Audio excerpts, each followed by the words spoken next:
lady when they had on Channel 5, pay that in case you don't get this exemption. Make we know if they run anything through customs between October and now at zero tax. Tell we that. Got a nice book here, Madam President. Everybody know how to do it. Keep on book. People need to read. I got to guys spits. It says fighting corruption can be dangerous. I always say. The story behind the headlines. That's why I'm in a worry, you know. Like the people don't write about their thing what they do. So, Madam President, I want to take up no lot of time on this.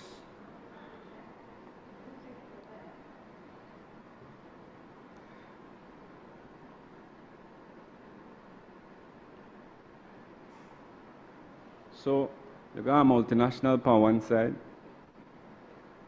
My estimates, not me, sorry, not me. I couldn't estimate it. The AI had to do it. Straight. The AI do it. I could know. I'm not afraid for telling no. I'm not afraid for my AI, though. I could tell them that.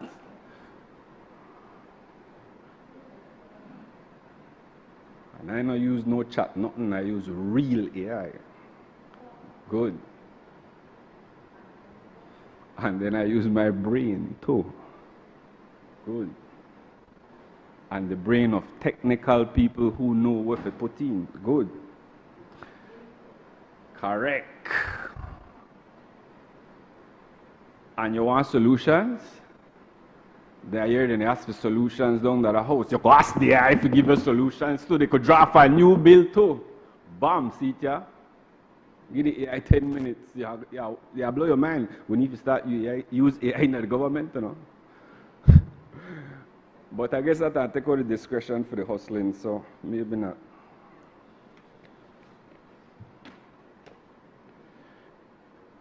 On one side, the multinational.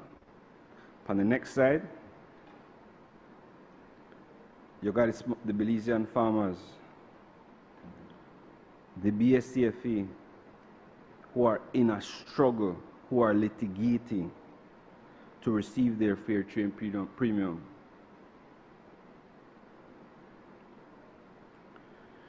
The question before us is simply this. That's what this bill is about. Madam President, do we prioritize multinational profits or do we stand with the Belizean farmers? That's what supporting this bill is about. You see, any concession that you make needs to be in the national interest. And how more so than ensuring for this exemption that those who produce the sugar, you don't got no sugar industry without the sugar. So how national interest is not being tied directly to ensuring that those who are producing the wealth, the farmers, are paid what is rightfully theirs. That is what this is about.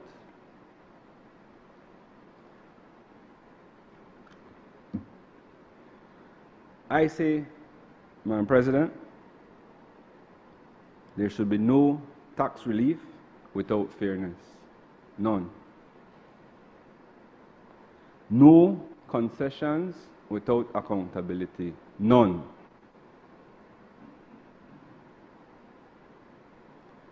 And quite frankly, farmers are workers too. So there should be no decision that is to the disadvantage of Belizean farmers. Thank you, Madam President.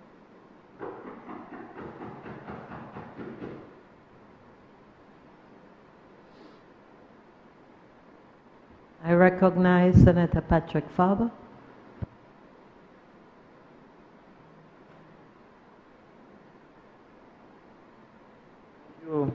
Madam President, I don't think that any senator in this chamber should support this bill. We begin there.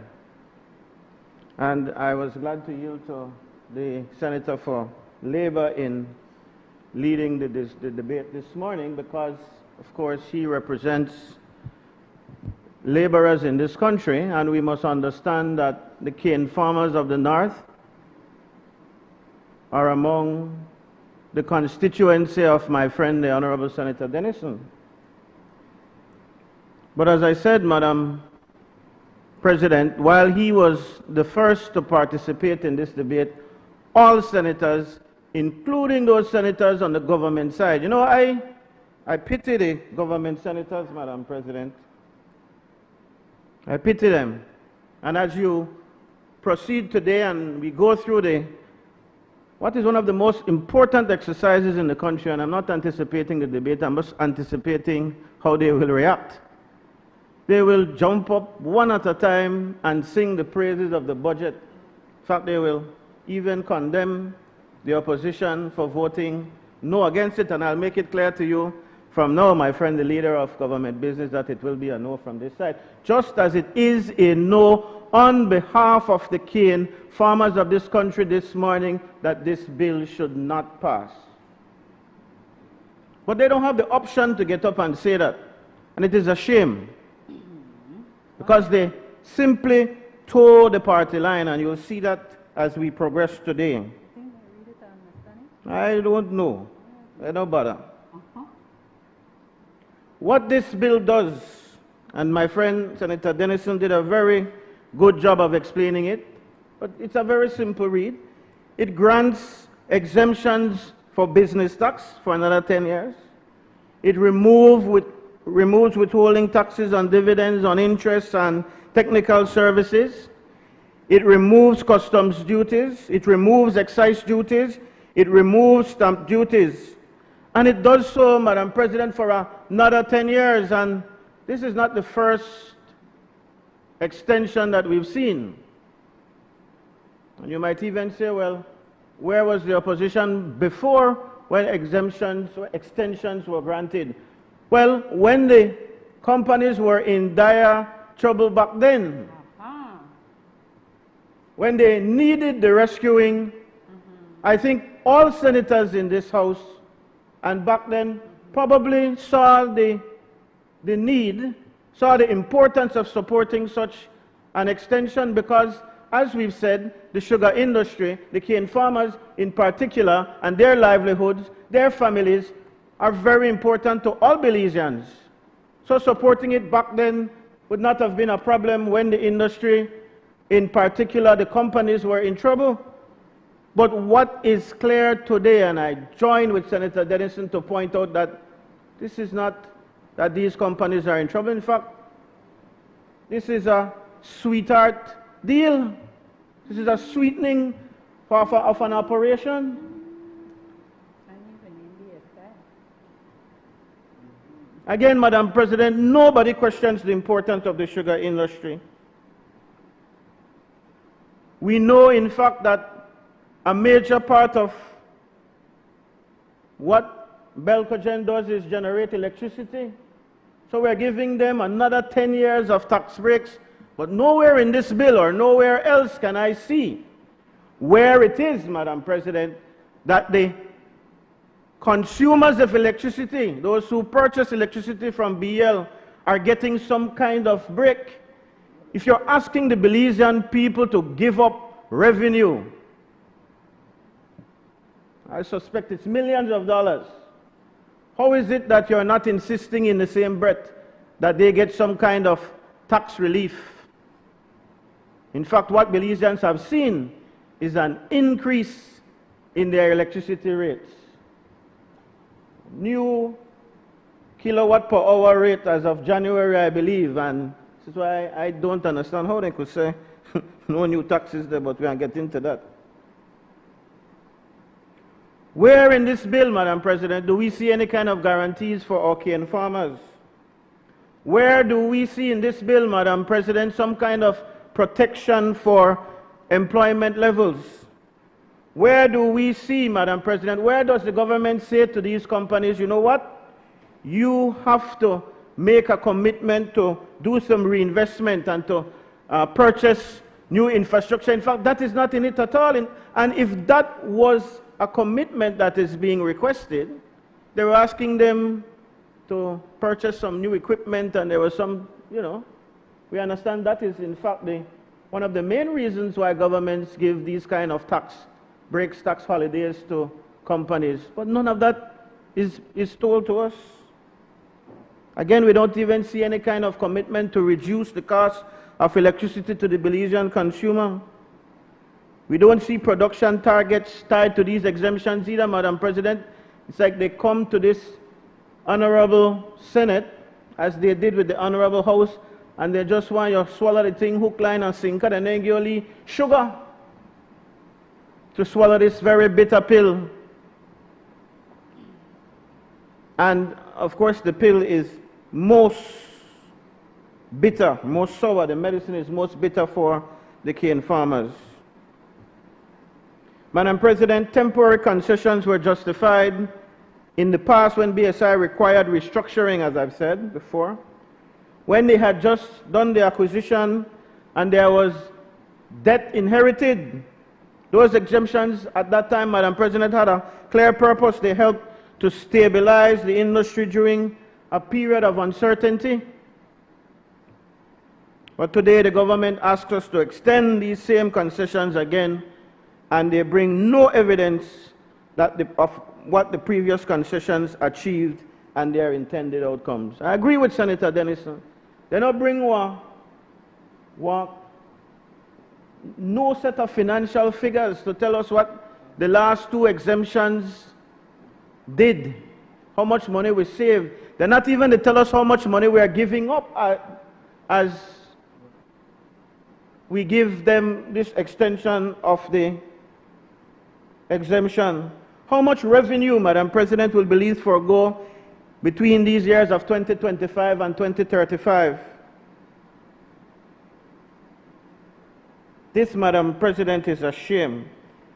Every tax dollar being exempted, Madam President, represents a dollar not available for our schools. Every tax dollar not available represents a dollar less for our clinics, for our roads, Madam President, for our policing, and we know the crime is out of control. Every dollar that they exempt in this deal, Madam President, shorts us of a dollar to help to build our young people. Every dollar shorts a dollar that we could be putting to help developing our women. And I join with you, Madam President, to congratulate our women and celebrate them in this month of March. That's right. Madam President, we simply cannot approve these concessions without accountability for what has been and what is to come. We cannot approve concessions without equity for the farmers whose labor sustains the industry. Senator Denison did a good job of painting that picture. If this Senate, Madam President, supports the sugar industry, then we must support the entire industry. We must also look at the concerns of the cane farmers. You can't just look at the companies involved here. If they bread butter for all corner. Yeah, they back too.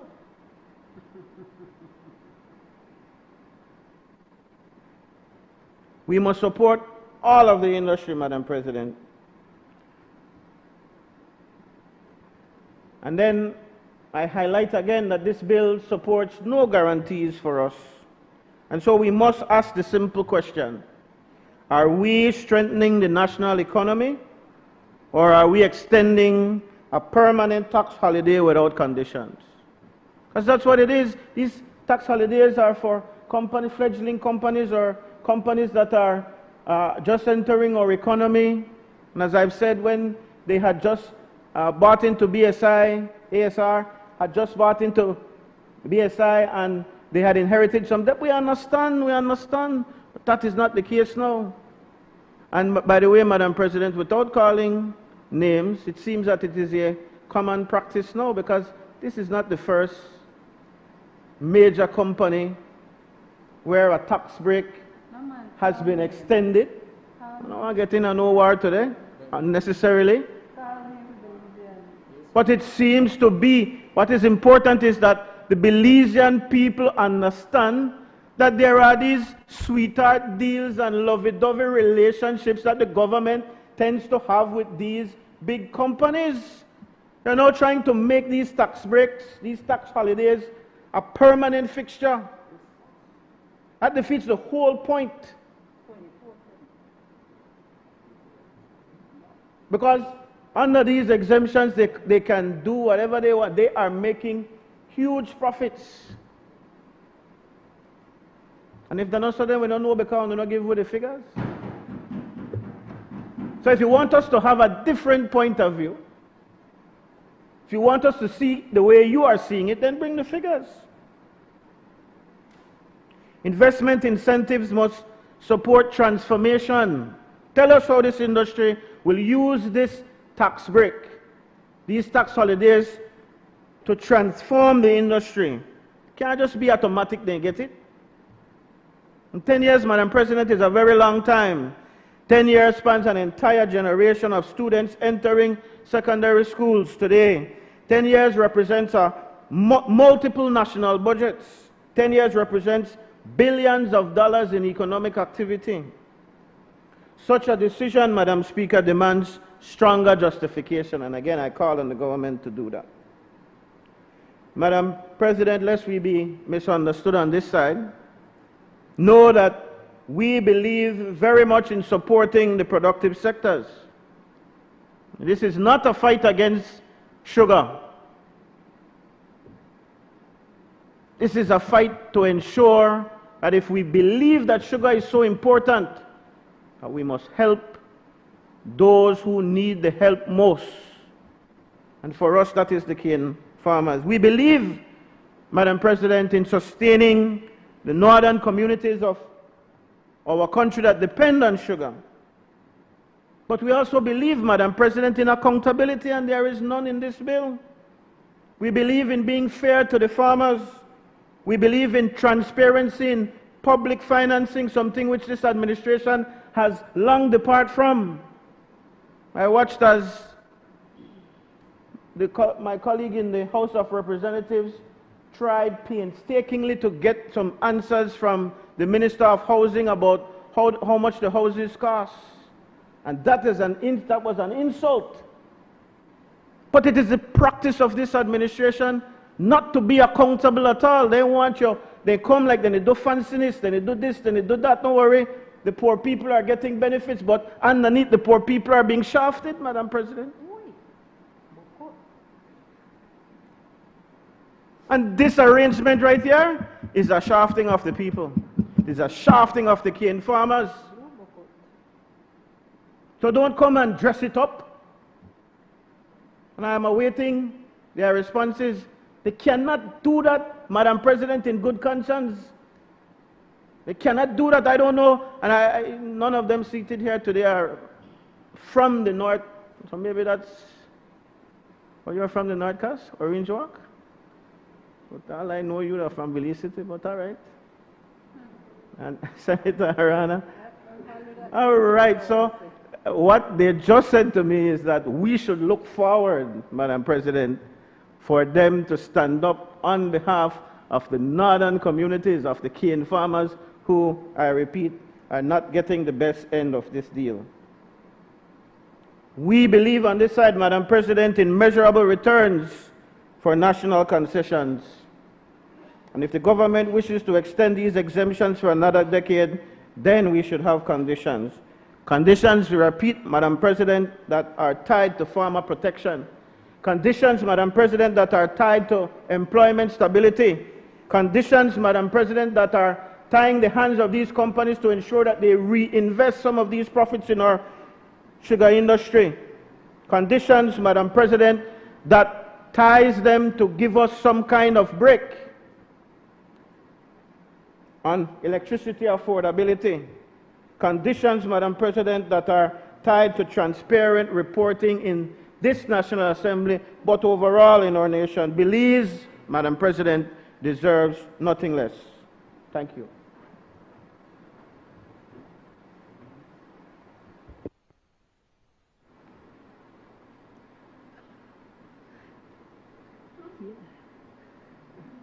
Senator,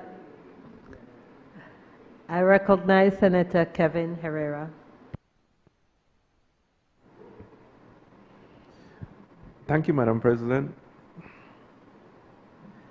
Madam President, I really didn't think that we would have had this type of debate on this bill. I thought this was a very straightforward one, and so I really wasn't planning on saying much on the bill, but since my colleague gave such a passionate presentation in it, I feel compelled to stand up for my side of the equation, and that is the businesses and the private sector. Madam President, I want to... Senators, kindly be reminded Standing Order 40B to remain silent while another senator is speaking. Madam President, before I get into that, I want to maybe add some context to this discussion. From the 1990s, Madam President, there was an act called the Export Processing Zone Act. And that came out of an initiative of NETEF. And NETEF was the National Economic Task Force, I believe. And that was set up by a host of very influential, knowledgeable people within the system, private sector, government. And I wasn't around at the time, but I believe it was a cross-section of persons who came up with ideas on how they could have spurred the economy into towards development. As you may recall, in the 1980s and 90s, Madam President, Belize was very young. It was just trying to get its act together. And employment was a huge, huge issue, a huge concern at the time. I mean, at that time, unemployment was very high. And I believe, if I'm not mistaken, it may have been actually Prime Minister Esquivel who had put together this task force. And one of those initiatives of the task force was the Export Processing Zone. And what the Export Processing Zone did was it offered certain incentives for companies who set up in Belize, or even Belizeans who may have an export-oriented business, and it gives them certain concessions. Many of those concessions would have been tax breaks, and so that's where you have the commercial free zones, and many initiatives that are still with us today came out of that. The export processing zone was repealed sometime within the last 5 years, though, I believe, and it was replaced by the DPA, which was the designated processing zone. Now, those are policies, Madam President, where any company, these are policies where any company who are involved in exports can apply and fit under that policy framework. So, for example, I'll give you an example. The BPOs are under the DPA because the BPOs are here, they don't utilize us, their services are not utilized in Belize. We provide the labor, we provide the expertise, and then but the services are exported or shipped abroad. And that has been a major driver for development of this industry over the past year. I mean, what are we employing right now? About 24,000 people throughout the country. Tremendous impact on unemployment. I think this economy would not have been anywhere near it is without that type of contribution from the sector, Madam President. And similar with other sectors, Madam President, where the need for some type of reprieve from the cost of doing business internally. And so that is why that policy was set up, so that we can better compete abroad when we export these services or when we export these products.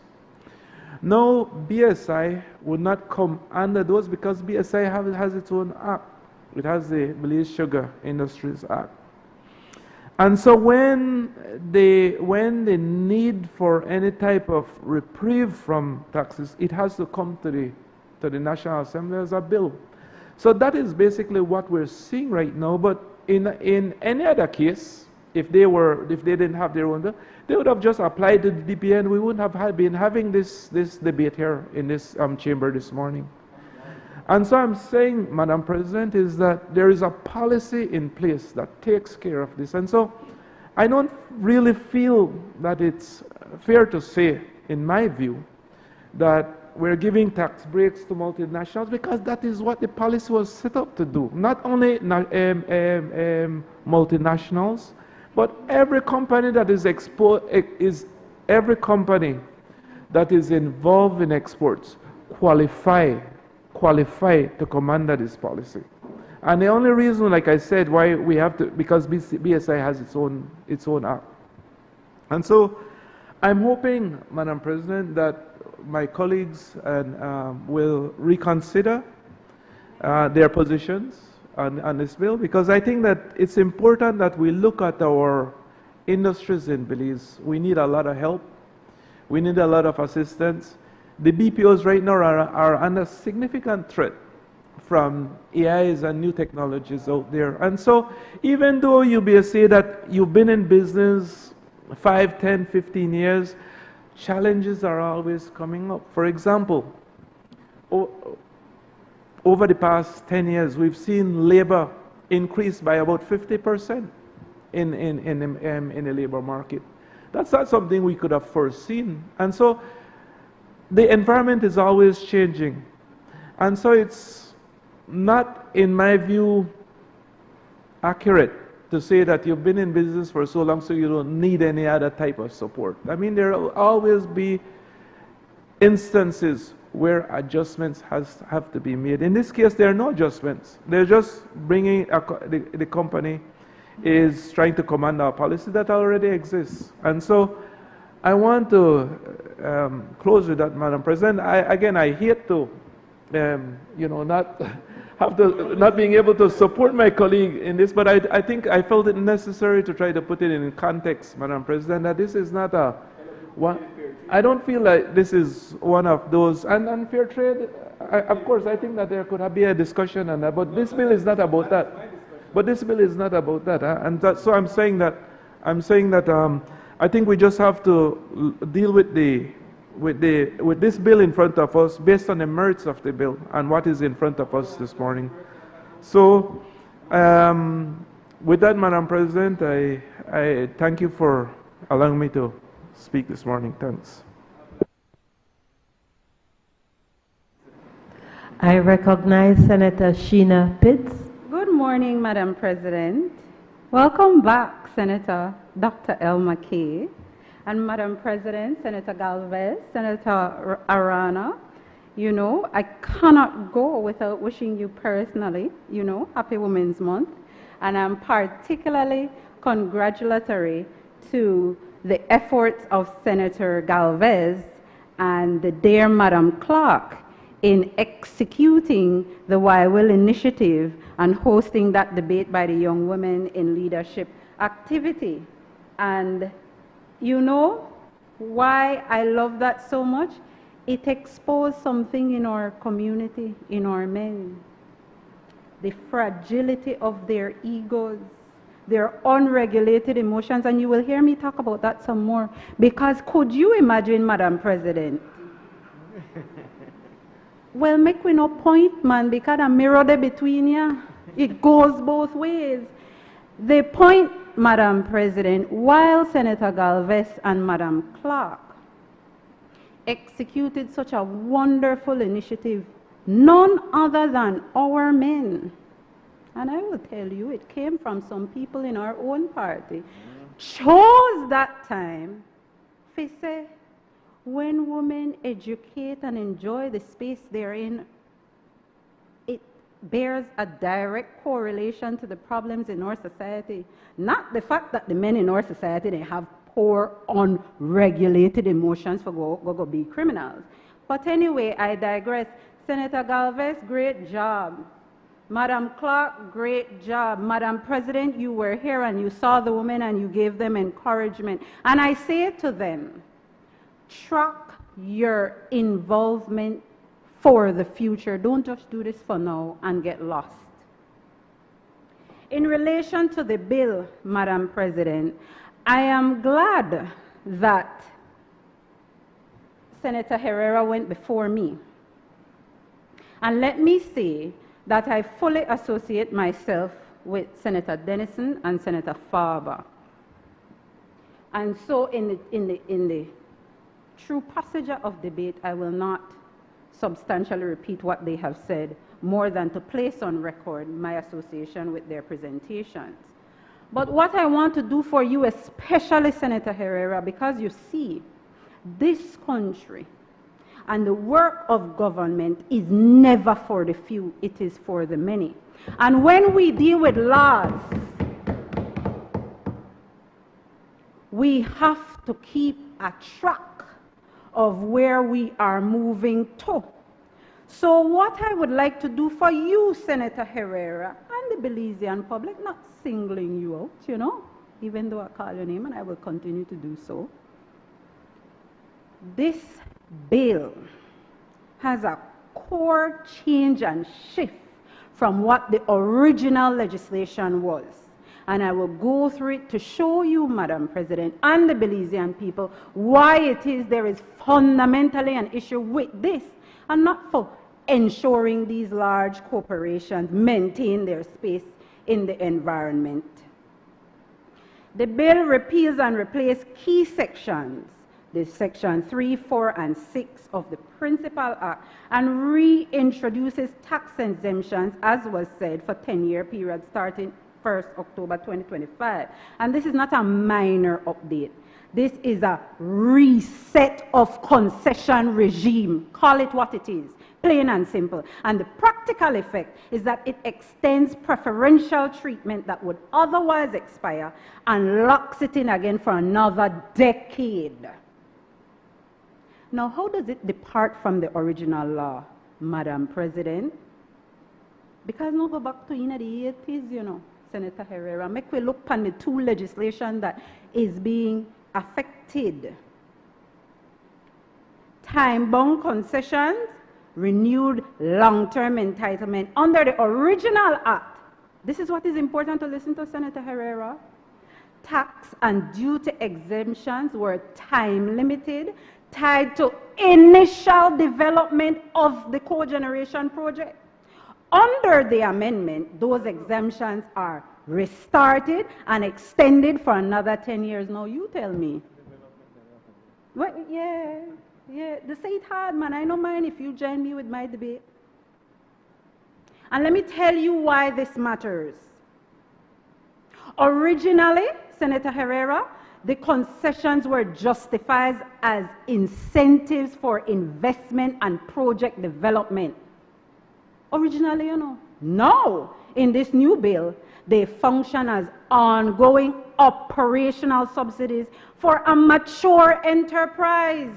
And I remind you what Senator Dennison said and what Senator Farber said. This is a mature enterprise, not in its infancy. And if we are to appreciate that they are in some form of infancy and needing of this concession, then tell us. But this leader for government business stand up and not say none of that. Get all of we hard work. Maybe when he answer back, he said anything there. But man, Peter Lee has done gone, you know. So the key departure is that the bill shifts from incentivizing investment to sustaining profit advantage. It is simply that. Now there is the expansion of tax coverage that gives broader benefits. The new Section 3 exempts BSI Belcogen from business tax, withholding tax on interest, dividends, and technical services. The new Section 4 exemption from customs and excise duties, and the new Section 6 gives exemptions from stamp duties. And what does this mean? Compared to a typical corporate structure, BSI Belcogen now profits from avoidance on taxes on profits, avoidance on taxes on financing flows, avoidance on taxes on imported inputs, and avoidance of taxes on for transactional matters. Everything poured up. Only then the ganamos, not the cane farmers. This departure consolidates a multi-layered tax immunity across the entire business cycle of that company. Now the retrospective commencement. This is a strategic advantage for them, you know, because Clause 5 is deemed effective, as Senator Denison pointed out, for October 2025. Yeah. The implication is that it covers the period between when prior exemptions expired and when the law is passed. And this departure ensures there is no gap in tax liability, even if one existed. So when Senator Denison say, make sure they go collect back this is the space in which he referred. Because no other Belizean is allowed to enjoy these kinds of benefits. We saw the undertaker fellow, what is his name? Mornings man. Mornings get dragged through the mud when the Prime Minister sister had how much? And allowed for pay what? $2,000 a month? No, man. Anyway, no new conditions attached, and this is a critical change from the Act. Under a balanced legislative update, you would expect performance conditions, farmer benefit provisions, transparency obligations. You know, basically thing, Senator K. Like, all right, we are give you the lead thing and this is what we expect from you. You know? Want good? Give me figure for the people. No, that is not there.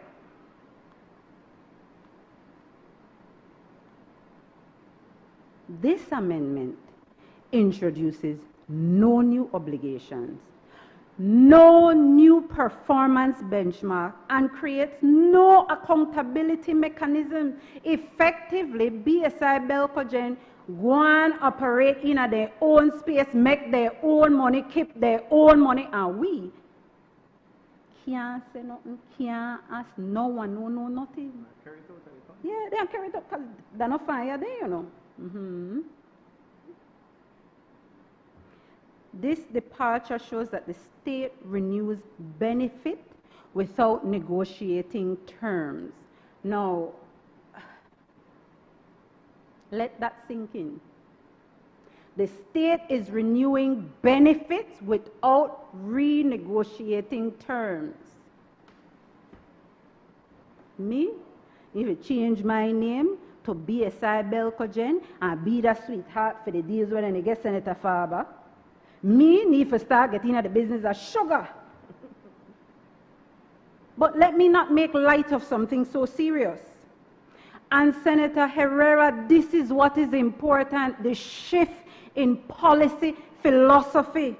The original framework implicit in it encouraged investment, encouraged infrastructure development, encouraged energy generation. But this amendment framework actually maintains profitability, maintains cost advantage, maintains financial insulation.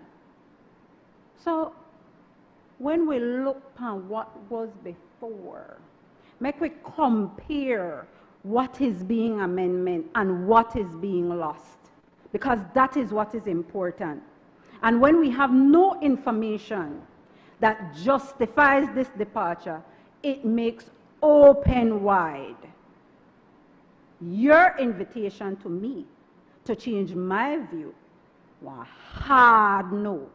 hard no, hard on this board. Who benefits from the change? Senator Herrera? Because BSI and Belcogin gain reduced tax burden for another decade, improve cash flow, increase retained earnings, and lower cost of capital and imports. And the government loses tax revenue. The government also loses negotiating leverage. And I'm wondering, we're here to debate the budget. And without preempting any discussion on it, we are here debating a bill that allows the government to lose revenue. That no make no sense. No sense. No sense. Say policy louder. So I could say no sense louder.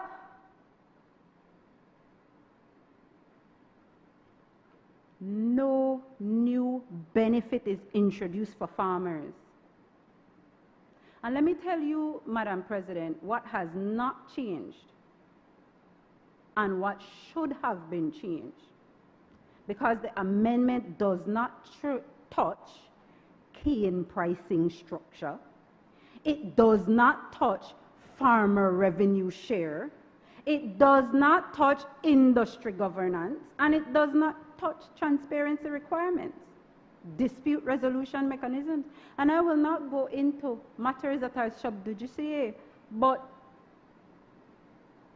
imagine the political optics right now of what is going on in that industry and the farmers.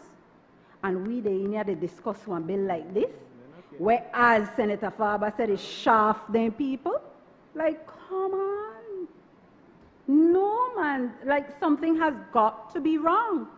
Is it that, because I heard the Prime Minister said since the Fusarium broke out and the loss in sugar cane business is so grave, he got out.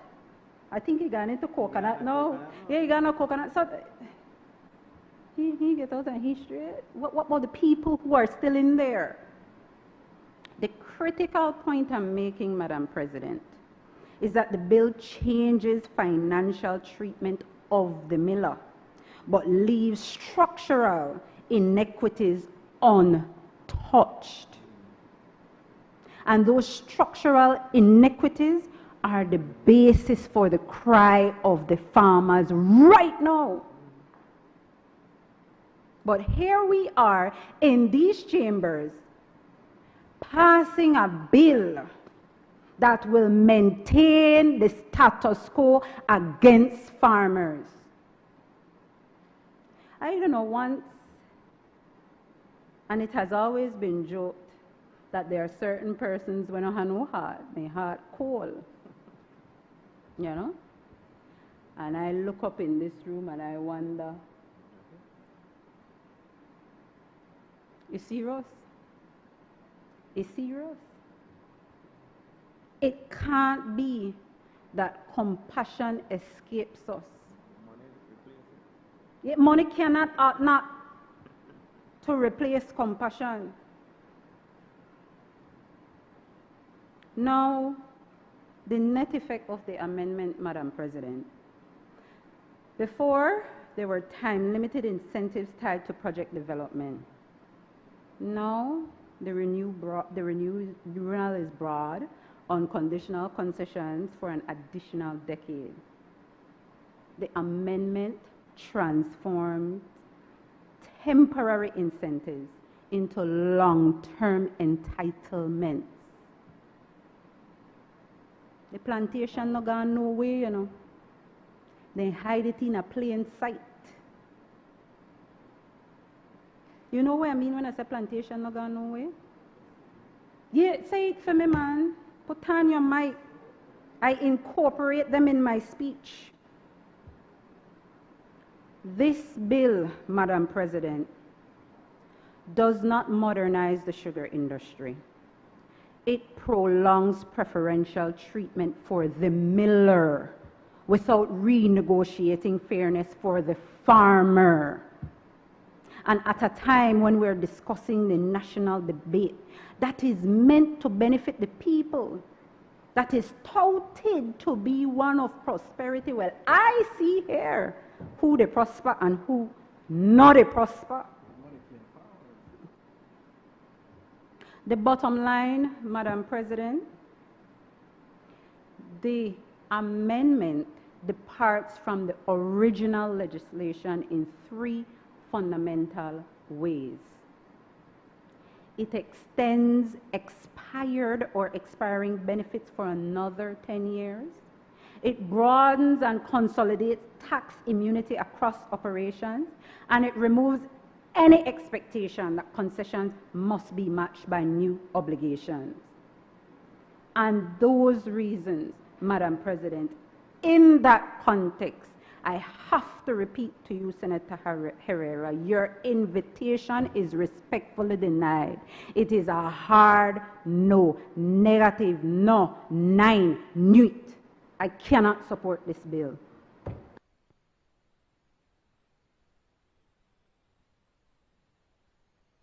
I recognize Senator Gabriel Zatina. Thank you, Madam President.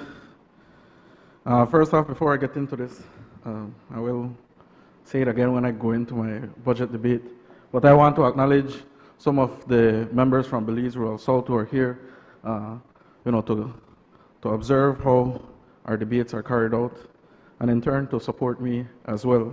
So thank you guys for being here. And for the Belizean people watching at home,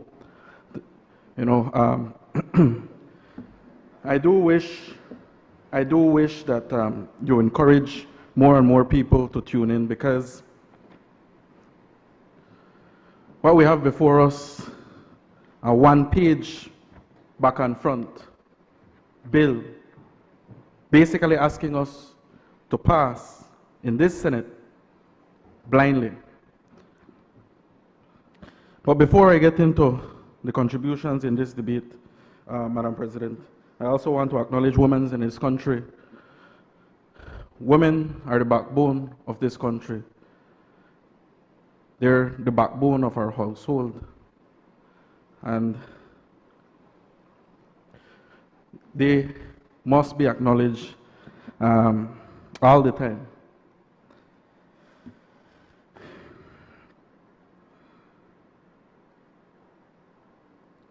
Now, when I was going through this, I was curious to know who owns BSI. The Belize Sugar Industry. And a quick Google search yielded that BSI is owned by an American sugar company. So, with that in mind, I started going over the bill. Again, one page back and front. And the takeaway of this bill is to repeal and replace the following: that BSI and Belcogen shall be exempted from business tax, withholding tax on interest, dividends and payment for technical services. Exemption under subsection 1 shall be for a period of 10 years with effect from the 1st of October 2025. Exempted from customs, exercise duty, again, 10 years. Oh, I'm reading this for the Belizean people because I don't think they have the privilege to have this information until after it has been passed.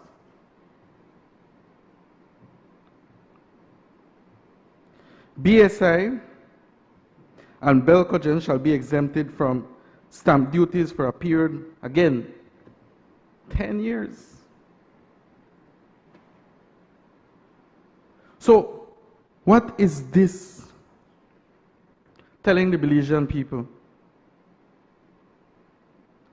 What does even exemption means in this one page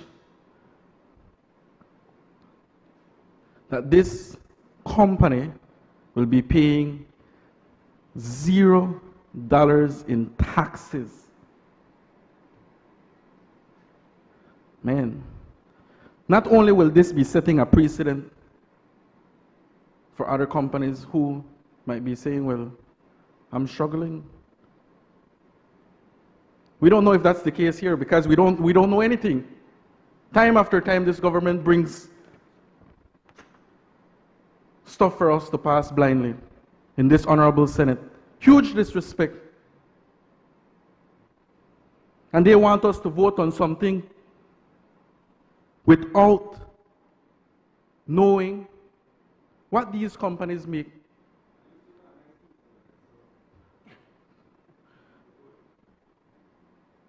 What would be going in taxes? Taxes are very important to run the day-to-day operations. Ironically, fuel prices went up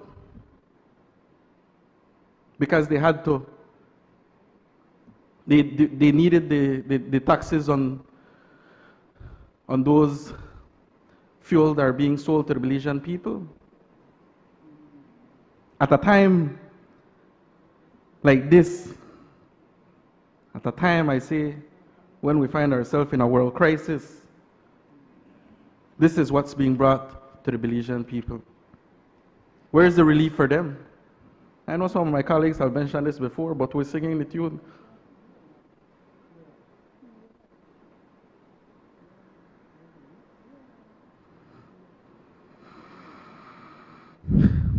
I know one thing. Well, before I say that, this does not go to say that us on the opposition side, we do not encourage private business, private company. We do. But we're not saying, what I'm not saying is that they should be given a free pass. If they're making their money in this country, it is only fair that they give back to this country. That is how we pay our policemen, firemen, teachers. That is how we continue infrastructure and development in this country.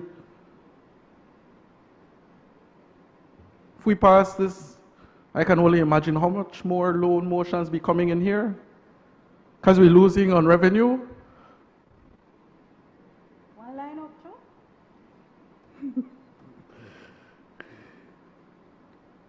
I want to know, maybe since, you know, the government operates on WhatsApp, right? You guys always get the information via WhatsApp. I don't know anything about. If you do a Google search, let me tell you, that is AI, you know. Okay.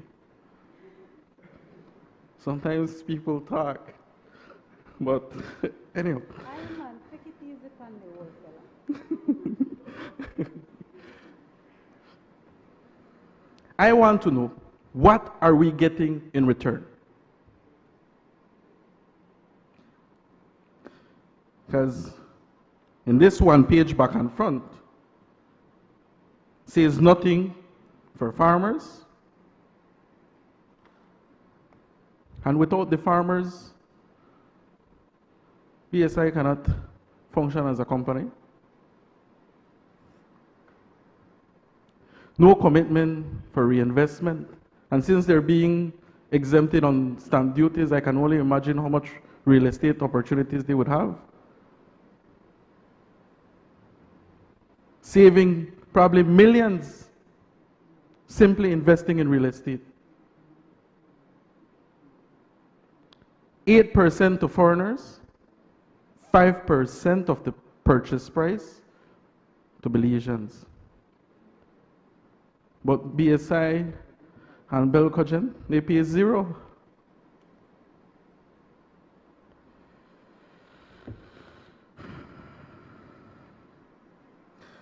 The way I see it,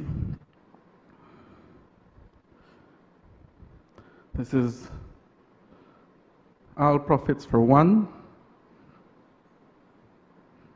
and the Belizean people just have to probably accept it. But, Madam President, I ask now on record that we may put this for a division.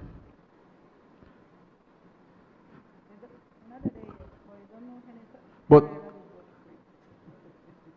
when we get there, Madam President, I want the Belizean people to see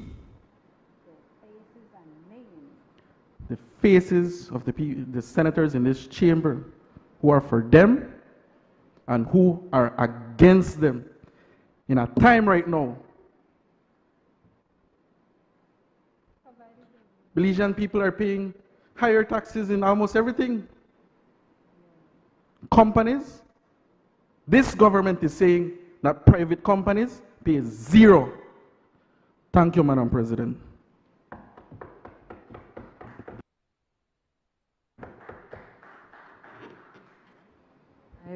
I recognize Senator Pastor Louis Wade. Good morning, Madam President. Good morning, fellow senators. All the women in the House, in the Senate, good morning, and this is your very special month. I celebrate. I have 4 sisters, no brother. But I'm also an advocate for men, you know. I have 4 sons, no daughters. So yeah. So, not yet, soon. But I was not planning to speak on this bill. Probably, maybe just nervous and anxious to get to the budget, I got to admit. But as I listen to the debate as it proceeds through this Honorable Senate, I believe that I need to make my own contribution. I have been in the media for more than 20 years. I have interviewed people from the factory and that side of the industry. I have interviewed farmers. I've interviewed people from the association. And so as time progresses, I form my own opinion on that industry. I don't know why international investors would even want to continue to remain in an industry that for decades is in controversy. Because where there is controversy, you cannot make the kind of returns that you want to make on your investment. You go into business for a return. And the farmers are into their business for a return as well.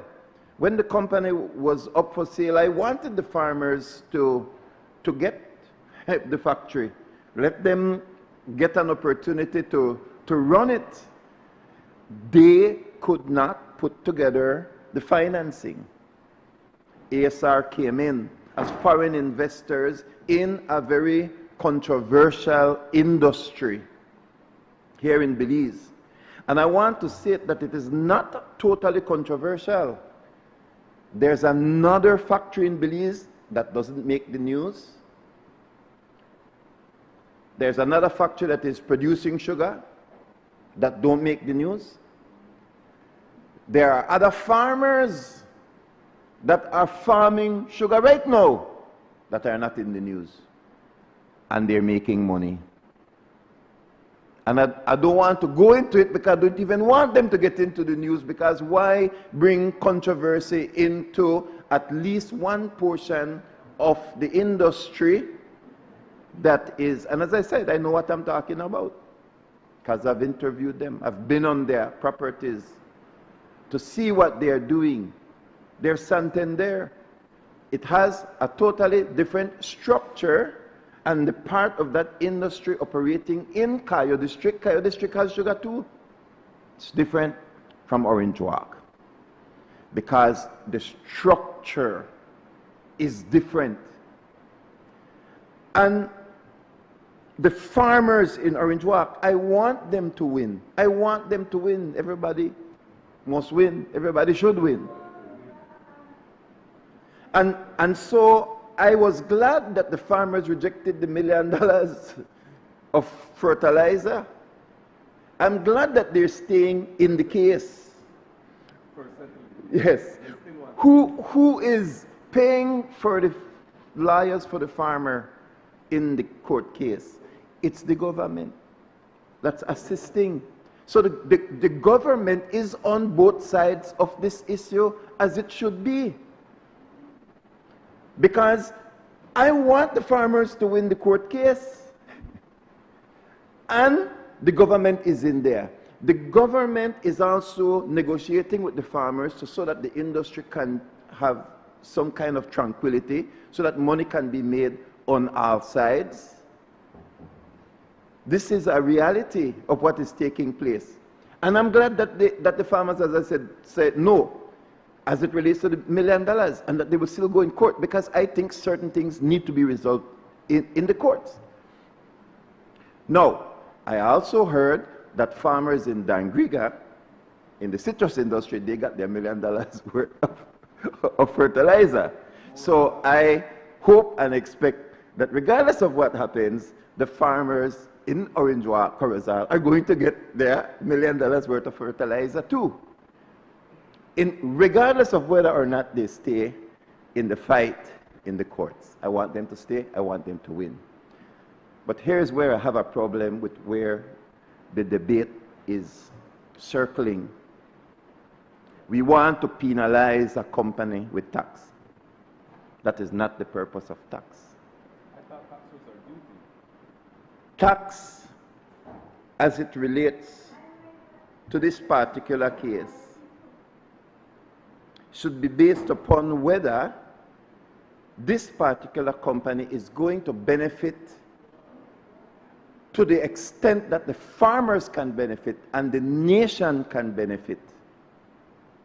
So it's whether or not should we give these incentives to the company, whether or not only they will benefit, but the farmers can benefit, and also the nation. And that is why I believe that they should get the exemption, because they should not be penalized because they are having a particular argument at this time with the farmers. I do not believe that withholding the tax exemption from them as a punishment is a good idea.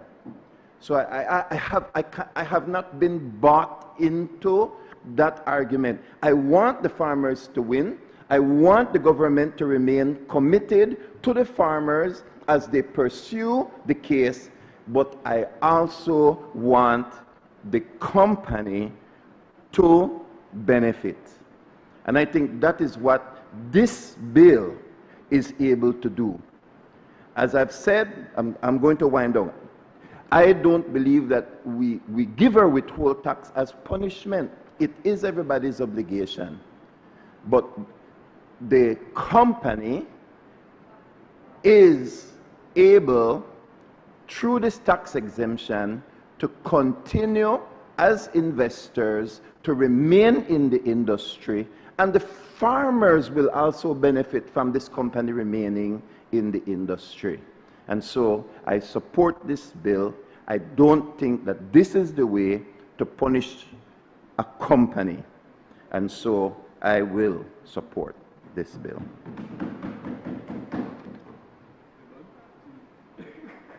I recognize Senator Roselle Arana. Good morning, Madam President. Good morning, colleagues. I was not going to say anything, but after listening to the different comments, I decided to give my input. And looking at this sugar industry cogeneration project bill, I thought about when we lived in Orange Walk, and my father worked at BSI. And everybody in our neighborhoods, their parents, the men, worked at BSI. In fact, that's the reason why we have the area called Union Town. And so everybody's parents, well, fathers worked at BSI. And so every June, May, June, the workers at BSI would collect also their dividends. And these dividends would be used for preparation of schooling. What my mother did, she made sure she bought our books, uniform materials in preparation for school in September. And I'm pretty sure many of the other parents did the same.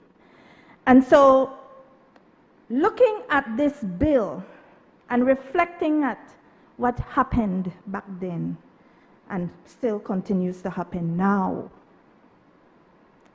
and thinking about how mature, as a senator mentioned earlier, how mature BSI is. In today's times, there are a lot of uncertainties. As a matter of fact, this company here had so many losses that millions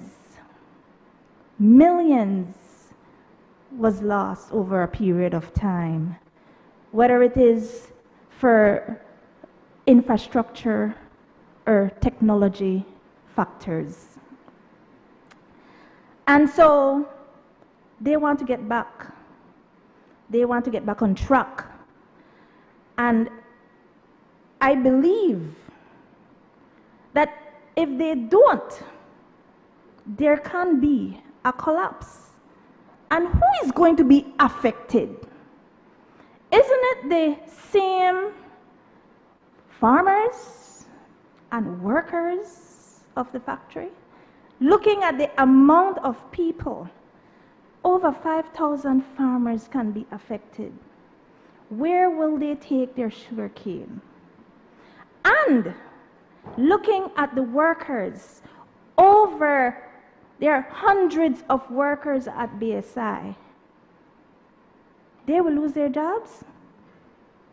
And so I cannot stand here and not say anything. I need to say something. And I need to say that I have to support this bill. Because I'm thinking about my relatives, my friends, all their, looking at all the people in the northern districts. This could be a catastrophe. And so, Madam President, I support this bill for everybody and for this nation. Thank you.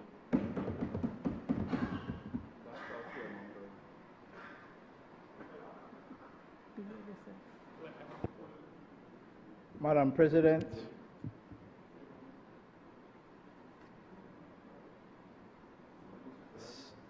senators opposite said that no senator in this chamber should support this bill. The bill has been described as a sweetheart deal. We need to find out who was the original sugar daddy. Who will make the sweetheart deal in the beginning? I don't want to hear you. The Honorable Senator opposite was the architect. He was on this side in 2012 when the original bill was brought, right? You were the Deputy Prime Minister. You stood up and lauded the deal, the sweetheart deal, the original sugar daddy. You see, it was necessary. I listened carefully to Senator Pitts, Madam President, and she spoke as if she knew. She spoke as if she had authority and knowledge and information. She told this Honorable Senate that when the bill was originally passed in 2012, there were performance indicators and the incentives were tied to certain specific investments. Nothing no go so. The bill is right here. Senator Latina, what's up? The bill, yes. The bill is right here on my phone. It does not include a single performance indicator. It does not include a single investment requirement for the incentives that were originally granted in 2012. The bill, Senator Farber, my friend, in 2012 was passed in the national interest because of the crisis that occurred at that time. Patience and sweet oil, man. Patience and sweet oil. Take your time. Take your time. Senators, kindly maintain silence while another senator is speaking. Let us understand what we're talking about. Belize Sugar Industry Limited employs 650 Belizean workers. So when people grandstand and attack companies, they must understand that they are talking about Belizean workers. Senator Arana spoke from personal knowledge, not from AI, personal knowledge. There are over 5,000 cane farmers. The majority of them are small cane farmers who support their family, who stimulate the economy of this country, who produce significant foreign exchange for this country by farming sugarcane. And let us recall, it was under the United Democratic Party government that the Libertad Sugar Factory shut down.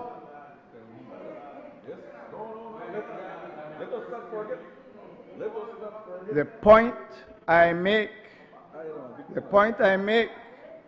Madam President, we can stand here and we can posture, we can profile, and we can grandstand.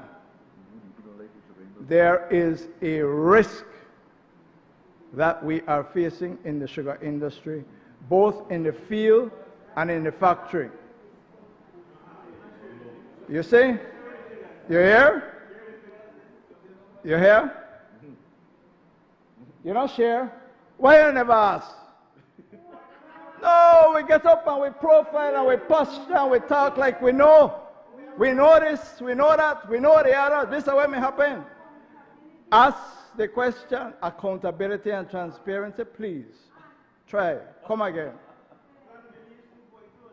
Madam President, the facts are Belize Sugar Industry Limited and the Belize Cogeneration Company Limited have lost in excess of $50 million in the last 5 years.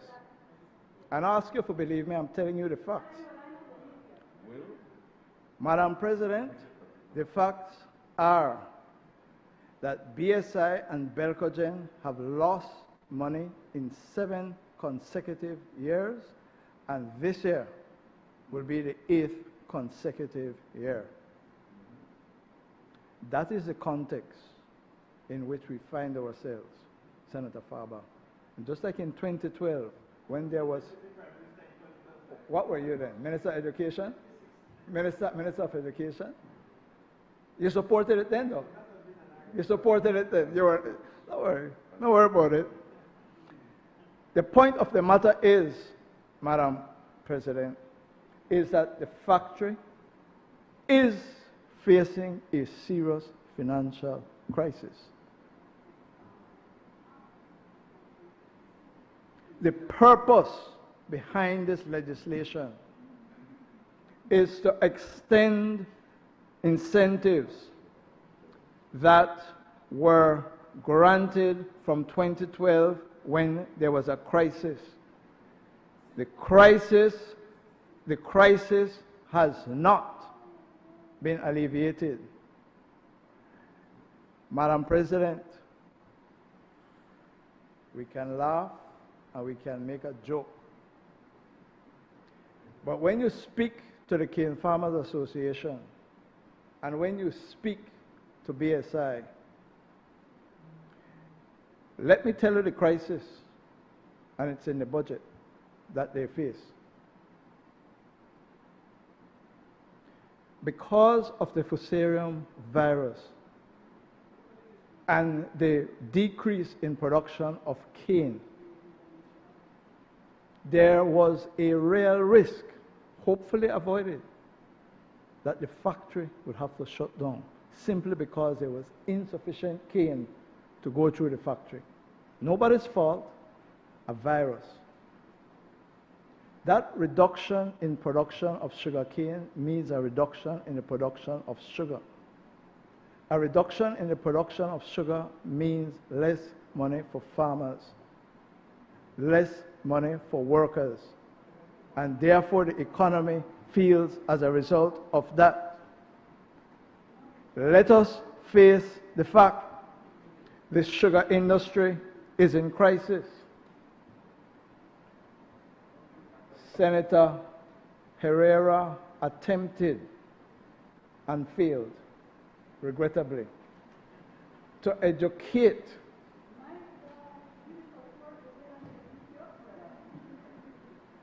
he failed. He tried to educate the people opposite. He failed. He failed. He failed. He tried to explain to you in eloquent, articulate, and simple terms that the policy underlying this bill is the same as in the Designated Processing Act bill. And therefore, had BSI been a DPA, it would have gotten these benefits, so there's nothing unusual, strange, or new. I don't get it from here. You listen to Senator, oh, you hear, but you can't understand. Yeah. It's a lack of understanding. Madam President, let's continue with some of the facts. We have an energy deficit in this country. The bagasse is used, as you know, for cogeneration. We are talking about a company that has lost money from inception, Belcogen. From inception. Why does it remain open? Because primarily, the bagasse is used to fuel the factory. Anything above that is used for the national grid. By using the bagasse to fuel the factory, the cost of production is reduced. And who benefits? The farmers benefit under the net strip value formula. Expenses are taken out, and then the profit, 65, 35, 65 to farmer, 35 to the factory. It goes further, Madam President. The current production, the agreement under which electricity is provided by Belcogen does not have any provision for an increase in the cost of power to the grid. There is no inflationary provision in it. The point I make, Madam President, is that Belcogen needs the assistance, the tax incentives in order to continue to operate. And there is no additional cost to the Belizean consumer of electricity as a result of it continuing to operate at a time when we need more, not less, energy in this country.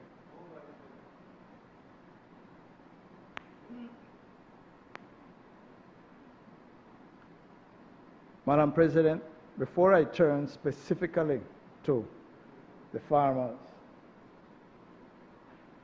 Senator Denison, with greatest of respect, brought up a red herring: fair trade. And it's a red herring. This bill has nothing at all to do with fair trade. It never had anything to do with fair trade. And apparently, what Senator Denison does not know is that neither BSI nor Belcogen pays fair trade to the farmers. None of those companies pay fair trade to the farmers.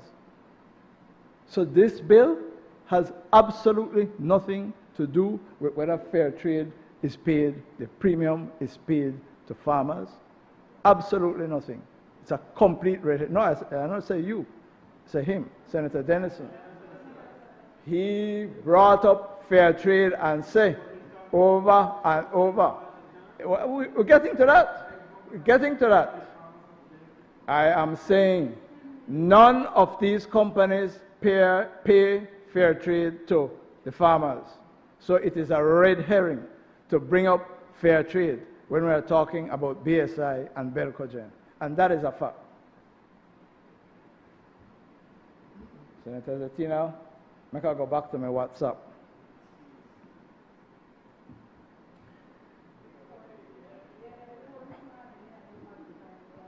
I want one of anything that you use. The point of the matter is this. Let us understand and appreciate that we're dealing with the single biggest employer in the north of this country.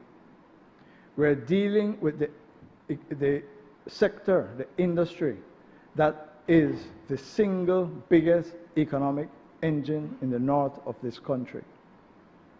And both the factory and the field, the farmers, are facing crises of different types. The government, on the Plan Belize 2.0, has provided $4 million in fuel subsidy to the farmers, $500,000 in license waiver annually, $1.5 million in Sugar Road maintenance annually, 3 years for the Fusarium virus for 2026, $4 million for integrated pest management, and $8 million coming and being processed through the World Bank to deal with the Fusarium. In the budget, there is $1.2 million for the Sugar Industry Control Board. And in the present budget, $0.7 to 1 million in budget support. The association, BSCFA, that Senator Denison championed, in 2003 and 2023, 2024, got $1 million per year in fertilizer.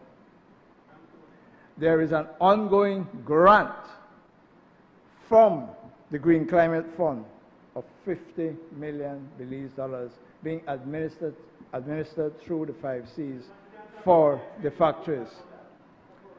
I am saying to you that when you talk about not helping the farmers, it is not the fact, Senator Denison. And we all accept that more should be done. But do not come to the Senate and pretend that the farmers are not being assisted. Again, I don't want to refer to you as a sugar daddy. Did you add up? Did you add up? I don't know. When you granted the bill, did you add it up? Did you add it up? Did you add it up? I don't think so. The long and short of it, Madam President, colleague senators, we are facing an industry in crisis. This legislation is not new. This legislation is no different from the DPA benefits. Therefore, the policy underlying the incentives are the same, and it is necessary in order for us to ensure the viability of Belize Sugar Industries and Belize cogeneration. And as has been said, without the sugarcane farmers, there can be no factory. Without the factory, there can be no sugarcane farmers. It's a symbiotic relationship, and the government of Belize will continue to assist as best it could both the farmers and the millers. Thank you, Madam President, and I ask that the question be put.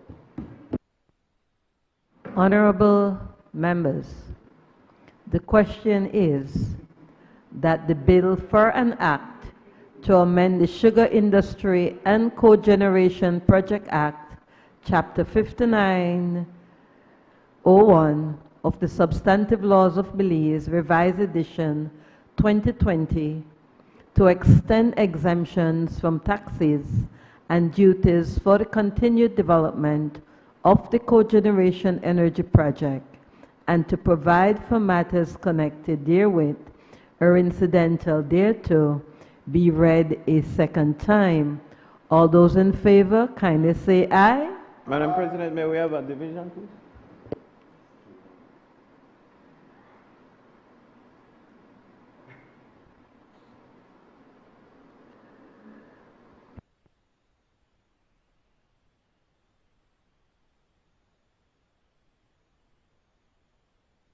Can you just wait until I close the vote? Then we move to the division. Meaning I have to wait until the response to the question, and then I call for the division, according to the standing orders. All those in favor, kindly say aye. Aye. Those against, kindly say no. The ayes have it. There has been a request for a division of vote. Clerk, can you kindly call for the division? A division has been called for the Sugar Industry and Cogeneration Project Amendment Bill 2025. Senator Emond Courtney. Aye. Senator Linsford Castillo. Aye. Senator Brittany Galvez. Senator Christopher Koyi. Senator Rosel Arana. Senator Hector Guerra. Senator Patrick Faber. Senator Sheena Pitts. Senator Gabriel Cetina. Senator Kevin Herrera.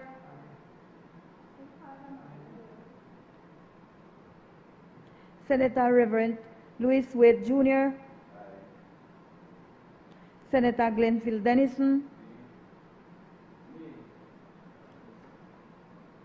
Senator Dr. Elma Kay.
Honorable members, as a reminder of what is called for by the standing orders, collection of votes, standing order 46-2.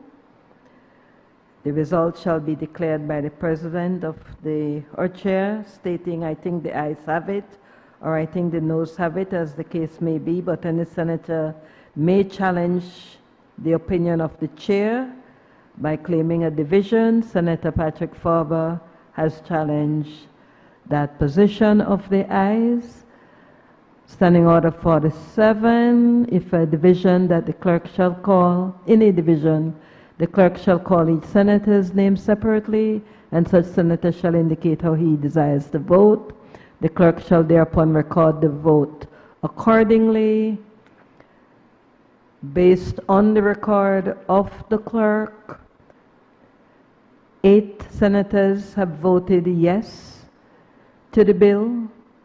4 senators have voted no to the bill, and there is 1 senator who is absent, so the ayes have it. I will now suspend the Senate for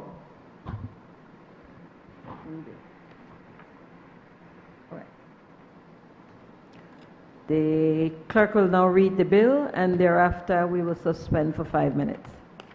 Bill for an act to amend the Sugar Industry and Cogeneration Project Act, Chapter 5901 of the Substantive Laws of Belize, Revised Edition 2020. The Senate is suspended for 5 minutes.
Madam President, in accordance with Standing Order 10.8, I move that the proceedings on the order paper be entered upon and proceeded with at this day's sitting at any hour, though opposed.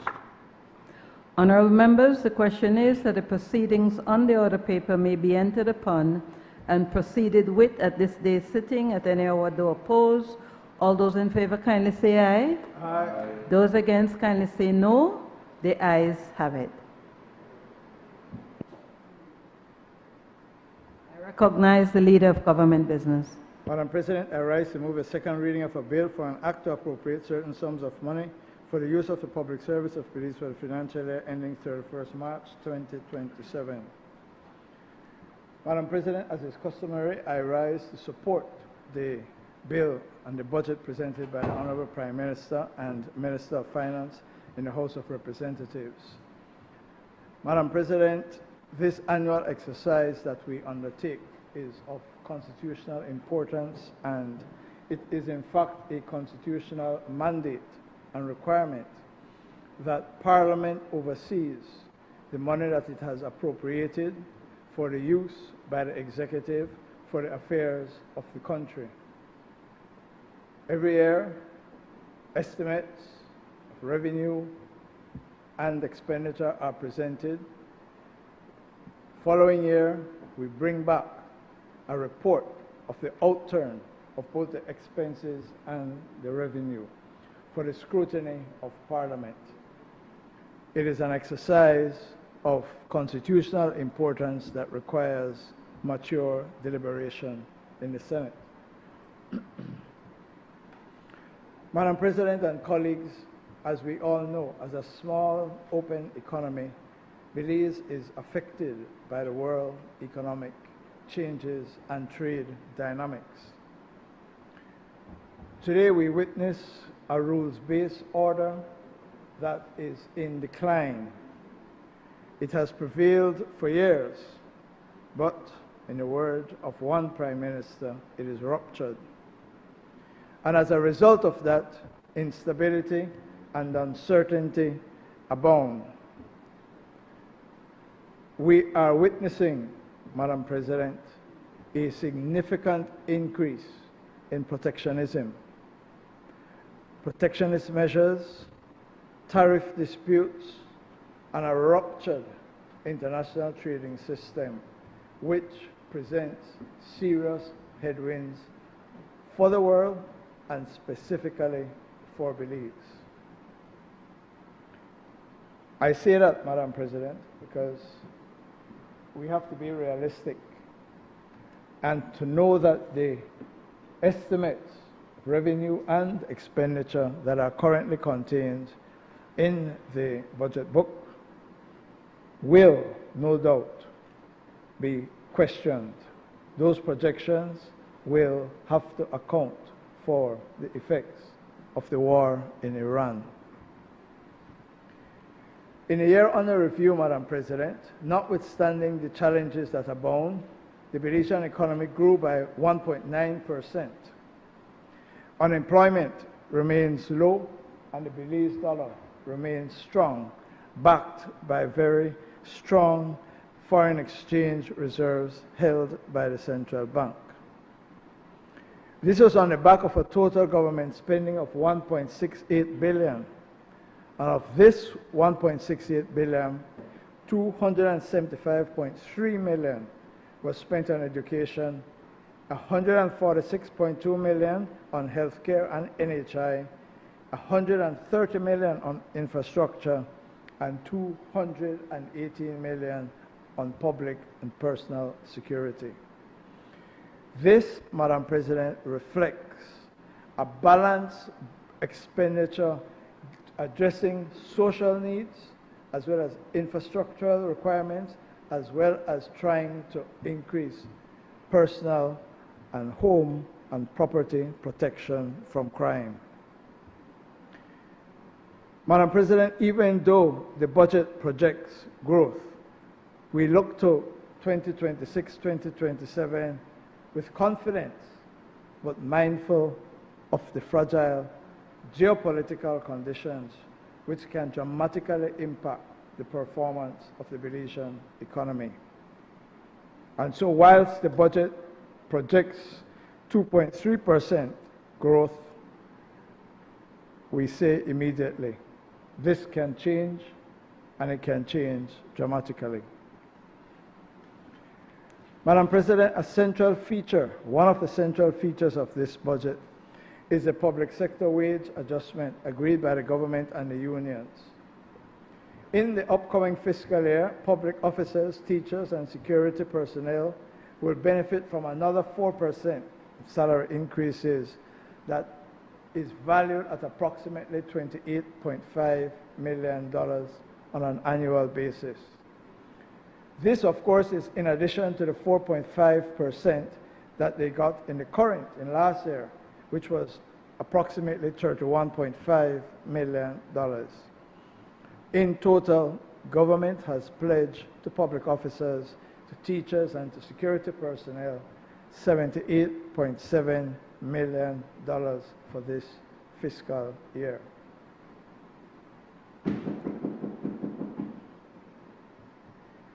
And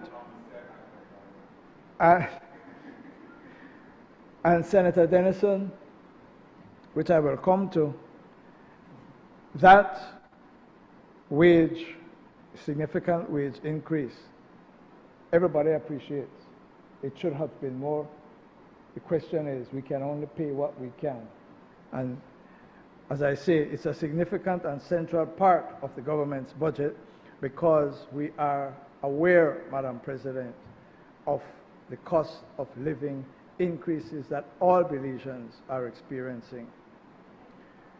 The Statistics Institute of Belize reports that inflation fell to 1.1%. That is down from 3.3% in 2024 and 6.3% in 2022.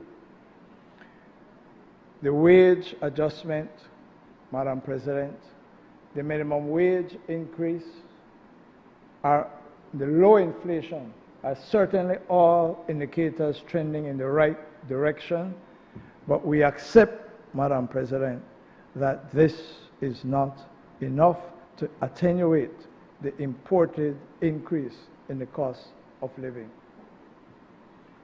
Last year's budget approved a total revenue and grants of $1.78 billion. The projected outturn for this fiscal year is $1.65 billion. Against this, Madam President, the approved expenditure was $1.78 billion, and the projected outturn is $1.68 billion. It therefore reflects, Madam President, that we actually received significantly less revenue than was projected, but we spent less. When I say we, I mean the public sector spent less than it had projected in the budget. For the 2026-2027 fiscal year, we are projecting revenue and grants of $1.79 billion, which is an increase of $139 million compared to last year. And on the expenditure side, government proposes $1.9 billion in total spending. 1.296 of that is recurrent, and 606.8 represents capital investments. And for this fiscal year, $780 million is allotted to salaries and pensions, representing some 60% of total recurrent public sector expenditure. And an increase, Madam President, of 11.7% compared to last year in terms of dollars, $82 million more. When one steps back, Madam President, and looks at the expenditure as against the projected revenue of the government, it is being projected that we will have a primary surplus of 1.1% and an overall deficit of 1.49%. And when the $140 million in amortization spending is brought to account, the overall deficit will be 3.3% of GDP. Madam President,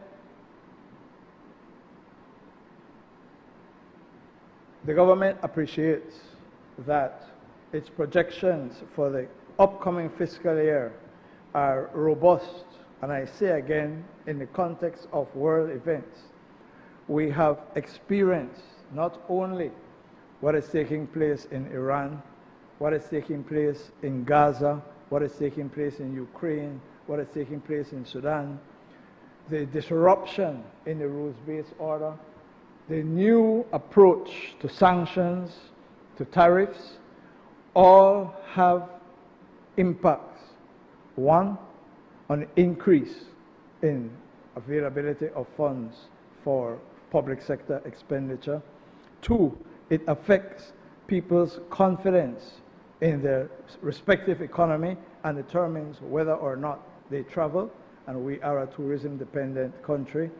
But also, Madam President, as we discussed a short while ago in the case of sugar, our commodities are facing an ever-changing market, international market, as we seek to find more and more markets.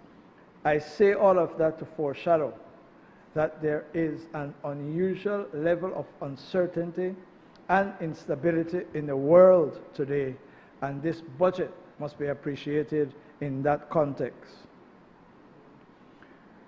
Madam President, the government proposes major expenditure on infrastructure. The main highway arteries of this country, the Philip Goldson Highway and the George Price Highway, will receive and continue to receive major infrastructural development. In addition to this, Madam President, 2 bridges in Belize City, as well as the bridge in Santa Familia, will be replaced. I'm sure my friends on this side will speak in more details of some of the infrastructure projects, Madam President, and so I don't wish to detail all of them. What I will focus on at this stage is some of the social investments that are highlighted and proposed in the budget. In the education sector, Madam President, we expect significant expenditure in the Healthy Start program, and this program, the Healthy Start program, feeding program, Madam President, is critical for our students. In 2025-2026, 15,850 students across 58 primary schools and 22 secondary schools benefited from the Healthy Start feeding program. We will continue and increase that investment. Internet access has been expanded to 283 schools, from preschools to tertiary institutions, reaching approximately 78,000 students and more than 4,500 teachers. In education grants in 2025-2026, this administration recognized the need to go further and increase the total investment to some $16 million. Turning to health, Madam President, the government plans to allocate $181.2 million for the Ministry of Health and Wellness. This includes $66.1 million for hospital services, $41.2 million for medicines, and $7.9 million for primary care services. And again, significant investment will be made in the infrastructure of the health sector. The investment in the hospital in Belmopan, the investment in a hospital in San Pedro, the polyclinic in Duck Run, the pediatric wing in the Northern Regional Hospital soon to be completed, the Dangriga Polyclinic with maternal and child health expansion, and the retrofitting of the Valley of Peace Health Center and Nurses Quarter are all investments in the health sector that will be undertaken and will continue in the upcoming fiscal year. Madam President, one of the articles of faith of Plan Belize and the Briceño administration is the National Health Insurance. It is, of course, historic that we have now finally rolled out NHI to the Cayo district, bringing coverage across the entire country.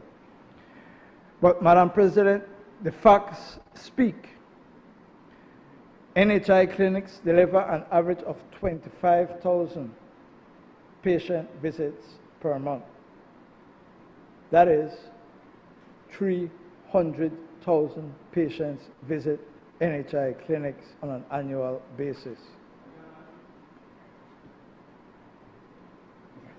And through the NHI program, Madam President, for 2020 to 2025, the Ministry of Health reports that 7,629 patients underwent diabetic exams.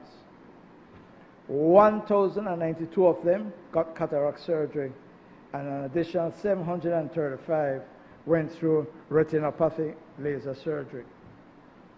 Madam President, NHI delivered 2,267 adults eyeglasses to improve their eyesight, and 1,953 to school children who needed eyeglasses. The National Health Insurance Program, Madam President, is an unprecedented success for the Belizean people. Do you agree?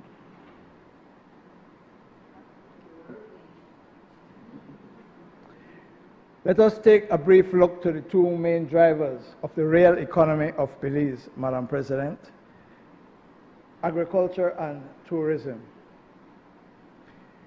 In 2025 alone, the agricultural sector grew by 5%, expanding in terms of dollar value, Madam President, from $841.7 million in 2024 to $889.7 million in 2025.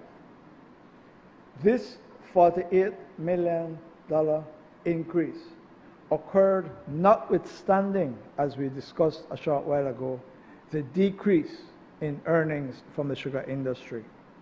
And that was a significant decrease. Sugar industry earnings fell, Madam President, from by $68.6 million. That is from 182 to 113 million between 2024 and 2025. And that is why we say, Madam President, it was right that we passed the legislation a short while ago, because this industry, and both the field and the factory, needs all the help that it can get. Madam President, we are on the cusp, in terms of the sugar industry, of making a dramatic change for CARICOM. It is expected that this year, Belize will be the first CARICOM country to produce refined white sugar. Refined white sugar, Madam President, is an aspiration that CARICOM has had from God McMahon. We have had countries that have, well, our history for most of CARICOM was born on the backs of sugarcane estates, first farmed and planted by slaves. Today, Madam President, all the countries in the Eastern Caribbean have gone out of sugar. Barbados is very minuscule. Jamaica is struggling. It is only Belize and Guyana, and Belize being the leader and champion, that have serious sugar industries.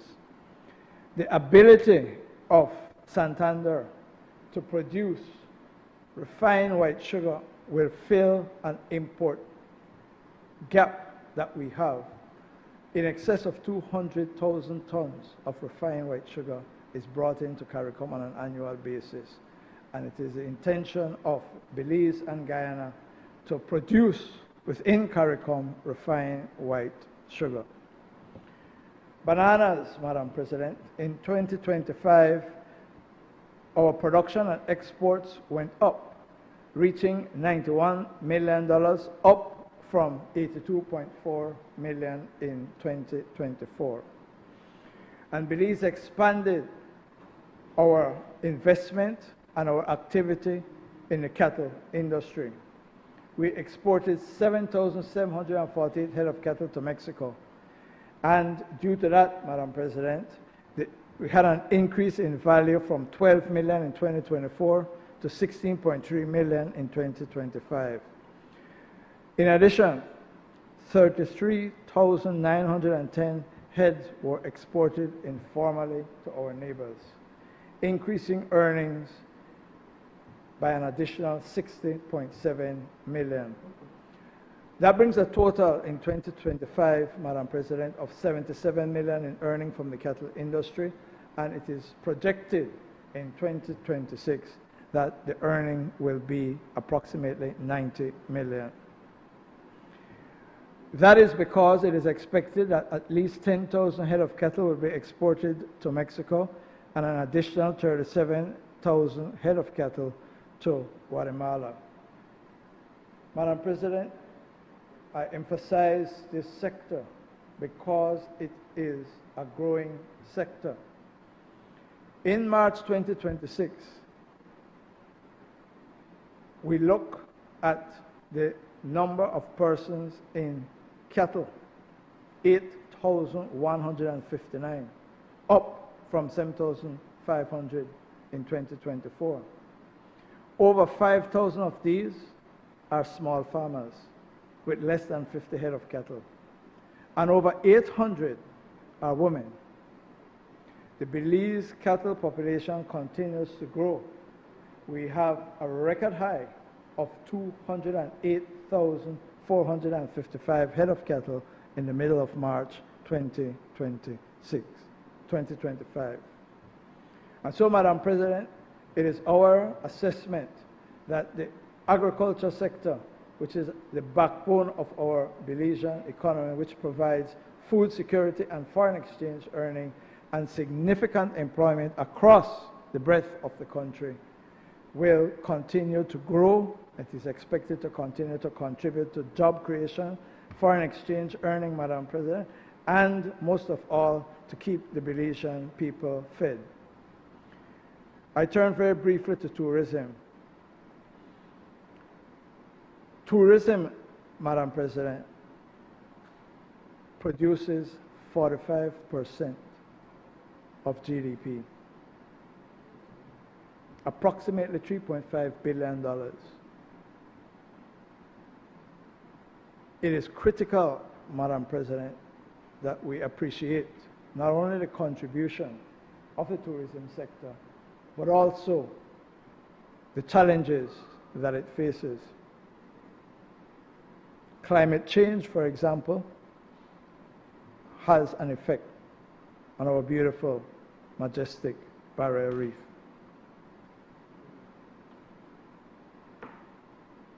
Sargassum is a significant challenge that will impact in the long term if we don't find a solution, our tourism industry. But at the same time, Madam President, tourism continues to be the single biggest contributor in terms of employment and in terms of foreign exchange earning. Approximately 35,000 Belizean men and women earn a living in the tourism industry. 2,600 tour guides, 550 tour operators, 1,200 hotel and tourist accommodations, and over 12,000 rooms, all show the increase in investment in the tourism sector. But it is a sector that is made up mostly of small operators, small investors who power the tourism industry every single day.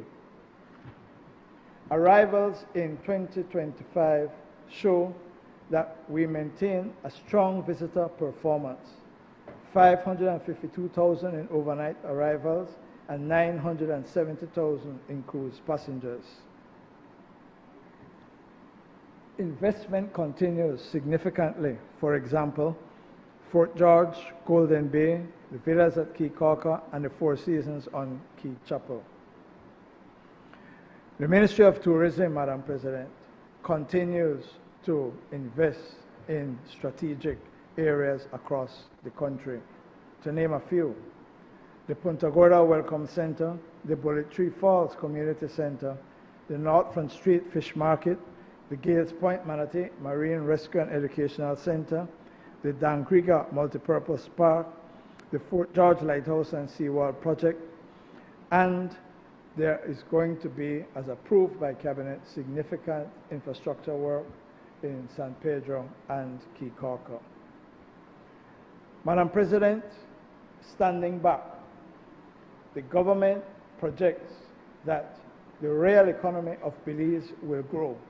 Agriculture will continue to grow from strength to strength, and through the work of the Ministry of Tourism and the Belize Tourism Board, we will have increase in arrivals, increase in overnight stays, increase in cruise passengers, and therefore we look to the future positively but cautiously. Madam President, we debate this budget, and I keep emphasizing it, in unprecedented times. The Prime Minister of Canada at Davos said, and I quote, "Today I talk about the rupture in the world order, the end of a pleasant fiction and the beginning of a harsh reality, where geopolitics, where the large main power, geopolitics, is submitted to no limits and to no constraints." End of quote. The President of Finland, Alexander Stubb, observed, and I quote, "Today I see many states, both big and small, pursuing transactional or multi-vectorial foreign policies. In essence, their aim is to diversify their relations with multiple actors rather than aligning with any one particular bloc. Now, this can be opportunistic, but it may also be justified and reasonable. This depends on political choices. A transactional or multi-vectorial foreign policy is dominated by interests that drive practical choices of states, and this is entirely legitimate. This kind of foreign policy is based on a realistic understanding of power. Power defines the limits of what is possible for each state. However, values should actually underpin everything we do." End of quote. Madam President, colleague senators, Belize has always practiced a foreign policy that is based on our fundamental values. First of all, the right to self-determination, promoting the protection of human rights across the world and wherever people are found. Support unreservedly for the multilateral system, the integrity of states, the right not to be interfered with in your internal affairs, the promotion of peace, the United Nations Charter, and above all, peaceful settlement of disputes. That is the foreign policy that we have always practiced, and that is the foreign policy that we will continue to practice. It is a foreign policy that we must practice, Madam President, in this ever-changing world. In a world where we see fractures in CARICOM, the decline of SICA, and indeed a Security Council that has been unable to respond to crises and wars in Ukraine, in Gaza, in Iran, and elsewhere. We have to find a way to maintain our values and to practice a foreign policy that is real, that recognizes the changes in the world, but that promotes and protects Belizeans and Belizean interests. Madam President, this budget seeks to finance our Belizean values. It seeks to find a balance between social spending and infrastructural development. It provides spending and provide a spending plan that advances Plan Belize 2.0 by putting our Belizean people at the center of our Belizean development strategy. I support the budget, Madam President. I commend the budget, Madam President, because it is designed to make Belize a better place for all Belizeans. It meets the serious challenges caused by the war in Iran, the continuing increase in the cost of living, the ramifications of climate change, and the general uncertainties of life. In answer to all of this, we propose a budget that is strong and resilient for Belize. I thank you, Madam President.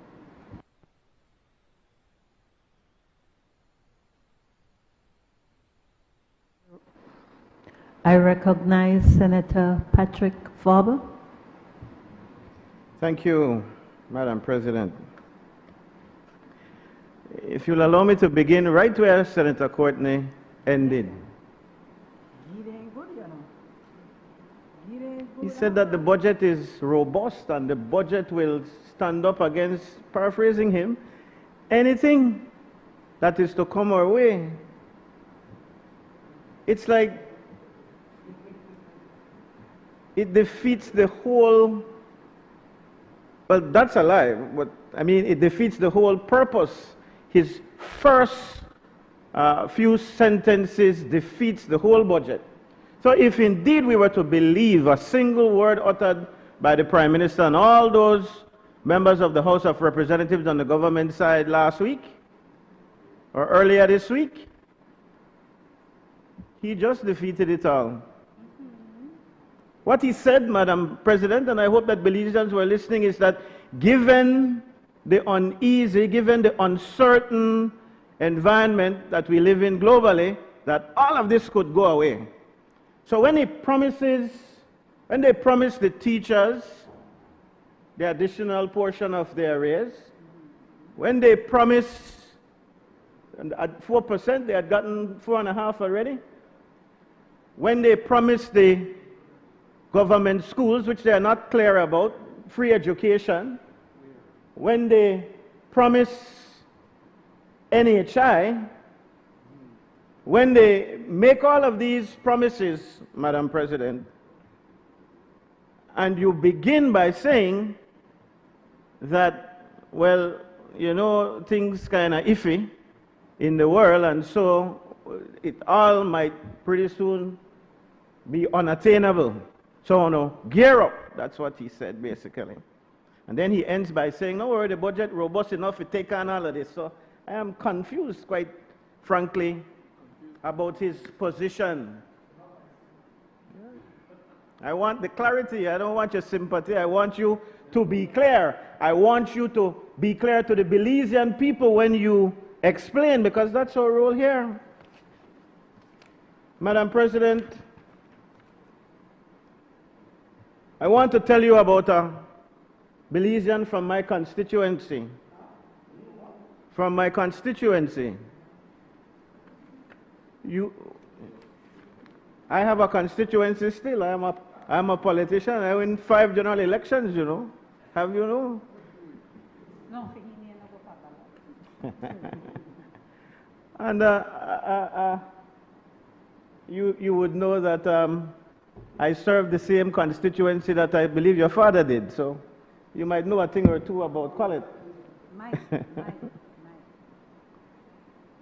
But this constituent, Madam President, wakes up every morning at 5 o'clock. She lives in a rented house, Madam President. Rented Nakastanop house back at Jerusalem. If you know where Jerusalem, I know you know, Madam President, because you are passionate about the South Side, as I am. In fact, a former candidate in the same constituency. She works 6 days a week, Madam President, and sometimes she even works a 7th day. She's not lazy, she's not ungrateful, she's not unpatriotic, Madam President. She works a full shift as a healthcare aide. She catches the bus home in the evening, she stops at the market on the way, she counts her money twice before she puts the groceries on the counter, but she still comes up short. I got a favorite constituent with name Zenaida. Some call her Zenaida, but they're not Zenaida. But I use the name Zenaida. Why you laugh, Chris? You know another Zenaida?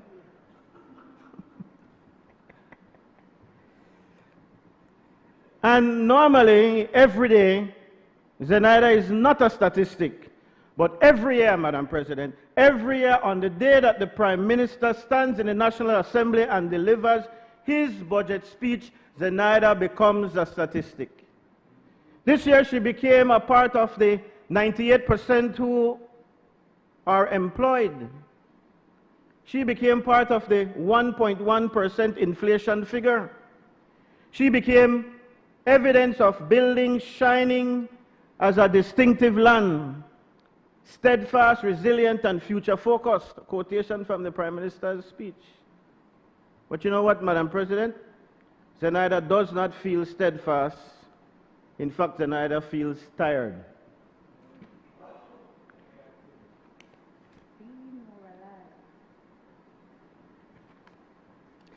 And the question that I bring, Madam President, to this Senate today, the question that Zenaida sends with me every budget season for the last 23 years, comes around to this.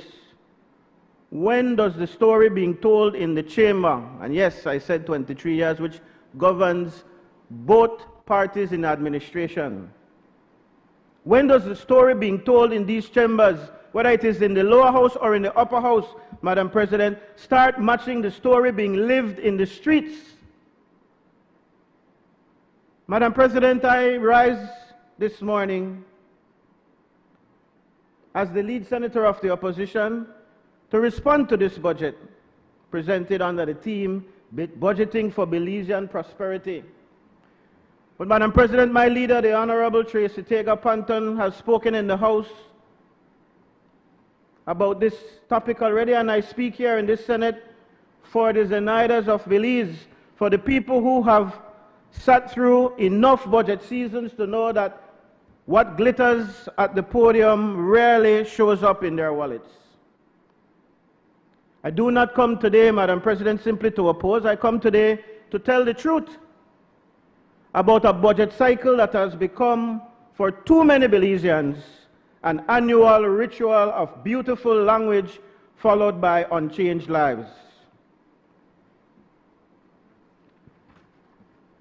Madam President, every budget has two versions. There is a version that is presented in this chamber, and when you hear the version here, Madam President, it is polished, it is confident, it is decorated with percentages and projections and phrases like historic low and seminal surge in prosperity. And then there is the version that is lived by the Belizean people out there, the version lived by Zenaida and her neighbors, the version lived by the cane farmers who we just passed a piece of legislation not in support of them, a version lived by the fishermen in Dangriga and by the small business owners, Senator Herrera, in San Pedro, who cannot afford to pay their staff because the cost of everything has outrun the price and they can't pass it on to the customer. Let me show this Honorable Senate, Madam President, concretely how these two versions diverge.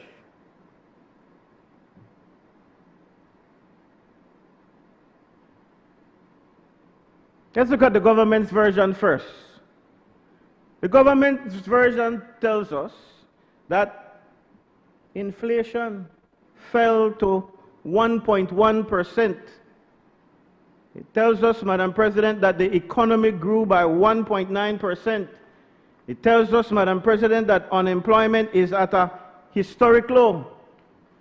It tells us that it is at 2.2%. It tells us, Madam President, that Belize is surpassing all regional performance, except for Guyana, right? Maybe Jamaica now. The public debt has been cut in half since 2020. Belize shines as a distinctive land. This is what the government's version says. But for the people on the street, Madam President, electricity bill went up in January. For the people on the street, Madam President, water rates went up. My own water rate gone up for about triple what it used to be. Something is going on at BWSL with these new rates. And I don't understand how you could say with a straight face to this nation that inflation is 1.1%. Fuel at the pump has risen so sharply, Madam President, that bus fares will shortly go up as well. I'm confident, not because I say so, because the Prime Minister tell the students in UB, and I ain't seen nothing yet. It will go up. And my good friend Senator Courtney just cautioned you, all the cherries and the sweet plums, the sweet today, could come crashing down because we don't have no control. And this budget is robust, he says, but he contradicts his own self. If he could crumble, then he can't robust. The $100 that my friend Zenaida sets aside each week, Madam President, to buy groceries now fills 3 plastic bags. And I go buy the Publix, I go buy the DK. I make a post about an experience I had at DK that day. So I know the telling you why I don't know. And me, born and grow and raised from the south side of Belize City. Nearly $300 that you used to set aside to buy your groceries for the month, 3 plastic bags. Not even last a week. So I don't understand how you could tell the Belizean people with a straight face that inflation is 1.1%. Your landlord as well, Madam President, the landlords, they tell you the rent has to go up. And the landlords are very impatient when they're asking the people like Zenaida for their rent, I want me rent, otherwise they have to put you out. Then it becomes a whole rumble because, you can't just really put out people who are renting your premises. They have to go involve police. The amount of time you have to catch city bus to go to a police station or go to a court or go wherever.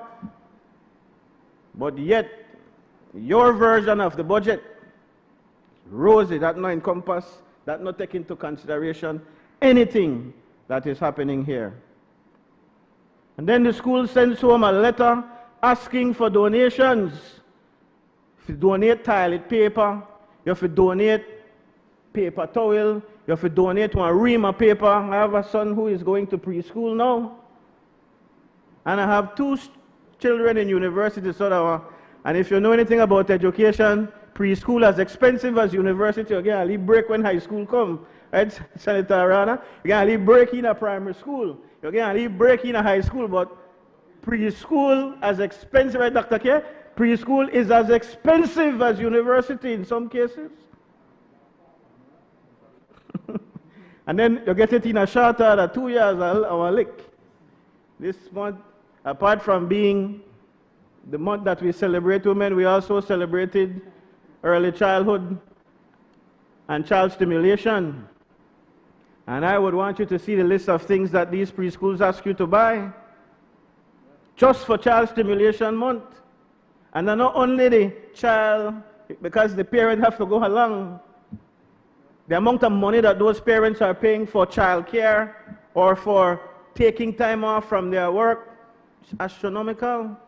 One poor person can't take the lick there. But under the version of the budget presented by the Honorable John Briceño, none of that now come out. None of that come out. They ask you for toilet paper, and they ask you for a fan. They ask you for everything under the sun. You know, that I've returned to the classroom, Madam President, I'll tell you, I really, really feel for my students. It's a licking. I've said to my administration, this is a licking, like as one thing done. Fundraising, raffle, trip. Tonight they go and dance, which could be I missed the dance because I know we are there till 11. If last year was any indicator. But the Prime Minister's budget is themed around Belizean prosperity, but the Belizean people on the streets do not feel the prosperity, Mr. Prime Minister, and all it does is make you out to be a liar. Not getting to tell the truth. I take that back. It is not very parliamentary-like. The truth does not reside in his bosom, Yes. or the truth is fleeting to him. Yes. Then Zenaida's social security contributions are about to be recalibrated. I don't know that they mentioned that in the budget. And if you missed that recalibrated, a big word, but if for the people who they listen at home, that means that we are taking from you more money. You know, I never go down. I agree. I hear you, Senator. The word can go either way, but not the payments.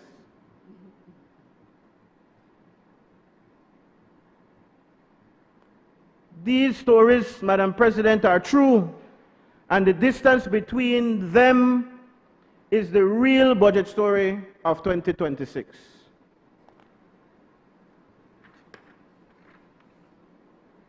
The numbers themselves confirm the conflict. The IMF and the World Bank record Belize's 2025 GDP growth at 1.5%, and I'm really sorry. I love when Senator Koyi is here because he tells the truth sometimes on these kinds of things. He may give with it. He's coming, all right. I'm looking forward. Because the IMF and the World Bank say that GDP growth for 2025, Madam President, was 1.5%, but the Prime Minister claims it's 1.9%. The international institutions record GDP at 6.6 billion, Madam President, but the government claims it's 6.997 billion.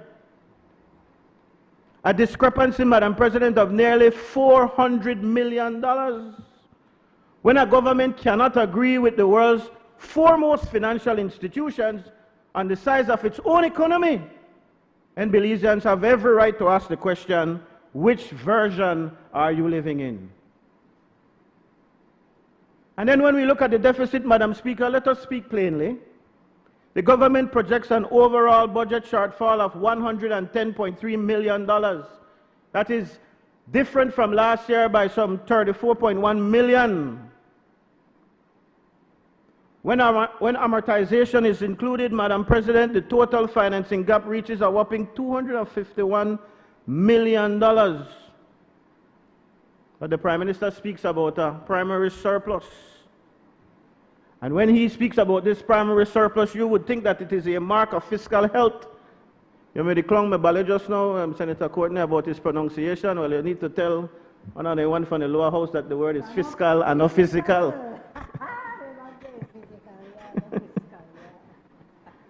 I don't call no name, can I say unkind? The Prime Minister speaks about this primary surplus as if it is fiscal health, Madam President. But the primary surplus is calculated before debt payments.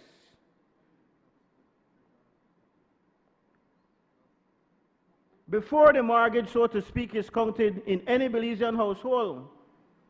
That accounting would be called self-deception. If you say, this is where I got, but then you forgot to take out the mortgage. You tell me where you got before you take out the mortgage, and then boy, when you take out the mortgage, you drop short. You won't make it. $1, Madam President, in every 7 that this government spends goes to service the public debt. And that debt, they say, stands at $4.676 billion. Not building roads, not stocking medicine cabinets, not hiring teachers, servicing debt. And the deficit means, Madam President, that we will borrow more this year. adding to the debt that my friend Zenaida has to shoulder along with her children and her grandchildren. That is the conflict, Madam President. Not between the opposition and the government. The conflict is between what is being said and what is being felt between the spin and the street. But Madam President, Zenaida has lived through many budget cycles. And she has been here before. And she remembers when a different set of leaders stood in the chamber and promised a better life. She remembers the slogans. She has watched the parties rotate. She watched the colors change and the signs and the names change on the ministries, the teams change on the budget speeches, building the future, a better Belize, budgeting for Belizean prosperity, all of those slogans. Every election cycle, a new phase, a new phrase comes out. Every budget season, a new set of reasons why the prosperity has not yet arrived. One of them, I mean, better must come, better, the best is yet to come.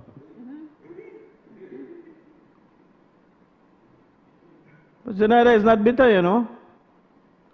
But she's no longer surprised. The Belizean people have become immune to this.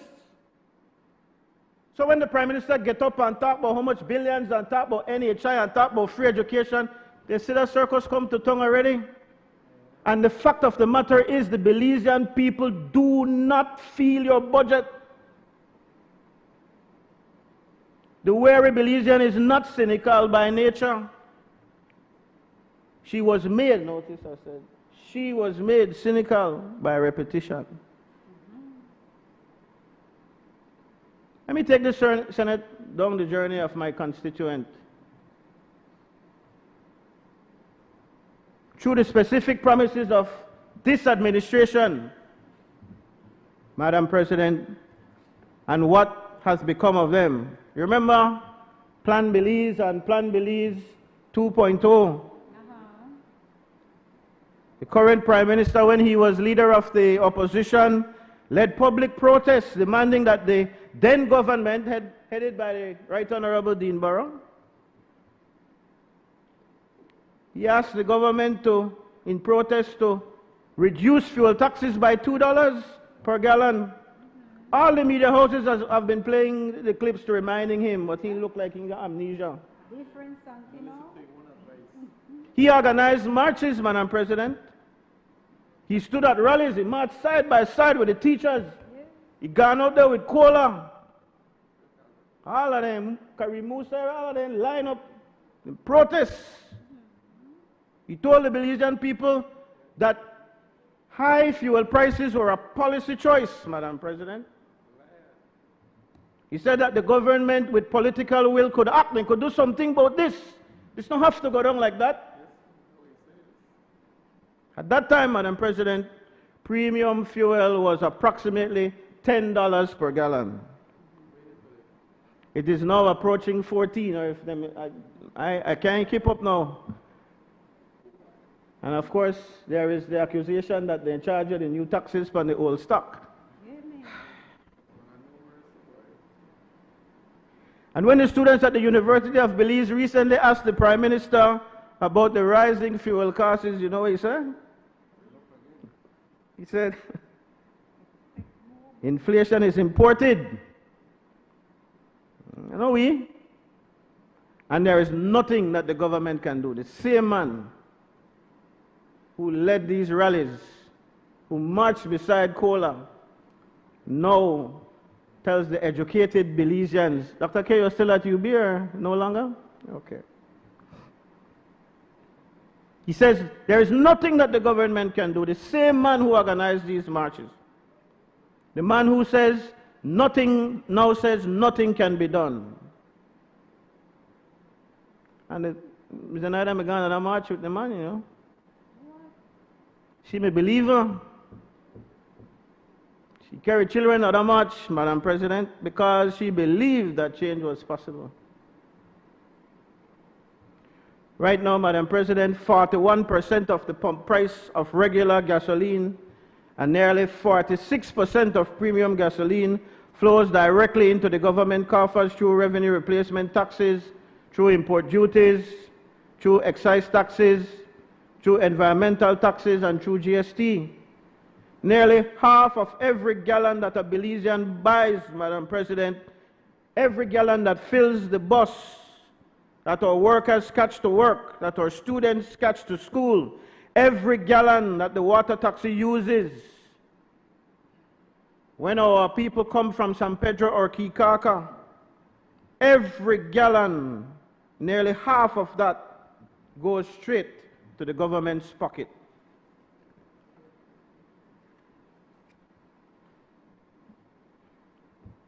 And I like to look regionally. You know what I found? What I found amazing?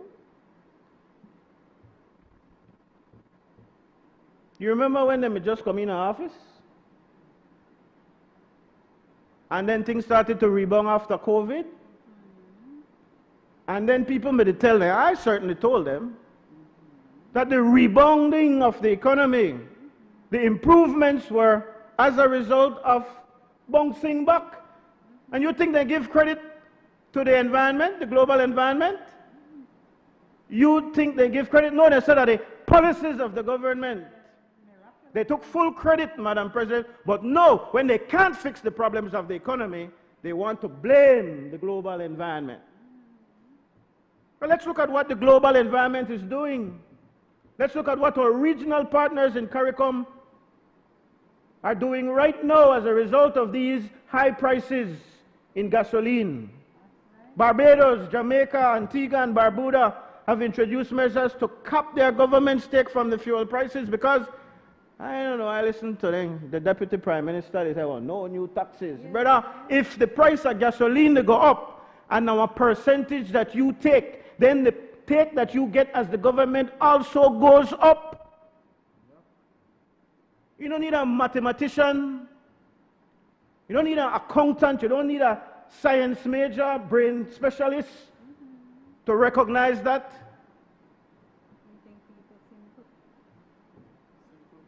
So the only explanation that we can hear when you say there is nothing you can do about it is that you do not want to do anything about it. And the reason you don't want to do anything about it, welcome, brother. I hope you never made a sneeze up too much. You don't want to do anything about it because the same predictions for revenue that you spoke of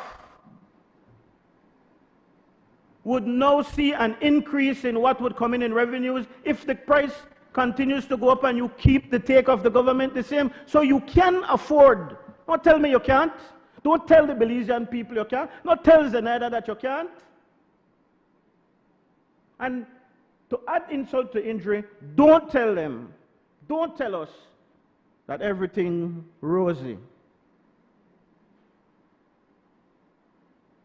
Nothing can be done, he says. So the opposition, Madam President, makes an immediate call for the reduction of no less than $2 per gallon in fuel taxes. Not next year, not after the committee review it. I don't want nonsense. You hear the Prime Minister, they say, well, yeah, we have to take it into consideration. Cabinet will do what it deems important to do, necessary to do.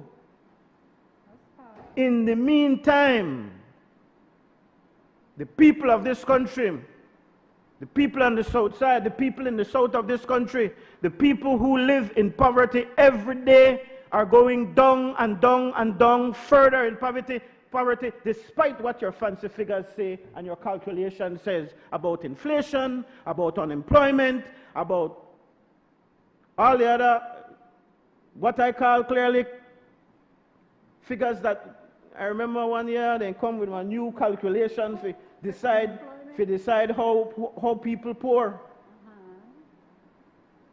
New formula. The Statistical Institute, I believe, changed the formula and then beat their chest a weaker poverty down, and they did absolutely nothing to take down poverty other than they reconfigured, they recalibrated how they calculate poverty. It is the same thing why unemployment has gone down.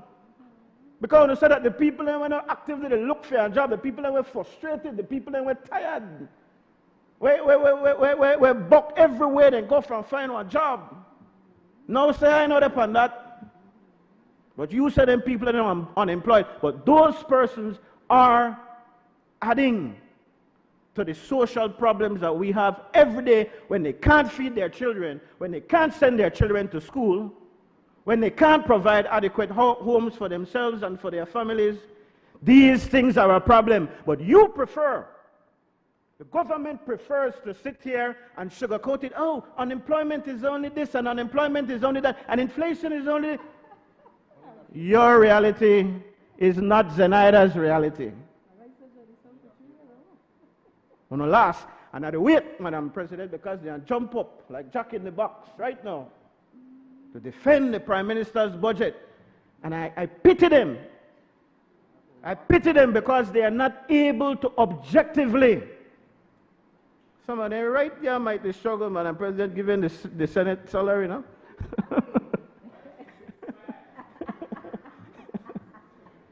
But you know, bound to say, hey.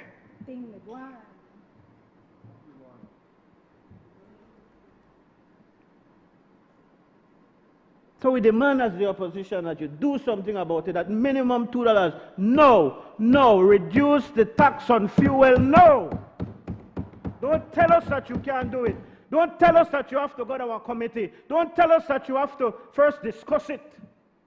The people are struggling, and according to you, it got worse to get. No, wait till it get worse.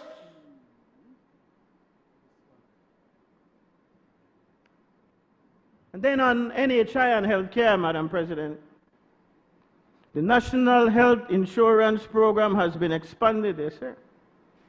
This is true. I'm not going as far as some of the other one, you know, but it is true that NHI has been expanded.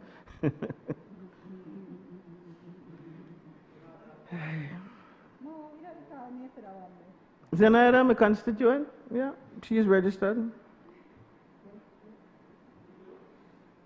But she tell me that when he got at the NHI registered private clinic, the private provider is always collecting, the private provider collects 70 cents on every NHI dollar. I said that thing in the last Senate meeting and you tell me that the private providers, you shut it down, remember?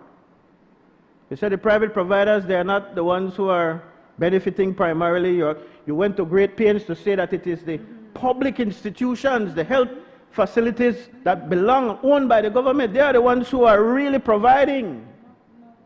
Well, your figures show that 70 cents of every NHI dollar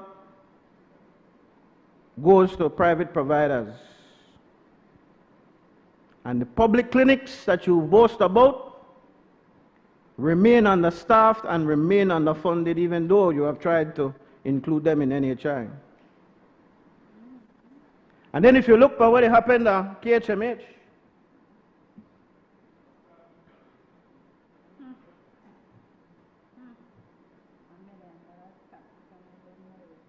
the one where we poor people in on the south side of Belize City have to rush to because they can't go to no other hospital, they can't afford it. If something happens to them, they have to go to KHMH. KHMH needs a new roof, but there's nothing in the budget. Nothing. Not a shilling. Not a dollar. Nothing in the budget for the roof at KHMH. Because according to you, the KHMH is not your priority. That's a statutory body. You know the millions you want to just exempt ASR, BSI, and Belcogen from? The tax dollars that were to come from that over the next 10 years could have helped KHMH and help to build some of the other projects that you talk about. Because the talk, hot one, you're going to take one piece of land in Belmopanka, big thing that happen, I know you're nothing more. In fact, the money we want to pay for the land was enough, I guess. Slow down the building at the hospital because the amount we pay for the land. I'm sure you'll help me along if that's not the case, Senator Koyi. Oh, but you're not part of anything, no more, no? Man, a consultant.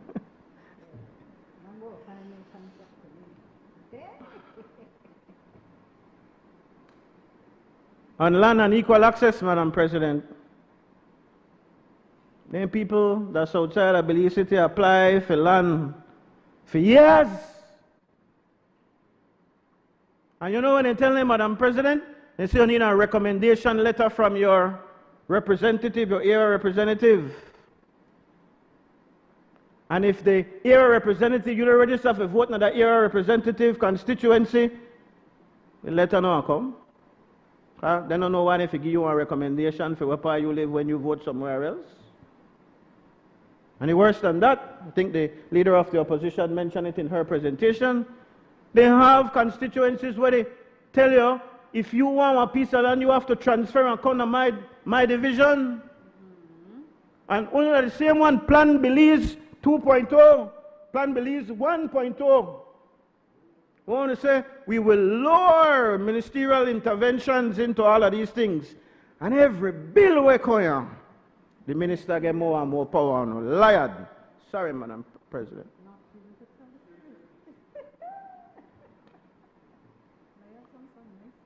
You promised it in your own manifesto. And a promise not kept, Madam President, is not just a broken commitment. It is a withdrawal from the account of public trust. This is why the people are at the point where they don't believe nothing they want to say. When you come and sing and dance there and give them whatever, and that they want to think when you got support, you will get a rude awakening. No, Speaker Farber says so because I've lived it. I've been on the other side as well. And you will remember that when I said and I started in this debate, this is not about what the UDP may do or what the PUP may do, because like my constituents and I tell you, tired of the song and dance from both sides. We need to start working for the Belizean people and we need to make sure that what we bring in the budget, that big book with a lot of numbers, translate into a change in the life of our people on the streets.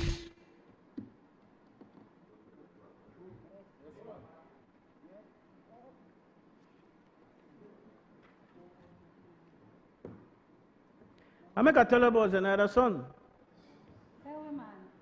He in a junior, in 22. He grew up on the same south side, in the same house, 22 years in a rented house. And then I fix the house, you can't go complain to the landlord. He no join no gang. He found a job at a hardware store, right at Belize City downtown. And he didn't try, Madam President, he really did try, but he is genuinely, earnestly trying. But 3 weeks ago, a friend whom I also did try, never joined no gang likewise. He was shot 2 blocks from where they both work, and he died. No warning, no argument, no wrong, just the wrong place at the wrong time. The wrong neighborhood. One of those neighborhoods that too many of our politicians fly over and we never live in them. Me live there. I have lived on George Street, Gill Street, King Street, Raccoon Street, Vernon Street, Alan Pitts Crescent, all on the south side, Tiger Street. They're 2 different spots. Rent, yes? Reality. Until God bless him, Remigio Montejo did not believe. Gave my mother that piece of land by the Bering Grove. We moved there when I was 15. I live in all the holes in Belize City until I decided to move to Lord's Bank. But anyway, yeah, my granny live on Alan Pitts. But then I got time when I lived there, because I couldn't go nowhere else. But you want too much details, man. Huh? Who? Oh, good man, good man. He was with the wrong party, but he was a good man.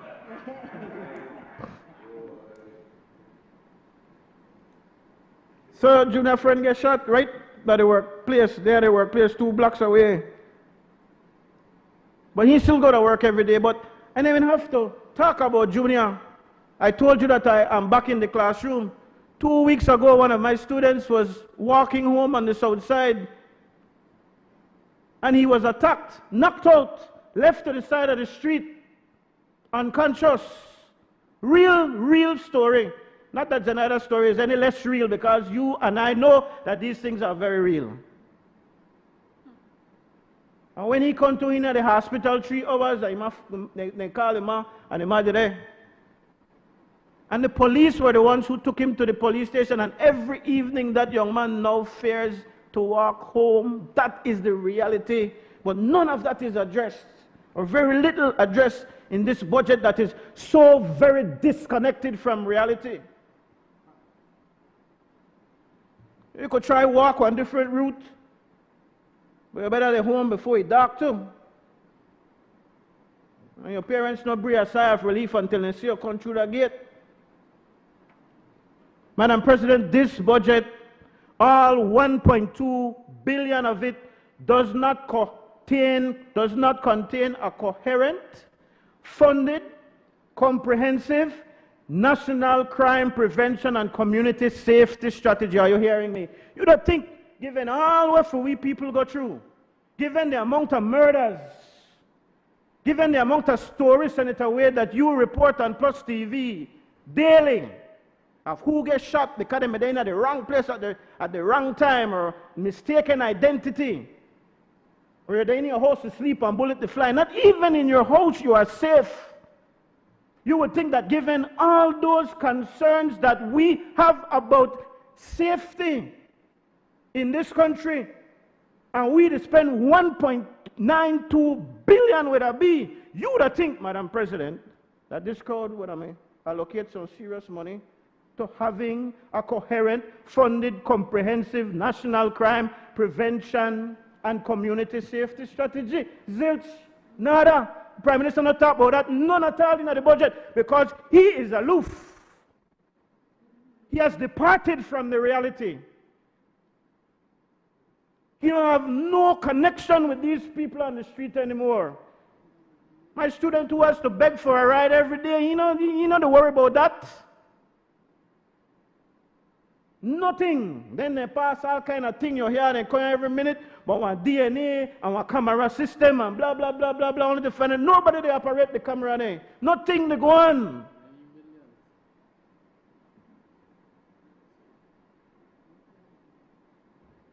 Not a priority for this administration at all. And they say Rambotown they come back. We find bodies. Out of the $1.92 billion,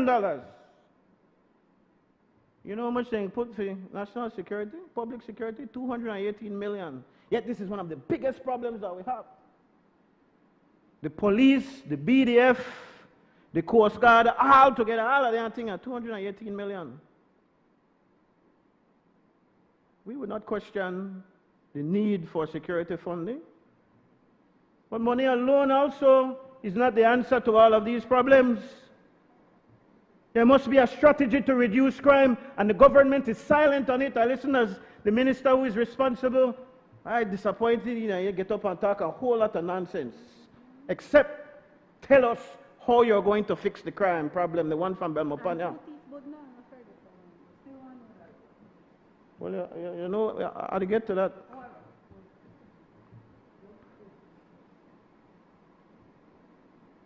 Madam President, it is a fact that Belize's homicide rate remains among the largest per capita in the Caribbean. I think only Jamaica they beat we. But then Baleano got nothing to say about that.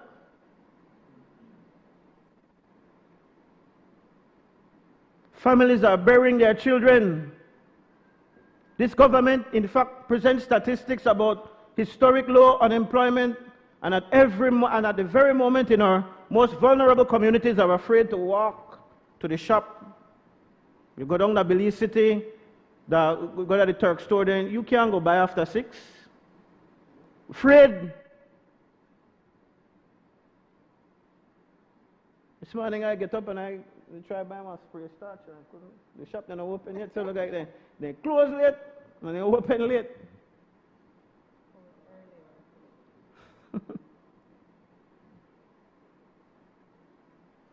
Our homicide rate remains high, but we're not got no plan. Where is the plan, Madam President?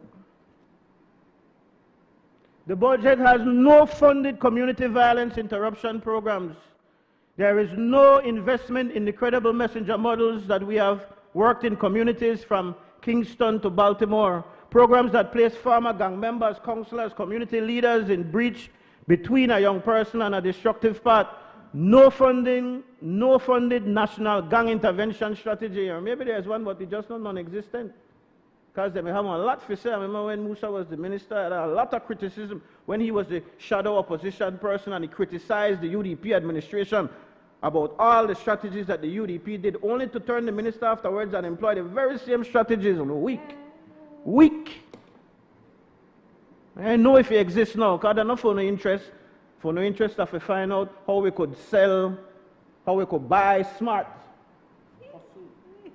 and make one money, and how we could buy the hydro dam. But I don't got time for all of that today. No serious investment again on mental health infrastructure in this country. Crazy people, as we call them, which is wrong terminology, those who are mentally challenged. Then they walk around, they assault other people, and then what your fix for that is to have the police arrest them and lock them up in a cell. And then if you lock them up with somebody else, that person get killed. These are real stories, they're not they make them up. But you all don't feel that this is a priority. Oh no, jump up like Jack in the Box in a minute to defend the budget. And when the opposition tells you that we are not going to support this budget, and say, but they don't support this and they support. A lot of things missing, brother.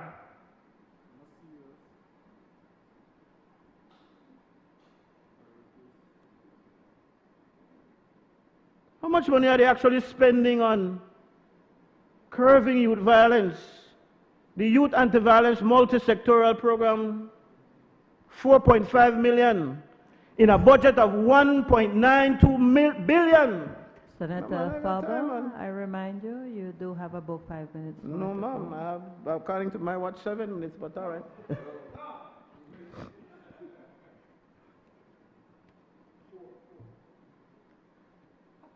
No investment in community lighting. No investment in after-school programs.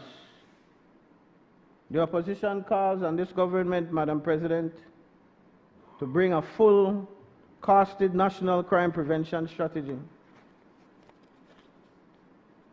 Madam President, let me now speak about something that the Prime Minister did not address even further in his budget, something that mainstream commentary has barely whispered about, something that touches directly on health of our people, particularly the people in our most rural, most vulnerable and undeserved communities.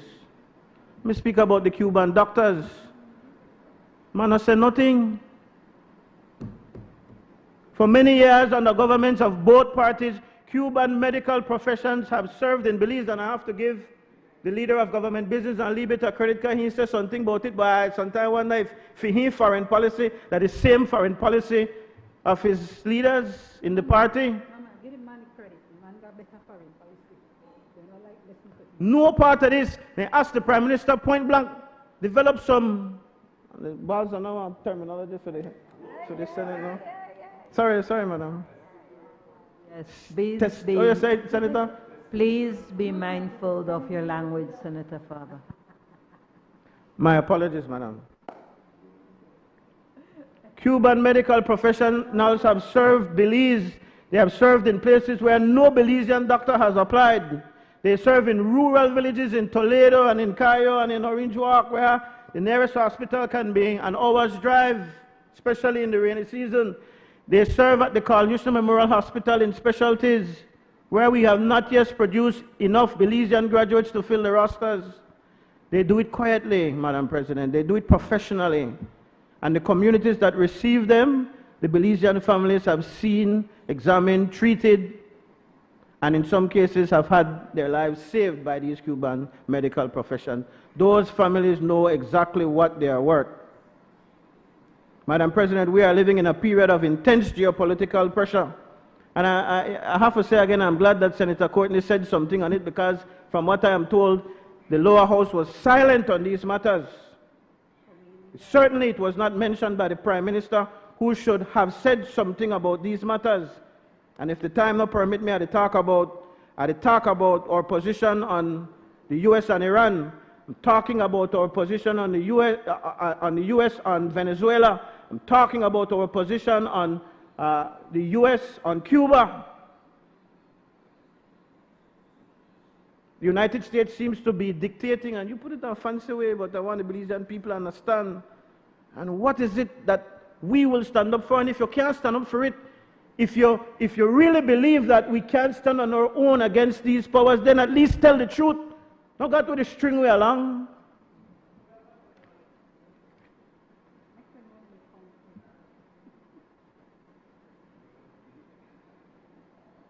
This needs to be addressed, Madam Speaker.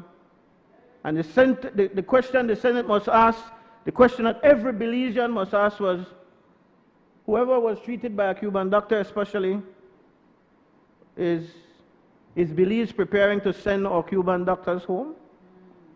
And if so, who will fill the gap? He talks about a robust, the leader of government business spoke about a robust plan in this budget. Well, do you have a plan if they send the Cuban doctors home? The Prime Minister, again, did not address these matters, and there needs to be said something.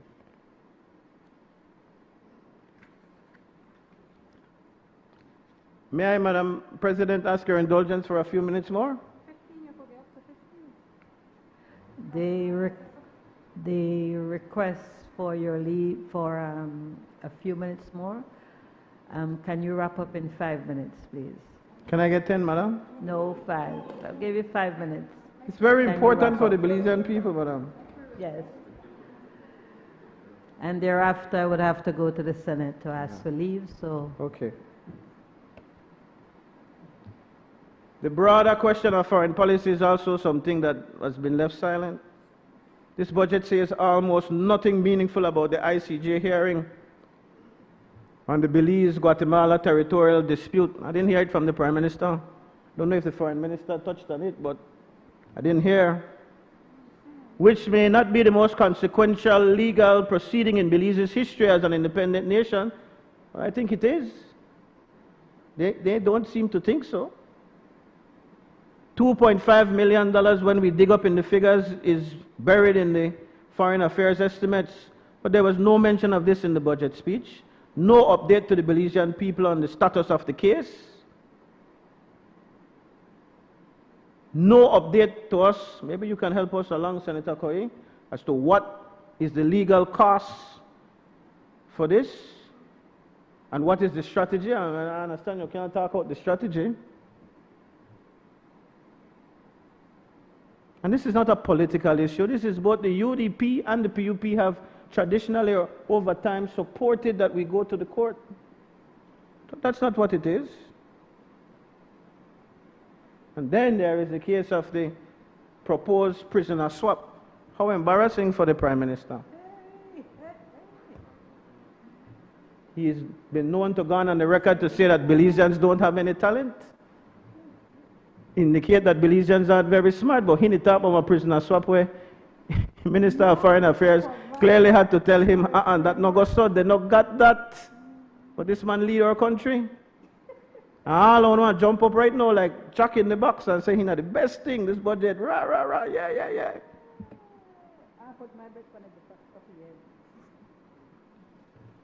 So the Foreign Minister had to clarify quickly that they're not so that go. So poor Bud now. And we still don't know the who thief, and you're correct. Madam President, when you strip away the theme, the rhetoric, the regional comparisons, and the carefully curated statistics that this budget reveals. So now I forget 5 minutes, you see. I'm kidding, madam. The budget reveals something important. It reveals that this budget is not about Belizean prosperity. It reveals what the priorities of the government actually are and who they serve. And none of them either. Of the $57 million allocated for National Health Insurance Program, Madam Speaker, 70% goes to the private care providers. Who are those providers? clinics and facilities operated by, in many cases, people with direct connections to the political establishment. When I said that the last time, Senator Courtney said, no, the chairman of the NHI steering committee is simultaneously the principal of a private care provider receiving NHI contracts. Say it ain't so. It's not an allegation, it is facts. And this is probably why we have not in 5 years received an audited financial statement for the public to review from NHI. And so we make the call today to provide the Belizean people with an audited financial statement for NHI before you come here and you ask us to budget more money for NHI. The BTL acquisition tells us the same story. The Prime Minister family, connected companies stand to benefit. The Social Security Board pooled retirement savings of working Belizeans. Every working Belizean person in this country is being positioned as the financial vehicle for the benefit of a few, the Prime Minister, his family, and Waterloo. And the people who raise concerns are numerous: the Chamber, the trade union, the civil society. Everybody with a no government, Senator Enya pretty much said it. Senator Faber, your time is up. I must ask for you to take your seat and so we can proceed with the debate. Thank you, Madam President. As a note to all senators, I remind you that the time that you're allocated for the budget debate is 45 minutes.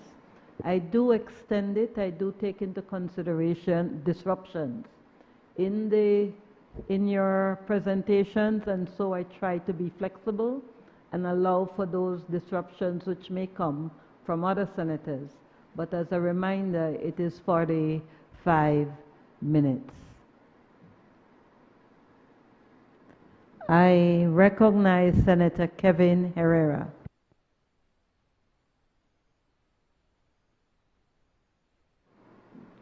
Thank you very much, Madam President.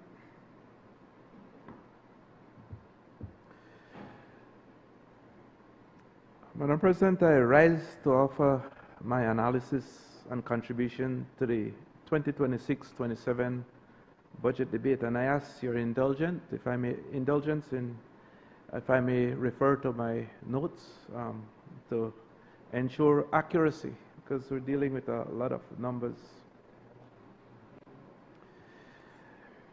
My presentation, Madam President, will really be looking at the past budget, the past financial year, as well as the budget that is in front of us.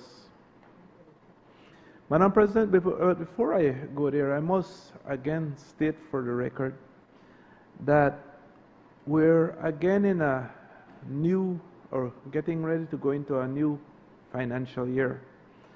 And again, we're woefully behind on the audits, audits of the government.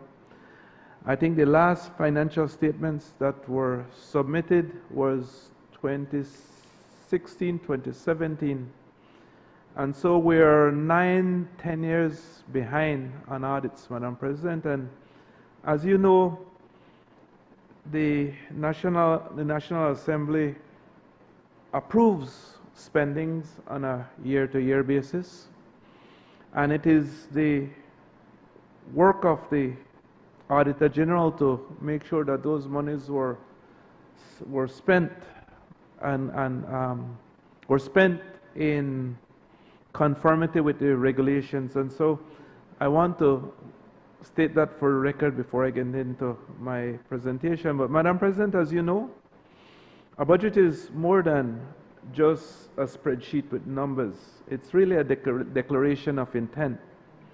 It is a legal authorization to spend the people's money based on an estimate of what the government can collect. While it generally reviews past performance, it's really forward-looking. In the government's case, it seeks to pass a law that authorizes it to spend certain sums over the next year.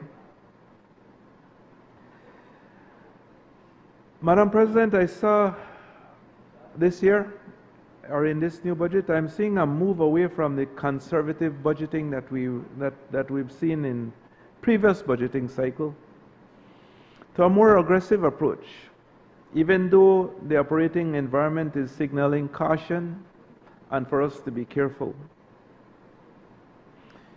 You will note that total revenues underperformed by 5% or $87 million in the previous fiscal year. $1.74 billion was budgeted, and the projected outturn, or what we actually expect to collect, was $1.65 billion. Now, Madam President, the government is projecting total revenues of $1.79 billion for 2026. This represents an increase over the past year's actual of $139 million, or this is an increase of around 8.4%. Madam President, this is an extremely critical issue in my view. This is what I believe makes this budget in many respects unrealistic.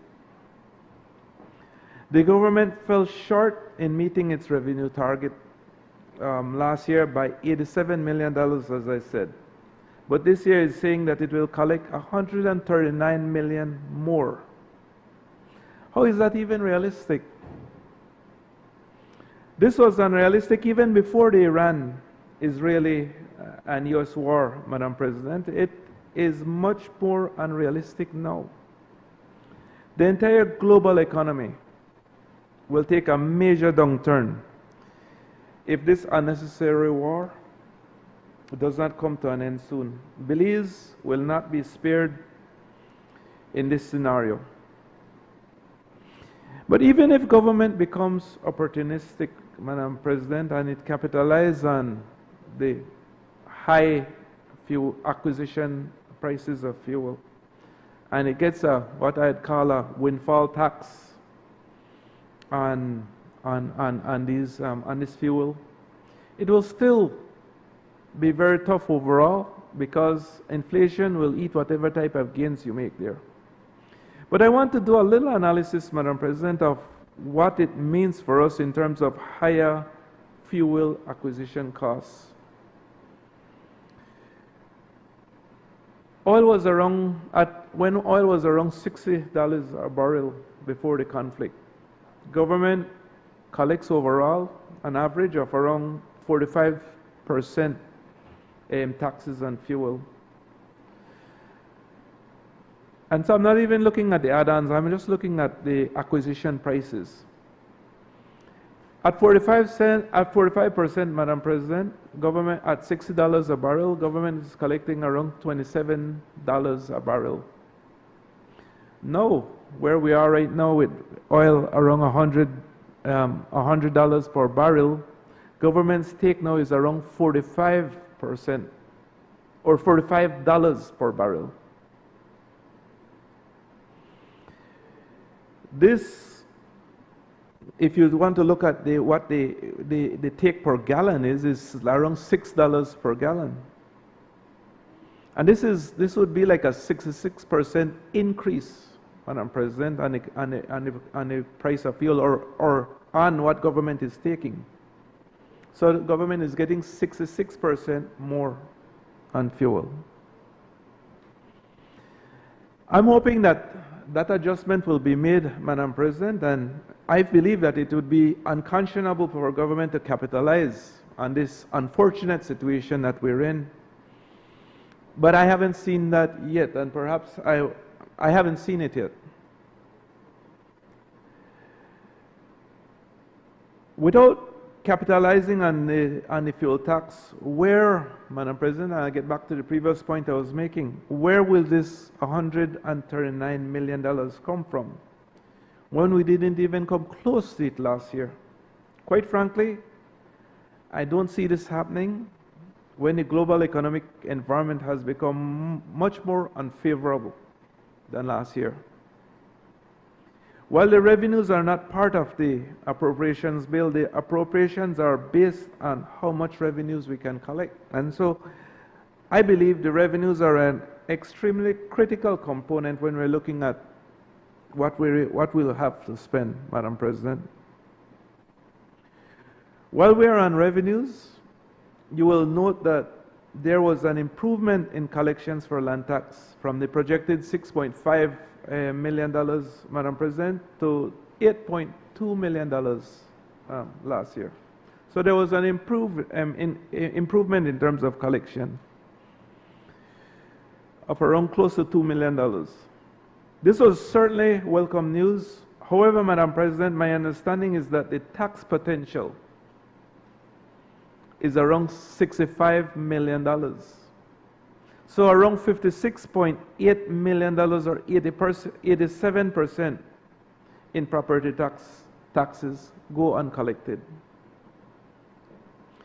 For 2026, a mere $9 million is projected to be collected. I've said it already, Madam President, and I think I've said it in many presentations I've made, is what we have here is really a speculator's paradise. Through connections, those well connected are given prime land.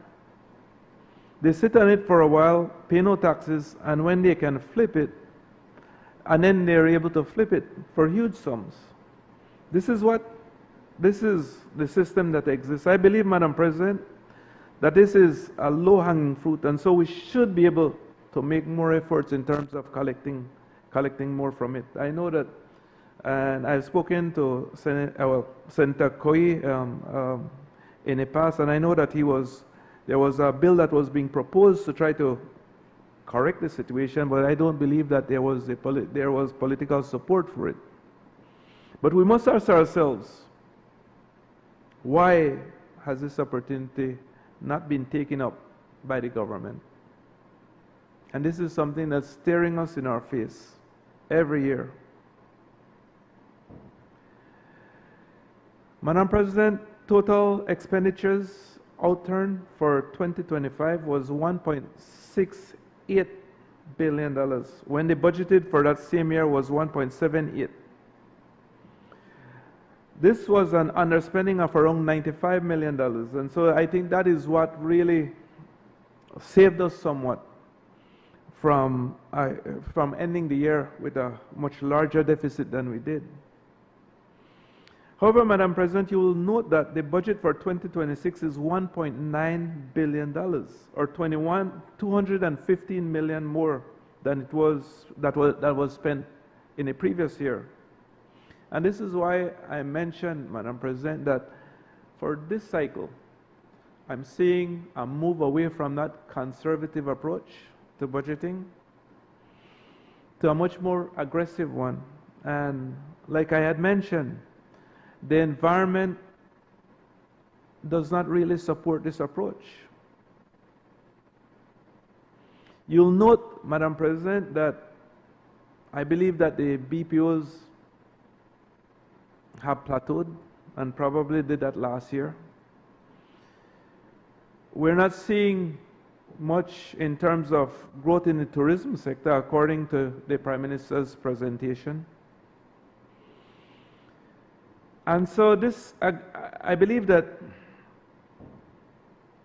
achieving these revenue targets and achieving the budget as it is presented, Madam President, is highly suspect and very unlikely to happen. So, Madam President, if we spend the $1.9 billion without realizing the projected revenue, then the deficit would widen significantly, and that's why I try to tie the revenues to the expenditures, and why I'm so concerned about going too aggressive in terms of the projections and the revenues, because it can really widen the deficit. And why is the deficit important, Madam President? Because that is what gives rise to the need for foreign financing, public sector debt. So, Madam President, if that debt widens based on what I've said, then the financing gap will also rise above the $251 million projected in the new budget. I will develop this point a little bit when I speak about debt, Madam President. While we're on expenditures, I note the Prime Minister's statement on personnel emoluments and pensions, and I think this is a really critical issue. He said that staff costs accounts for 11% of GDP, or 58% of recurrent spending. And if measured against recurrent revenue, it represents 45% of all revenues collected. He lamented that it was the highest in the region. Madam President, I think that we all agree that this is sustainable, but let us look a little closer to see if government is really being responsible and honest in this regard. Last year, the government budgeted for a workforce of 9,219 staff or employees. But it closed the year with 10,335 employees, or an increase of 1,116 new staff. And this is over what was budgeted. Madam President, if there was ever a case of padding the payroll, this is it. What are the implications? Well, my understanding that each staff costs an average of around $24,000 per year. This would mean that we spent around $26 million more than expected on staff costs, if we look at the additional staff that was taken on during the year. Now, Madam President, if you look a little further, and you look at what was overspent on personnel emoluments and pensions, it was around $24 million. And so you'll see the calculation and that figure almost matching perfectly. Now, the way he presented it almost sounded as if those staff costs are going up by itself, but it's not. If you really look at the numbers and you look at what the cost per employee is, and you look at the increase of new staff taken on over the in the previous year over what was budgeted, you'll see why the staff costs went up, or personnel costs went up the way it did.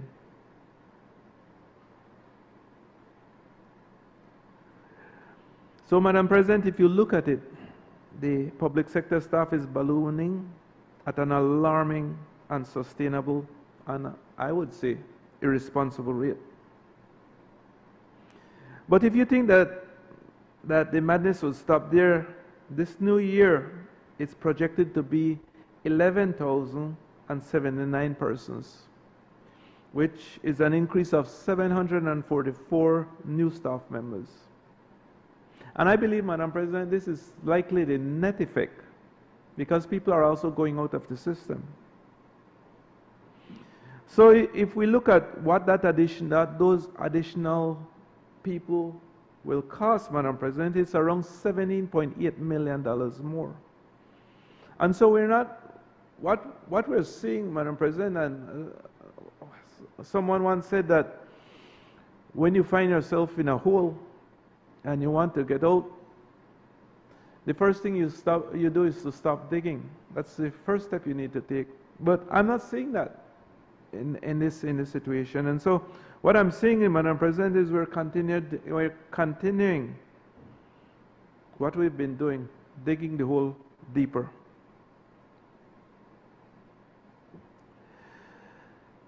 Madam President, the infrastructure development does not happen under recurrent expenditures. It really happens under capital allocations. So when overspending happens in the recurrent, or when you have that type of imbalance in the recurrent, what it does is it really crowds out what you have to spend in capital. And capital is really what you use for your developmental projects. Recurrent expenditures account for 72% of total revenues. This leaves really 28% for capital expenditures. Of course, we know that all capital expenditures does not come from what is left, because you also have debt that you take on to carry out some of those projects under Capital 3. But I note the Prime Minister's presentation that he said that 60% of all secondary students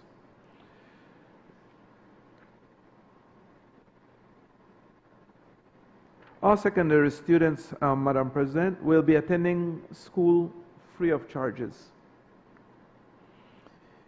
Now, if what is meant by free education means that those attending school won't be paying any fees, I will be first to say that all investments in education is good, Madam President, but there's also a caution to it.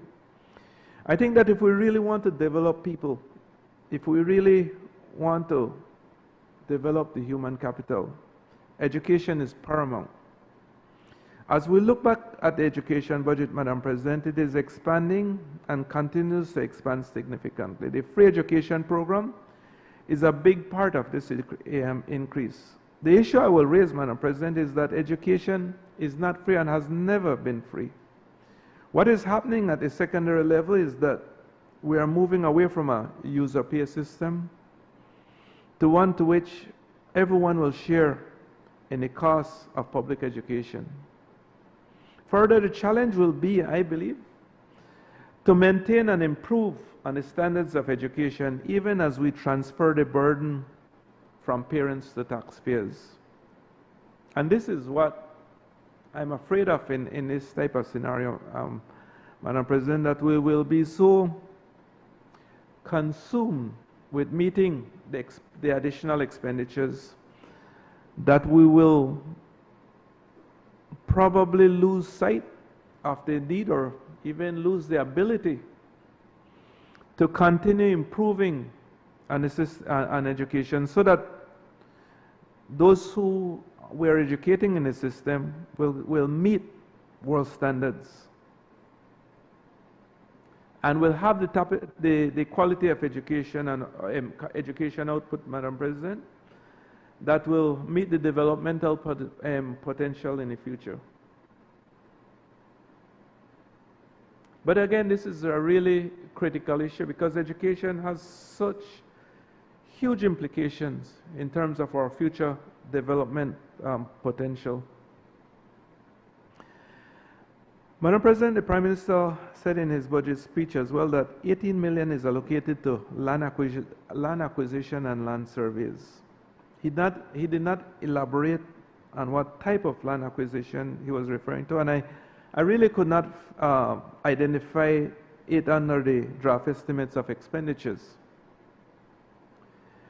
$18 million is a significant sum when you consider that the whole Ministry of Agriculture is only receiving $19 million. And then tourism. I think the leader of government business mentioned just a little while ago that tourism accounts for 45% of GDP. And yet we're only spending $16 million on it in this budget. You know, if we look at agriculture at $19 million, tourism at $16 million, yet just for land acquisition we've allocated $18 million, Madam President, then you see that there has to be an issue of priorities.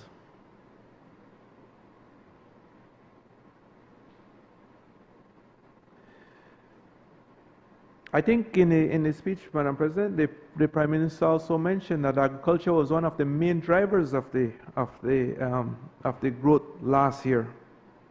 And then, of course, we know that tourism is one of our important anchors in the economy.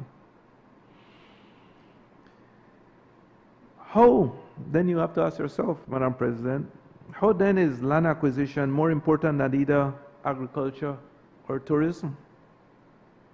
I mean, for years we've been seeing agriculture, the total allocation for agriculture around 14, 15, 16 this year, $19 million. But it has to be better than that. I think the leader for government, the business, again, spoke about the potential of cattle, of beef farming in Belize. And then you look at the challenges farmers are facing in that area. I mean, we've seen rabies outbreak. Someone just called me, a farmer just called me yesterday, stating that he lost around 11 heads over the past week on one farm. My brother up in Isabella Bank lost about 9 in 1 week as well. And so the losses are there, and the challenges in agriculture are significant.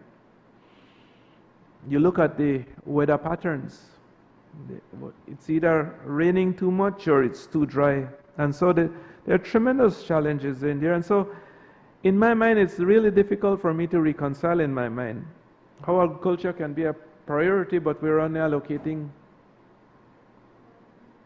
$18 million to it, or $19 million, I should say. Madam President, what I believe is that land acquisitions have been a big part of the hustle over the past years. Again, by the well-connected, land is inappropriately given to a favored few at a pittance. Then it is reacquired by government at market rates. We all know this scheme. It has been happening for so long, resulting in a windfall for the players involved. This results in a double whammy for the people of Belize. They are left on the hook for these ridiculous reacquisition costs, while they continue to lose their land to these schemes. And so these, Madam President, in my view, are corrupt schemes, and I'm hoping that at some point they can be addressed, but for some reason, no one seems to be too bothered about it.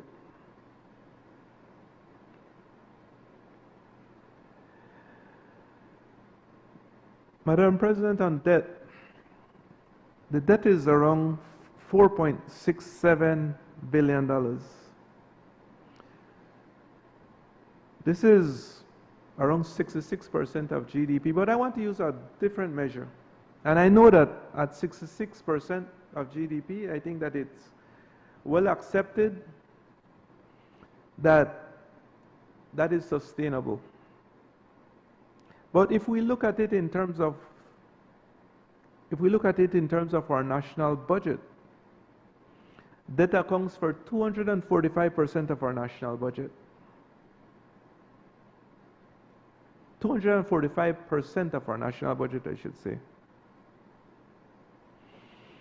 I know that the normal comparison, Madam President, as I mentioned, is to GDP, but really when you compare it to the national budget, it really puts it in perspective in terms of the magnitude of our challenge. It is a challenge, Madam President, because each year we need to borrow for budgetary support to pay for capital expenditures, but also to close the gap, the financing gap, which again is part of what the debt gives rise to. So let me go a little deeper into it. This coming year, we will borrow $251 million in budgetary support. If we borrow $250 million each year for the next 10 years, Madam President, we would have borrowed $2.5 billion in 10 years. And this would be an additional debt. This year we are paying $140 million down on our debt. So these are principal payments. And so in 10 years, if we use the same 10 years to calculate, we would have paid down $1.4 billion of debt over the next 10 years. This would give a net increase in debt of around $1.1 billion. And so if you look at it, Madam President, the trajectory is not going down, it's really going up. And so I believe we have to continue, and this is really a very conservative estimate, because generally I think that it goes a little higher than that, than what is projected and what is budgeted. So, Madam President, I mentioned this to say that we have to continue to be prudent in terms of our approach, in terms of how we acquire new debt, how we manage it, how we spend in these budgets, and what we decide to spend on.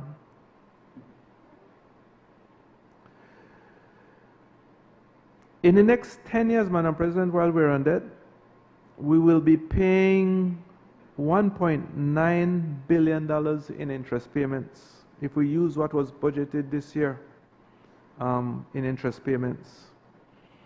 So if you add what we're paying back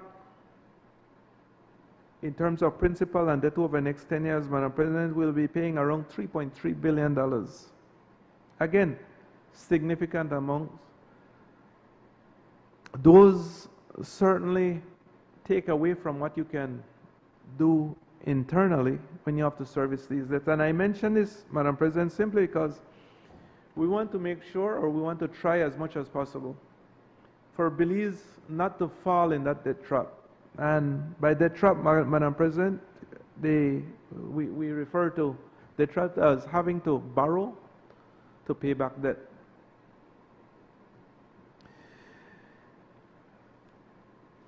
I would like to, if you'll allow me, Madam President, to just highlight a few of the ministries in terms of what was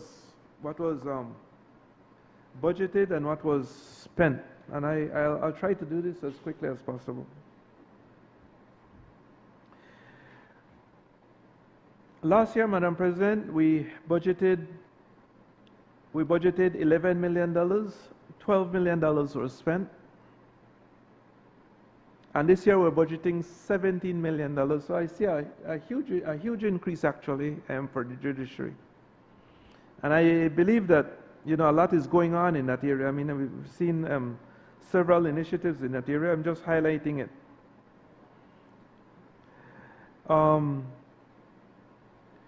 The Ministry of Public Service, Madam President, they budgeted last year $37 million. They spent 34, which is so they spent less than what was budgeted, but this year they're being given $42 million.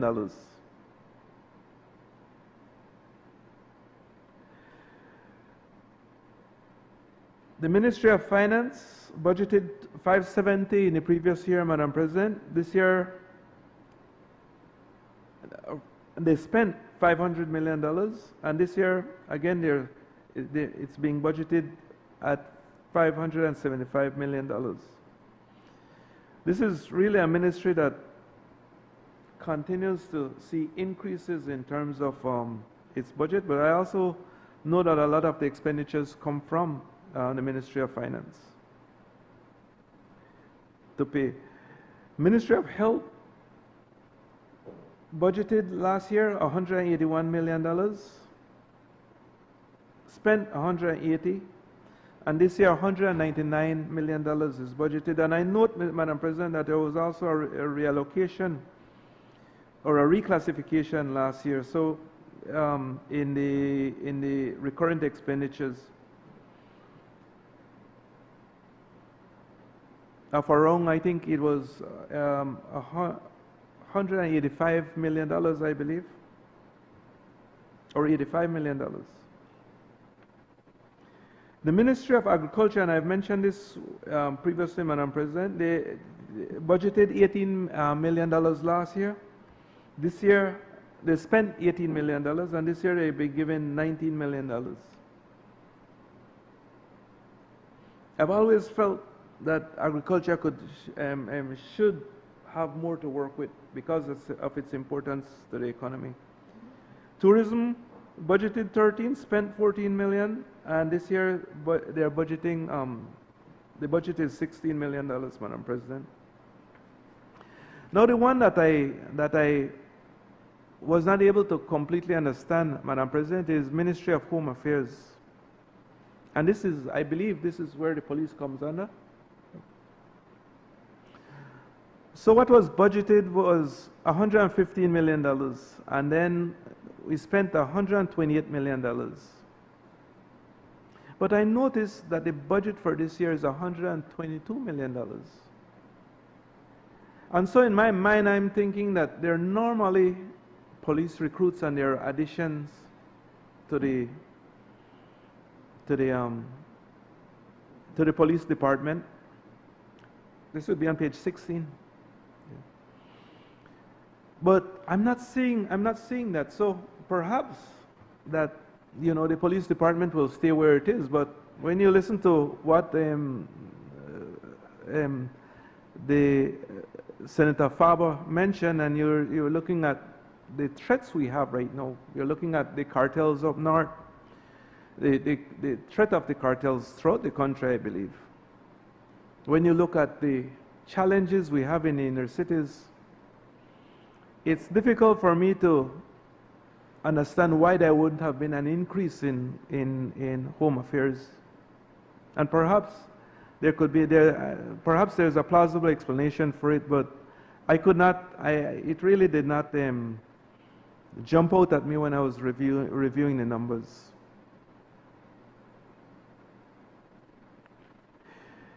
Ministry of Economic Transformation and Investment budgeted $34 million, or spent $23 million, and then now it's being budgeted at $30 million again, Madam President. And then Ministry of National Defense.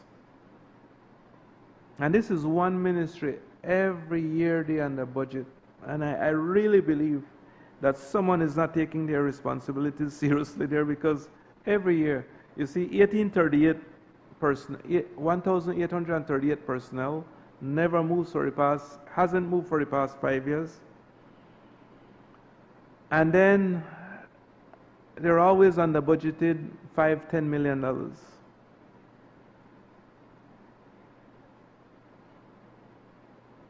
And the last one I'll touch on, Madam President, is Ministry of Immigration, Governance and Labor. Budgeted $26 million, spent $21 million, and is budgeting $31 million for the new year. And so if you look at those numbers, Madam President,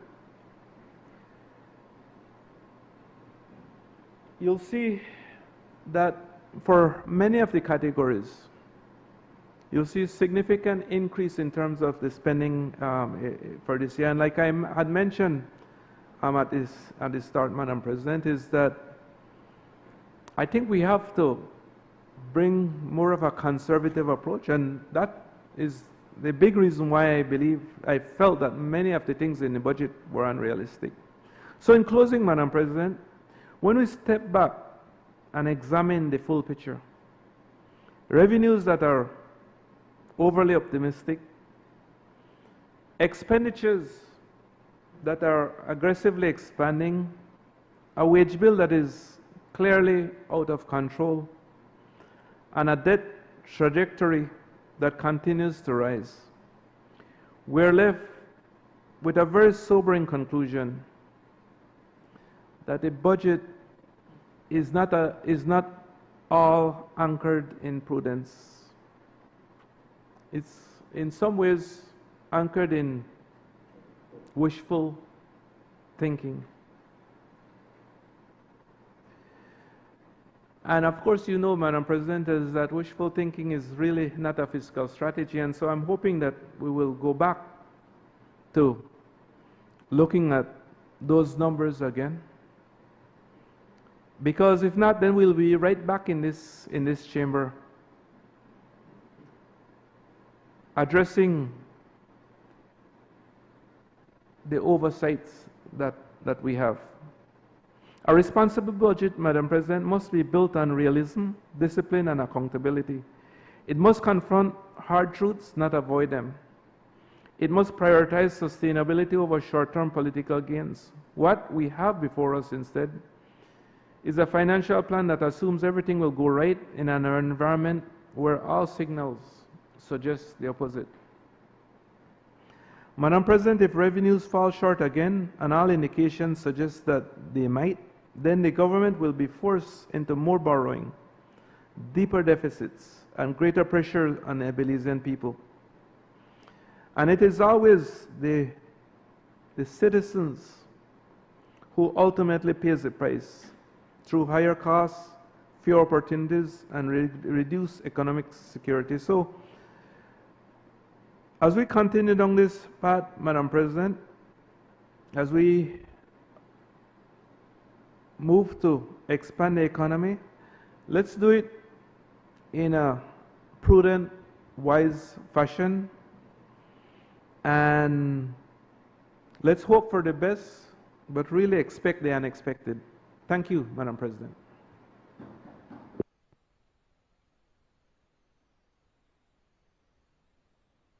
I recognize Senator Rosella Arana. Before you proceed, Senator Arana, let me just state for clarity that there is a digital clock on the wall.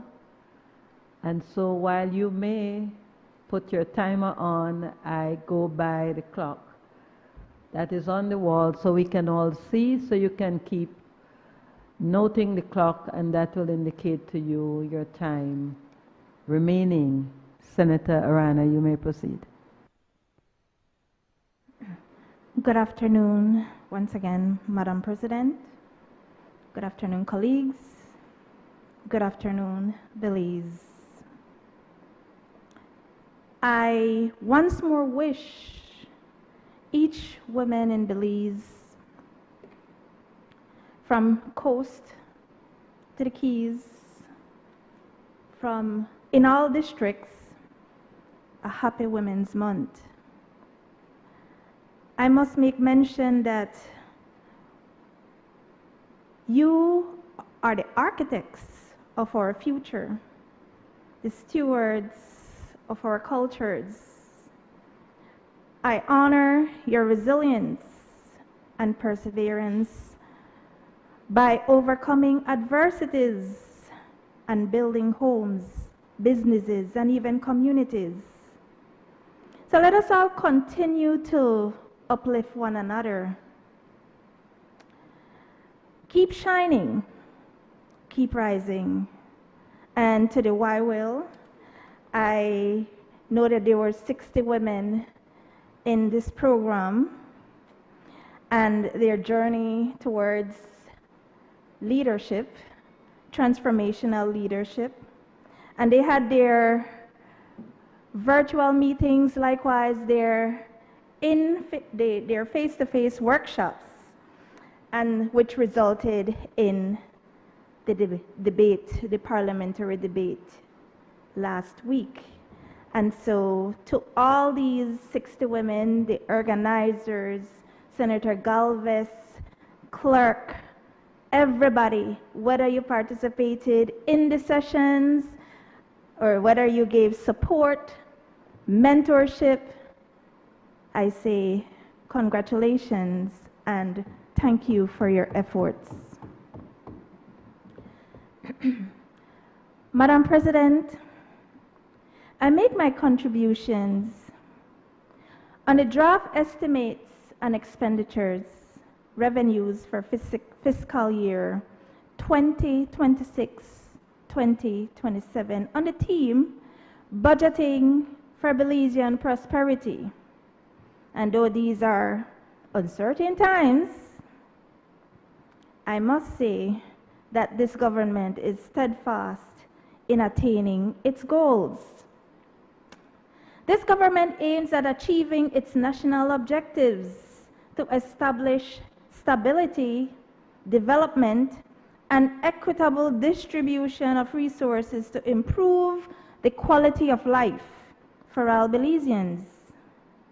This budget, Madam President, focuses on strengthening national security, supporting economic growth, and increasing capital investments.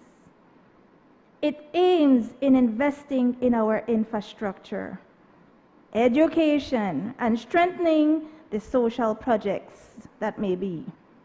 It also highlights important interests in the expansion of the national health insurance, fiscal management, the transparency in the development of our country. this government continues to aim at restoring the country's finances to be stable, to be strong, especially knowing that there was in 2020 as they received debt distress. Now, Madam President, I must commend my former colleague at the Orange Walk Town Council and now Minister of Health and Wellness for doing a splendid job in his ministry and through his vision and the massive support and leadership from our Prime Minister, Honorable John Briceño.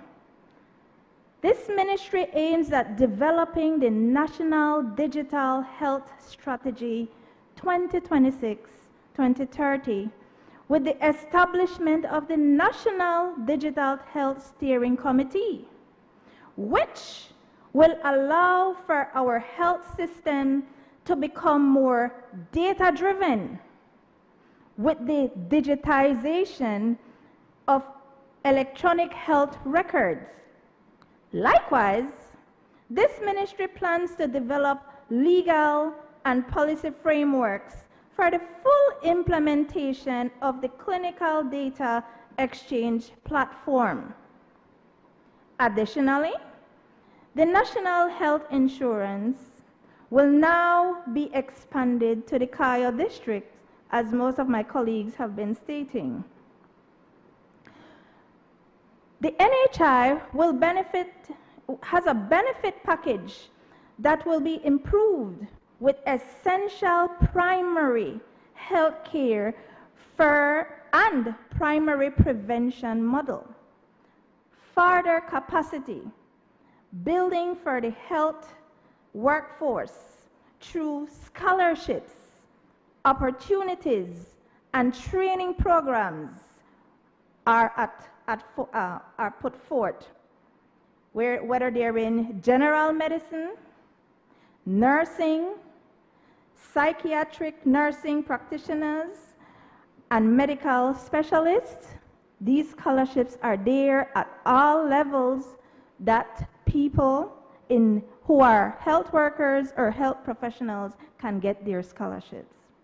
There will be a development of the National Strategic Plan for the Prevention and Control for NCDs and Mental Health 2026-2027. So when I listened earlier to the Senator Faber, there is something in mention in this budget as it goes on to health, mental health in particular. In education, I must first start by starting with this quote, as the former First Lady of the United States once said, "The secret to life is education." Education helps to foster national development. It helps to reduce poverty and helps in building a strong, skilled, and resilient workforce. And so, with the Belize Education Upliftment Project, it helps to keep young people out of the streets or off the streets. And so with the free education program that they have instilled, as what the Senator Faber said, he will feel a little relief when his children get to high school. And so this free education, looking at young people getting their uniforms, getting their feeding for lunch, transportation is being provided, and the education, the tuition is paid. And so, Madam President, I think about, again, the students, the young people of remote, rural communities all over this country. This free education goes a long way to them and for them. Because not all these students or young people have the opportunity to go to school. Not everyone has parents that can afford to send them to school. And so with this free education program, especially when it comes to rural, remote secondary schools, it goes a very, very long way. Teachers, the restoration of the frozen increments, they are now benefiting. Increase increments, they are now benefiting. And I must shift a little here, Madam President, to the foreign minister. In this budget, there is mention on page 132 of this draft. Where's the book? Yes, help me please. In this book, page 132, does make mention, thank you very much, of the aims at resolving the Belize-Guatemala territorial referendum at the ICJ. All that needed to be done was to look in the book on page 132. Not the PM speech. The budget, Senator, the budget. And added to that, the book also makes mention on the same page that there are attempts to resolve the claim by Honduras for sovereignty over the Sapo de la Keys. So it's not like it's not in the book, it's there. We just have to read it. Now, as I shift over to the Ministry of Economic Transformation, the Ministry of Economic Transformation, which was then the Ministry of Economic Development, builds its focus on 5 key pillars. The government remains accountable and committed to its mandate to serve the people of Belize. These pillars are resilient economic transformation, social protection, sustainable rural development, modernization of public institutions, and climate resistance. With that said, feasibility studies for 2 new hospitals, which is going to be in Punta Gorda town and Orange Walk town, will now be underway. Under the leadership of Honorable John Briceño, the Ministry of Health and Wellness and the Ministry of Economic Transformation, there will be 2 major healthcare infrastructure from CABE, which is the Central American Development for Economic Integration. This study sets the framework for 2 modern, resilient, and well-equipped health facilities. Also, it proposes developments aimed at enhancing service delivery, patient care, and operational efficiency. This study will also guide decisions related to facility design, medical equipment needs, and long-term functionality to support improved health outcomes in these 2 districts.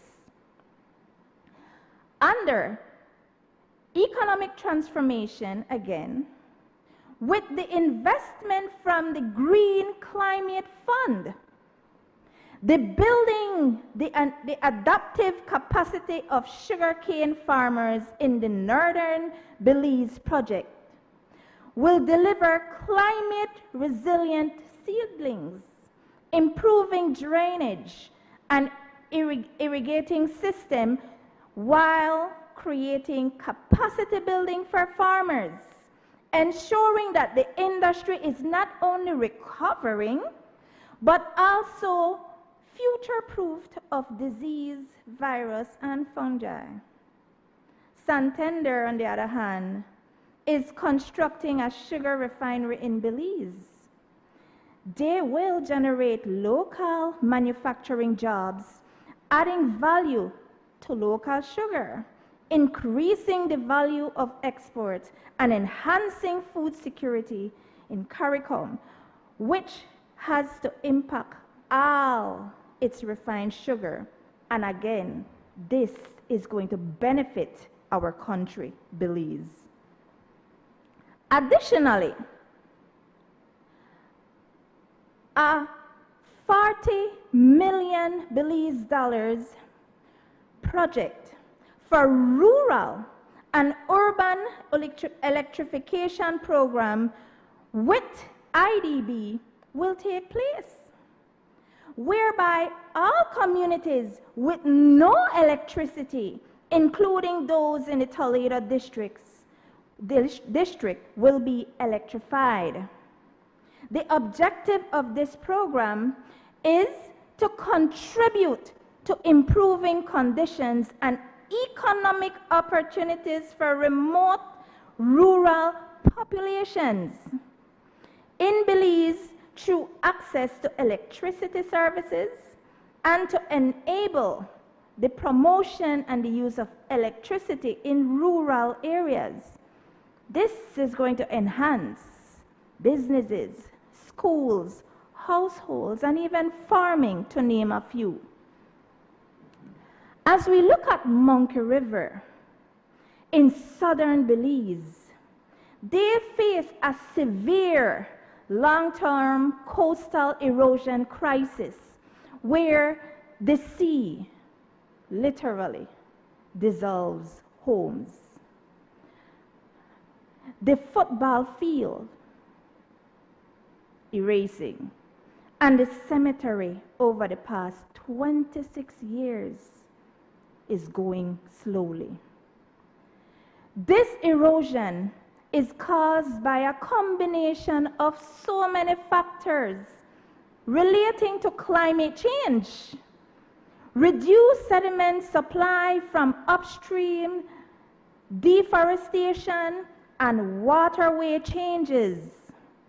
Today, with the help from the government of Belize, through the Ministry of Rural Transformation and Climate Finance Unit, a seawall has been built to restore the land in that area. Now, monies has been allocated to repair the Monkey River village front dock. And as I shift from the Ministry of Economic Transformation, I now go into the Ministry of Sustainable Development. Under Solid Waste Management, the ministry is investing and expanding in solid waste separation and organic waste management. Waste management can be a recovery tool for reuse and sustainability. With the home composting project, pilot project, households in Orange Walk, Dangriga, and Benqueviejo town have joined the program. 2 more composting plants in San Ignacio town and San Pedro town are now underway with feasibility studies. The home composting pilot project is an environmental initiative notably implemented in Belize by Recycle Organics to convert organic waste into nutrient-rich compost, which helps to reduce methane. And composting can be used in agriculture when we're talking about organic products.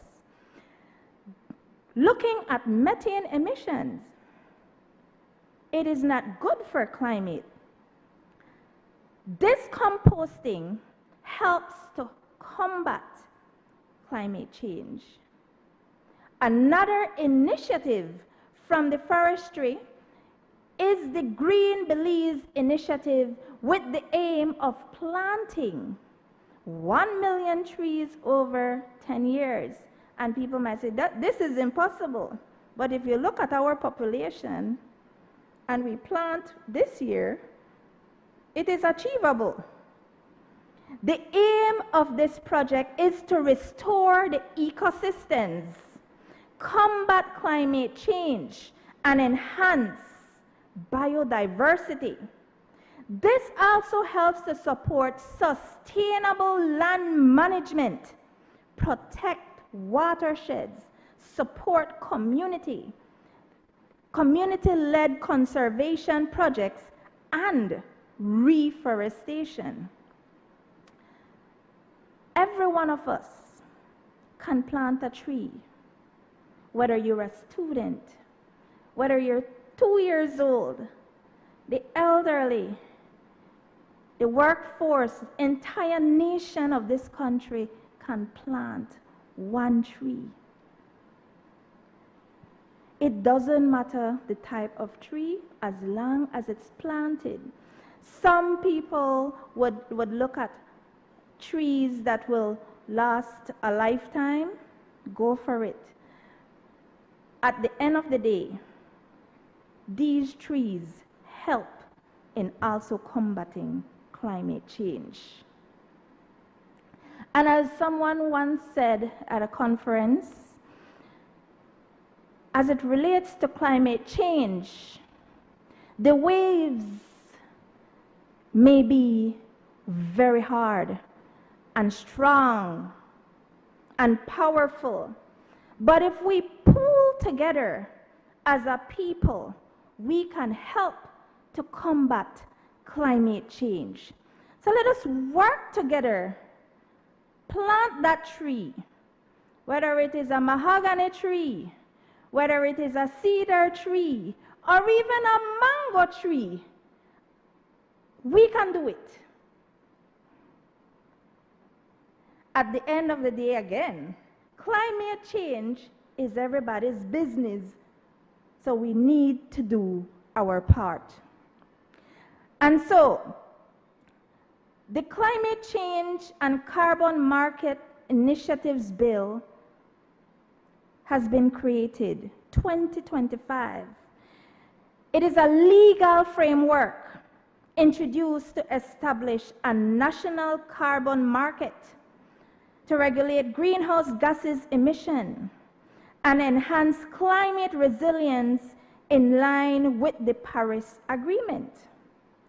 Through the efforts of the National Climate Change Office, there has been planning to strengthen capacities funded by the GEF for capacity building initiatives for transparency project, and the office also strengthened national system for tracking climate change investment.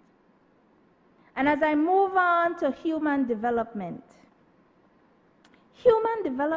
Madam Speaker, Madam President, is a fundamental part of a nation's capacity, where it enhances freedom and well-being. It empowers individuals to live fulfilling lives and drive societal progress and social stability. And when I was digging into my research and doing a little bit of it, research, I found this quote under Roots for Action, a United Nations Development Program, which states, human development is about giving people more freedom to live lives they value. This means developing people's abilities and giving them a chance to use them. And after listening to the Minister in charge of Human Development, Family Support and Gender Affairs, I was touched because her ministry is doing a lot, advocating and empowering people to appreciate the value of being given a second chance in life. Whether it is in strengthening child protection systems for our Belizean children, or advancing the family bill, or even strengthening the rehabilitation system, it is worth working for. She and her team are impacting lives and giving it value. This ministry has implemented the Women's Empowerment Project. They have advanced the Gender-Based Violence Action Plan. With the help of the Justice of the Peace Association and the Attorney General's Office, they will be introducing the Domestic Violence Bill. They are strengthening elderly care and expanding Boost program to individuals and households in this country. The ministry's work is not limited to what I have just mentioned. There are so many other things that they have been doing. However, in 2026-2027, they will continue to finalize and adopt the operationalize the social protection policy and strategy, which includes the Boost program. Public assistance and care services advances the gender-based violence legislative reform, strengthen the child and family protection frameworks, finalize, prepare, and roll out the new parenting policy and curriculum. Furthermore, the ministry will increase caregiving compensation, expand the elderly home visiting program, operationalize the Disabilities Act, establish a commission for disabilities, continue to fully implement the Gender Strategy Plan 2025-2028 and the multi-sectorial protocols for gender-based violence. This ministry will launch the Youths Making a Difference mentorship program. And like all other ministries, this ministry is working hard to make people's lives better. Madam President, as I reflect back on the theme, budgeting for Belizean prosperity, we can see the essence of its priorities, our values, our vision for the future. It determines whether we invest in our people, strengthen our economy, and create opportunities for all, or whether we fall short of meeting the needs of those we serve. This government is investing in the lives of its people. This government is strengthening the economy one step at a time. This government is creating opportunities for all its people and this government is meeting the needs of this nation. This government, under the leadership of the Honorable Prime Minister and his team of ministers and area representatives, are moving Belize forward into prosperity, one step at a time. They are committed to be accountable, transparent, responsible in their decision making. They are most definitely excellent stewards of the people's trust in the functioning of their government. I, after considering the short terms, the long term, and even the medium term effects of this budget, and how it promotes sustainable growth, equity, and national development, Madam Speaker, I must say that I fully support this budget. Thank you.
I recognize Senator passed away. Thank you very much, Mr. President. My speech is laced with Madam President, so I trust that you will forgive me just in case I make errors. With your indulgence, Mr. President, can I please read from my notes?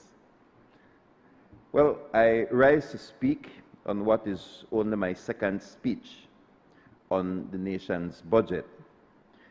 Less than a year ago, I was cutting my teeth on draft estimates of revenue and expenditure 2025-26. And just like that, here we are again. This year, I tried my best to prioritize listening to as many budget presentations as I possibly could. That of the Prime Minister, the Leader of the Opposition, Deputy Prime Minister, key ministers expounding on the achievements of their ministries, as well as those of the opposition representatives as they gave their honest opinions on the state of the economy, rising cost of living, efficiencies in the system, etc. It struck me that we are growing and maturing as a nation. There was less bantering, more facts. Yet, of course, there were some heated moments from both sides. But we got to see and heard some opposition members, even the leader of the opposition, commending the current administration for certain achievements and decisions.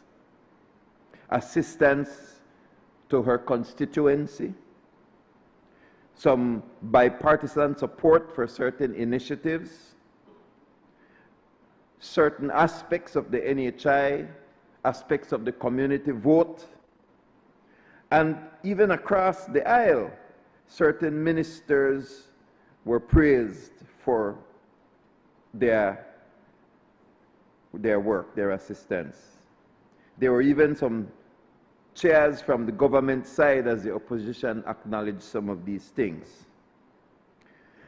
I know this might irk the traditionally polarized party hacks who prefer a speech full of opposing views, but I see it as a positive development in a maturing democracy in Belize. Hopeful that when the tide turns, because it eventually turns, you know, that the same will continue. That the same will continue. Not to say that there wasn't intense debate, you know, on certain budget items, for example, low-income housing, a project, by the way, that I've said before, that I'm proud to associate myself with. I also heard some ministers of government bemoan rising costs of living of ordinary Belizeans. Rather than just tote the traditional victor chant that all is well and that the state vessel called Belize is smooth sailing and sparkling waters, instead some acknowledged mistakes along the way, commenting that many Belizeans, despite the progress made, are still struggling and that more can still be done. The Deputy Prime Minister's speech, for example, shared some of the difficulties that still exist within this country, and they do. How to improve the lives of Belizeans. I heard the Deputy Prime Minister publicly chide rabid political land department workers for rejecting or denying opposition land application forms, saying this must stop now. I heard the Minister of Tourism speak directly to the Belizean population about the many illegal garbage dumping sites, chiding us to do better and to keep our country clean. Another unusual yet positive move in our democracy. As we debate the budget, the government side should also be able to point out difficulties as we move ahead, just as the opposition has been able to say certain areas that they believe is going well. I believe this is progress. This is also development. I too have my highlights of the last year, and I welcome further development that is going to take place or has begun to take place. Number one, the issue of infrastructure development. It is close to my heart. I've traveled to many parts of the world, and every time my plane lands back in Belize, I feel that sense of we're being left behind developmentally. And so the previous administration under the UDP, there was a lot of infrastructure development in some of the municipalities and highways. And so I welcome more infrastructure development. The George Price Highway that is going to be, there's an ambitious highway upgrade, new bridges, etc., that are slated. I welcome the parts of the budget that will help our country to look more modern. Let's catch up with Chatomal. They have a train now. Melchor looks far different than when I was a child growing up. I come from the south of the country. I'm proud of my southern roots, and some parts of the south look the same way when I was a child, even though I am now 56 years old. Celebrated my birthday this past weekend. I want to see development across the length and breadth of this nation. 22nd, you're 21st, and belated happy birthday. But I am happy to see that infrastructure. Now, of course, we will have to, as a nation, discuss how we are going to move through all of the traffic jams that are going to take place. It will be a major test of our resilience and of our patience. Infrastructure. The second is education. $13 million earmarked for educational grants. free tuition for all government schools. I applaud that there is this move. But remember, I am also the senator representing the churches. Sometimes I feel as if we are trying to penalize parents who send their children to religious institutions. When, if you go to a government school now, a high school, they are going to get free education. But if you are the kind of parent like I am that would prefer my child to get education at a religious school, then I have to carry the burden. Even if I am religious, and I am, I pay taxes too. I have business as well. We work as well. So there's no such thing as secular tax and Christian tax or religious tax. There's just tax. So I look forward to free education rolling out into religious schools as well. Now I must pause here and recall that a few months ago, teachers from religious institutions did get that additional, I think it was 40% to cover religious schools, did get something. So that now 100% of teachers' salaries are being paid, which I stood up and I thanked the government at that point in time. But we're moving forward. Now, after the government gave that 100% to the teachers, I understand that they're trying to bring church schools now under the Smart Stream system, after there was a commitment that that fund would continue to come to these religious institutions and then they would pay the teachers. So I would like that to be addressed, because there was a commitment that was made.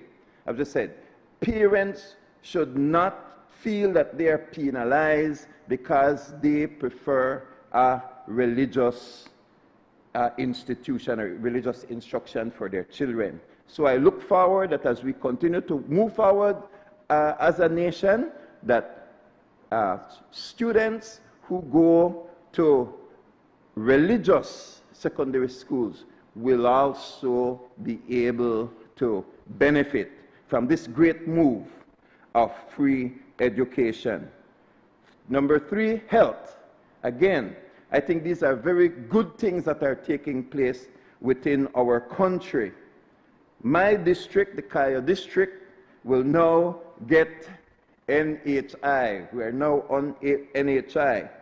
The budget says $57 million, and it represents a $7 million increase over the previous year. And I didn't hear that the first time from the Prime Minister's speech. I got a telephone call from my wife, who, of course, runs Plus TV, and she said, we're going to send in our names to be on that list. And so I was very excited when I found out that NHI would come to the Cayo district.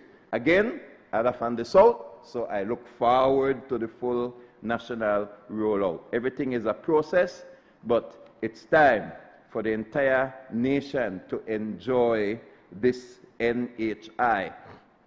And of course, government, hospitals, etc., around the world, sometimes they get a hard rap. They are slower. I'm going to speak about a student. I'm not going to call any names. Belizean student over in Mexico got sick, went to the government hospital, was there at 1 o'clock in the afternoon, did not get to see the doctor until 8 o'clock that night. 1, 2, 3, 4, 5, 6, 7, 8. I have relatives and friends in the UK under the government system where when it's time for them to see a specialist, it's a 7-month, 6-month schedule to go. So there are some areas that we are doing better than other countries, but by including NHI with some of these private clinics, Belizeans are able to see specialists in very, very short period of time. I won't get into the Cuban, the Cuban crisis, I have my own opinion and philosophy on those types of stuff. So I will move on. But we do live in a time when I don't think that as the government we should try play bad man or push out with chess. We really need the proper diplomacy in this day and age to make sure that Belizeans have, in this changing realities and the global realities, that we make wise decisions as a small nation and as we move forward. Number 4, again, a highlight that I see is housing. $8 million allocated for low-income housing. This is close to my heart because I was asked to sit on the committee that selects people. And I shared it last year. I'm going to share it again. I don't mind putting my face out there so that if you say somebody they rent their small income house, let's know about it. But there was a situation at one time where somebody was selling drugs from their home and they had to be removed from that situation. So we're not saying that it is a perfect program, but it is a program that all Belizeans should be proud of. And I am 100% sure that PUPs and UDPs and NOPs have benefited from this housing program. And I was asked to be there to ensure, as a part of the team, that there is fairness in distribution. I can't say 100%, but we are trying our best. One of the things I want to say to the government is that you need another housing project beside the poor, this low-income housing project. You need another project because you are the ones who promised the people 10,000 houses. And then when I ask, how do you count the 10,000 house? You will say, oh, it includes DFC and it includes the banks and it includes all of these things for the 10,000 houses. Okay, that may be so, but if the project that the government is directly responsible for is the poor, is the low-income housing, then everybody is trying to get in. Even if they don't qualify as low-income earners, they will try to qualify. When they fill out that application form, they will tell you how bad they are doing. They may not be necessarily doing that bad, but you can't fault the Belizean if they want to pay $100 a month too, and that's the only program you have. So the pressures are high. And one thing I find out, if that Belizeans really want to get in, they will try to qualify themselves. It's, I poor, things really bad.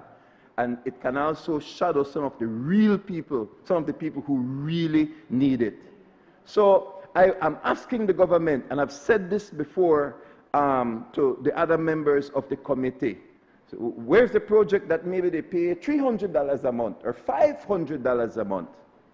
Why am I standing here like this, talking like this? Well, previously, when there was a housing project under the then Right Honorable Said Musa, I was able to get a house. I paid for it, but it was a public-private partnership. I proudly live in an area that is called the Habit Housing Area. I am a beneficiary of a program. I love the program. I go home. Every time I go home to a well-built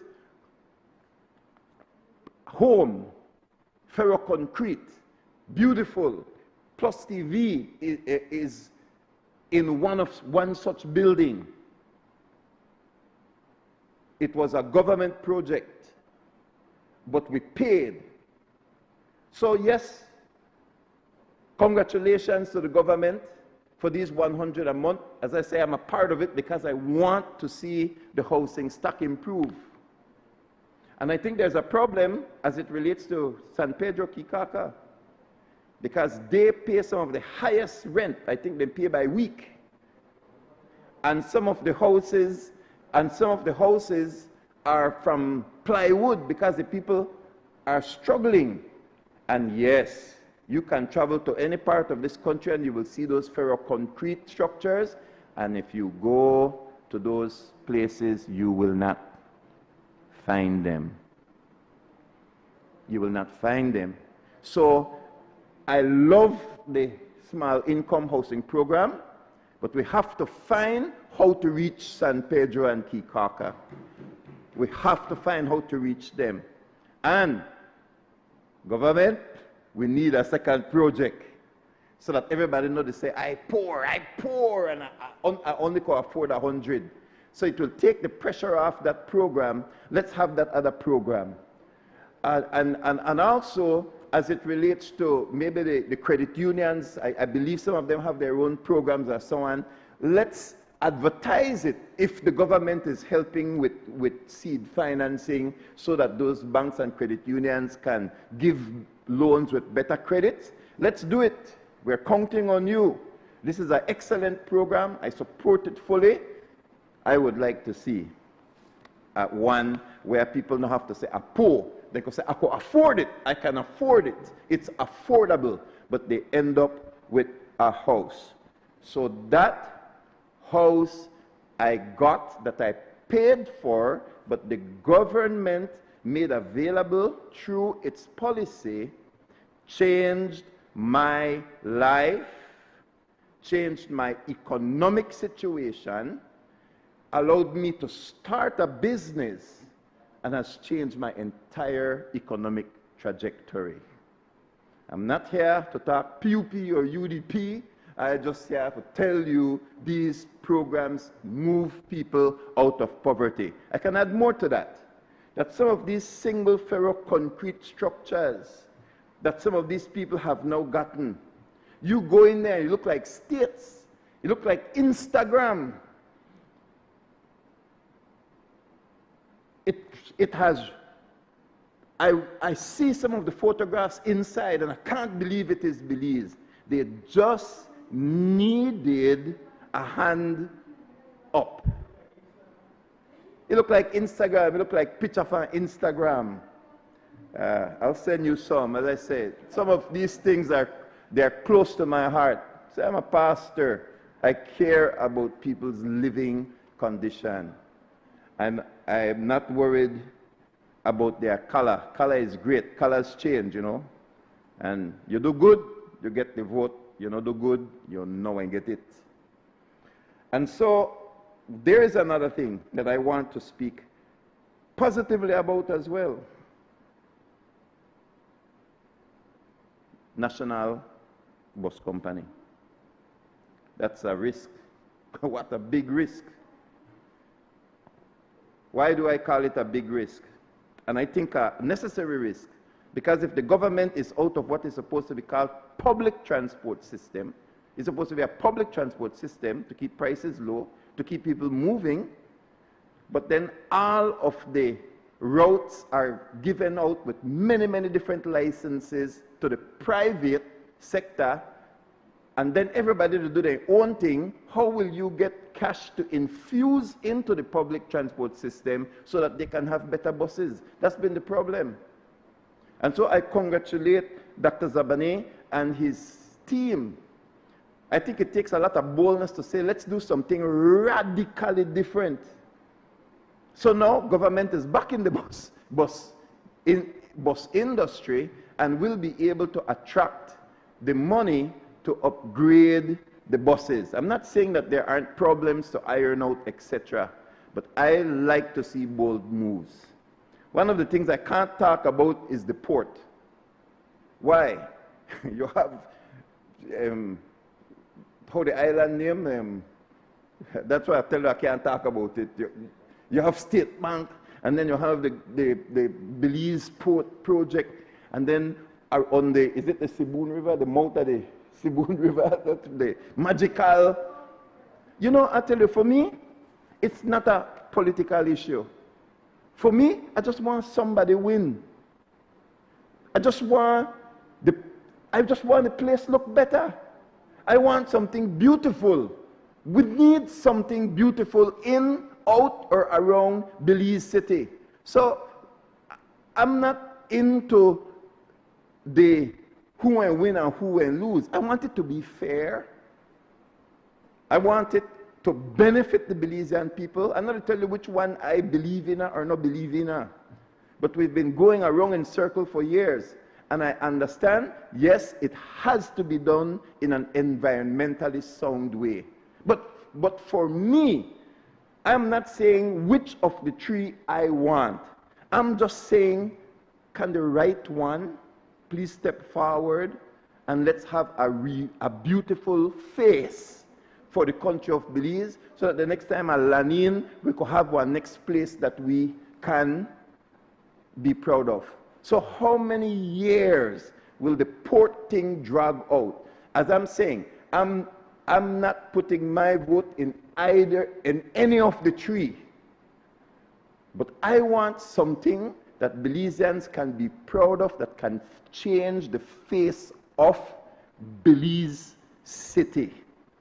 But I want it to be fair, and I want the right one to be done that benefits everybody.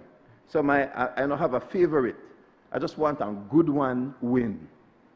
So we're going around in circles and circles and circles, and then Chetumal, it have train. Before you know it, Chetumal will beat you and have the port. If we just keep going around in circles. I want to see my nation developed. All right, now, that's based on the speeches and the things that I like that are taking place.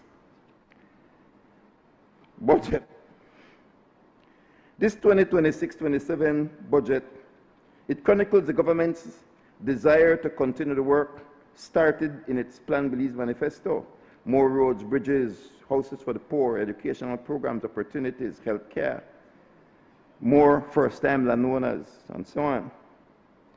The budget presentation, the season, boy, it turned out to be in the middle of shifting international landscape and realities, eh?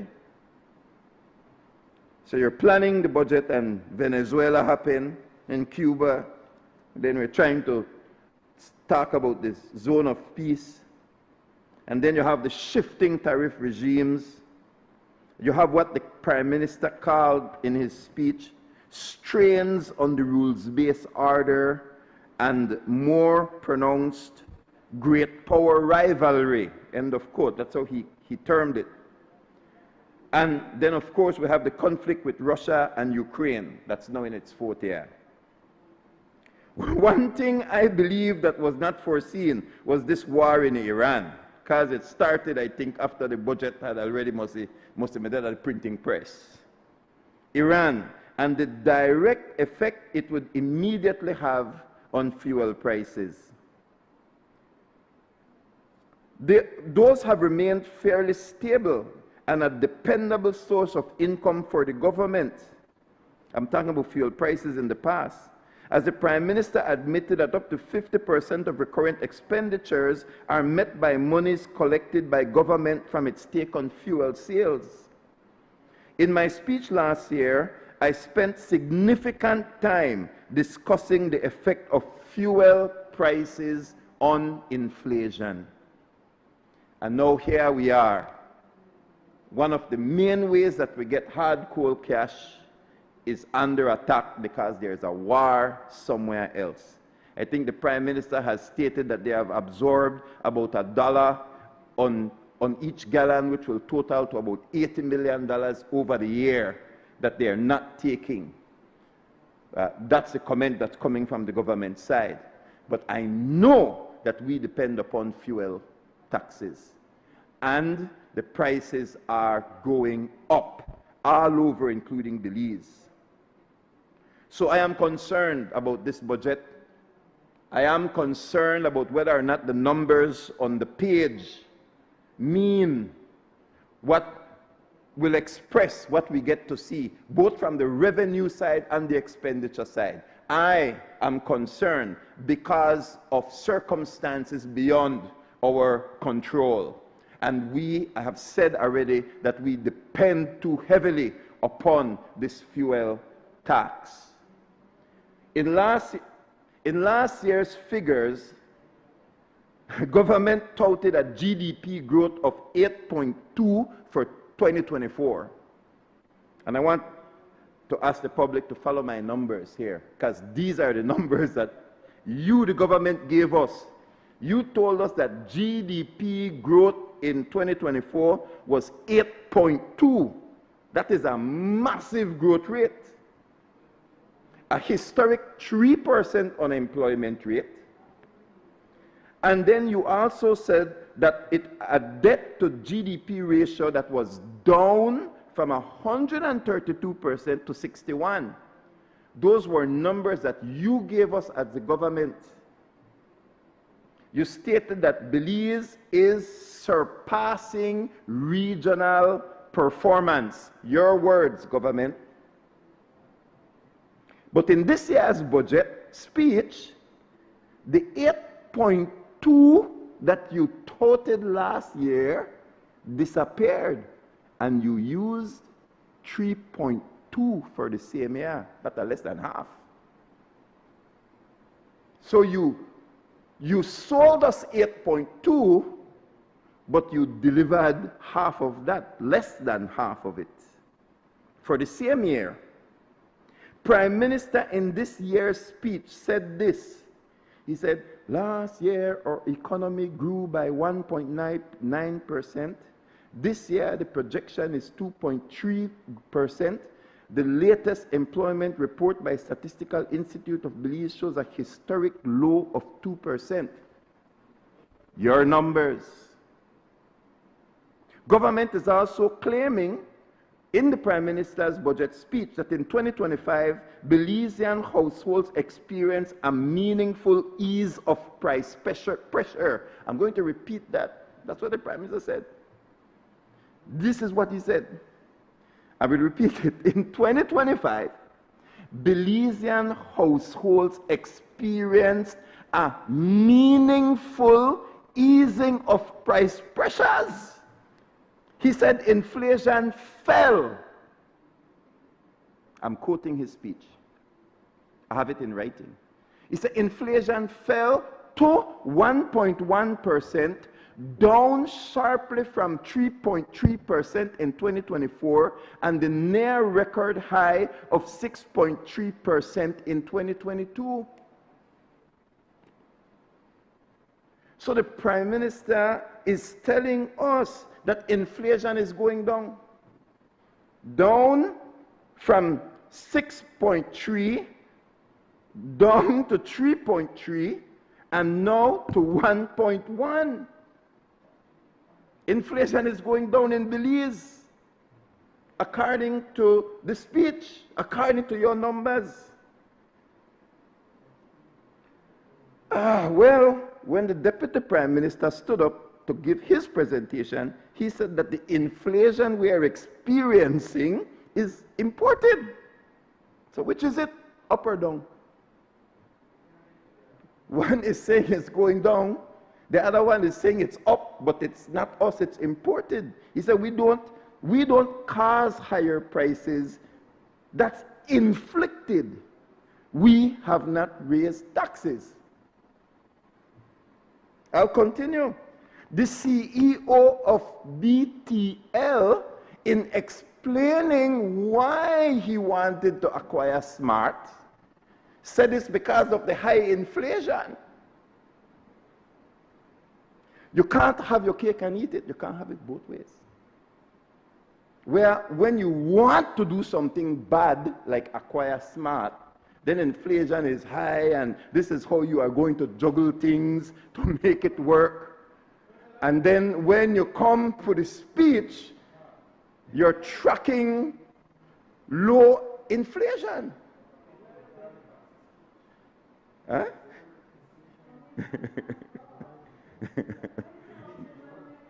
No? No? He said, we don't cause higher prices. That's inflated. We have not raised taxes. So, inflation,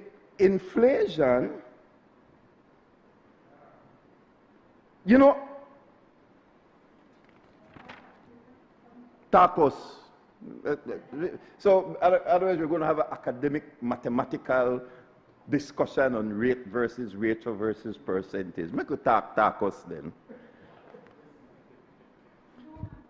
Because I remember 4 tacos for $1. Then it became 3 tacos for $1.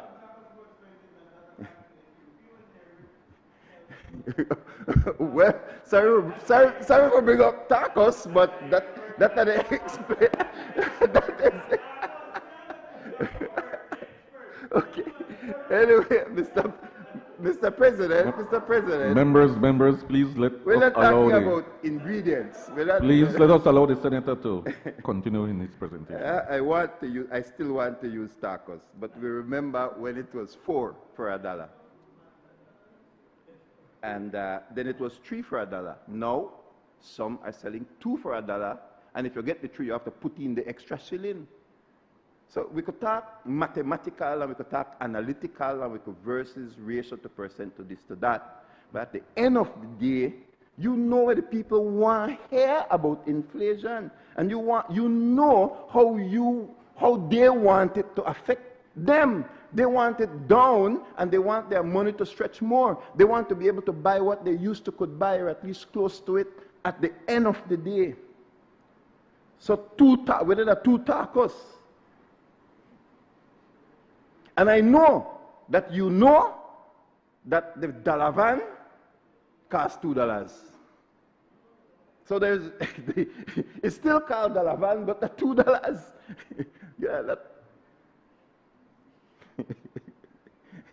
So to me, it matters whether by the street or how the people feel. See?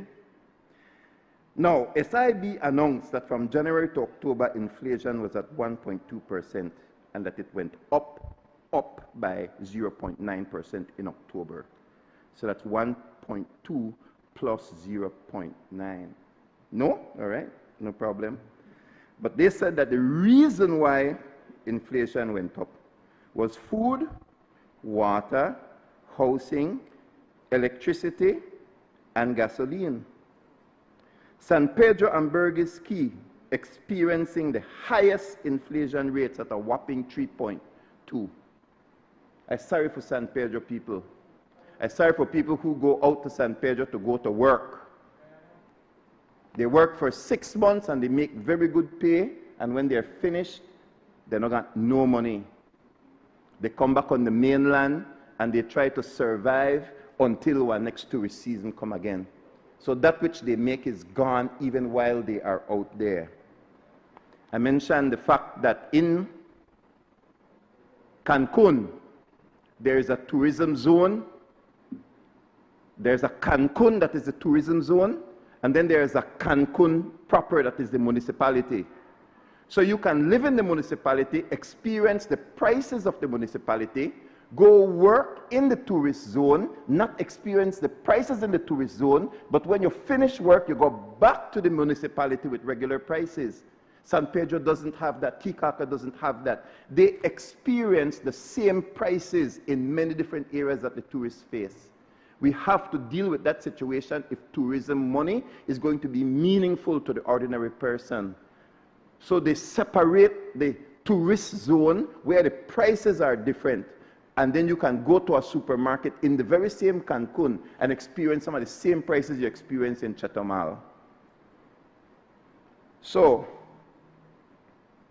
leading Caribbean economist Dr. Victor Bulwer Thomas, Professor Emeritus, he conducted a lecture at the University of Belize, Belize's Policy Research Institute, where he launched a new policy research paper titled The Belizean Economy in the 21st Century, When and Why Belize Fell Behind and What to Do About It. So this is not me now and my not understanding inflation. This is Professor Emeritus.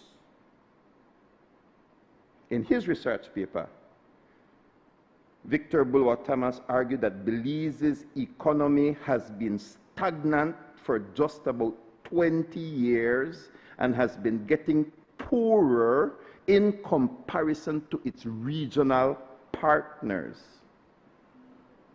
We can see that for those of us who visit the neighboring countries and the Caribbean.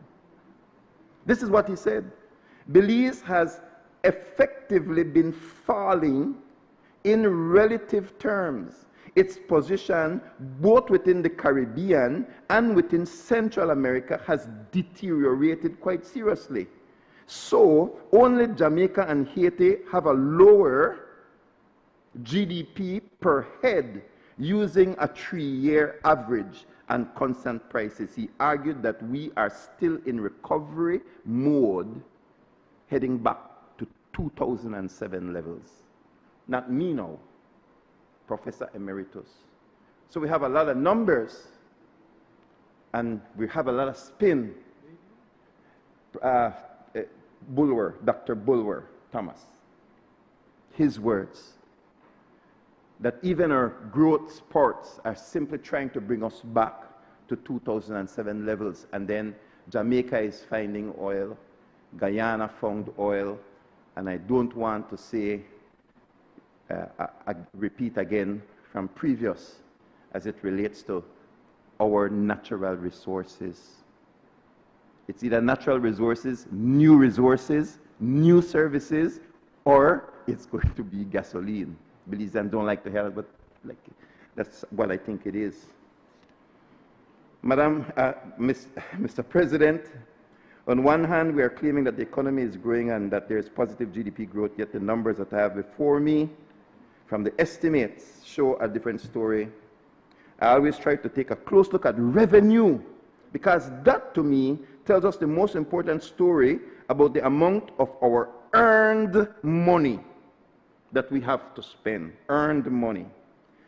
That represents the genuinely generated monies directly from our economy, because it does not include grants or loans. So if the economy really grow, then the tax base grow, so the tax you collect, the revenue should really grow.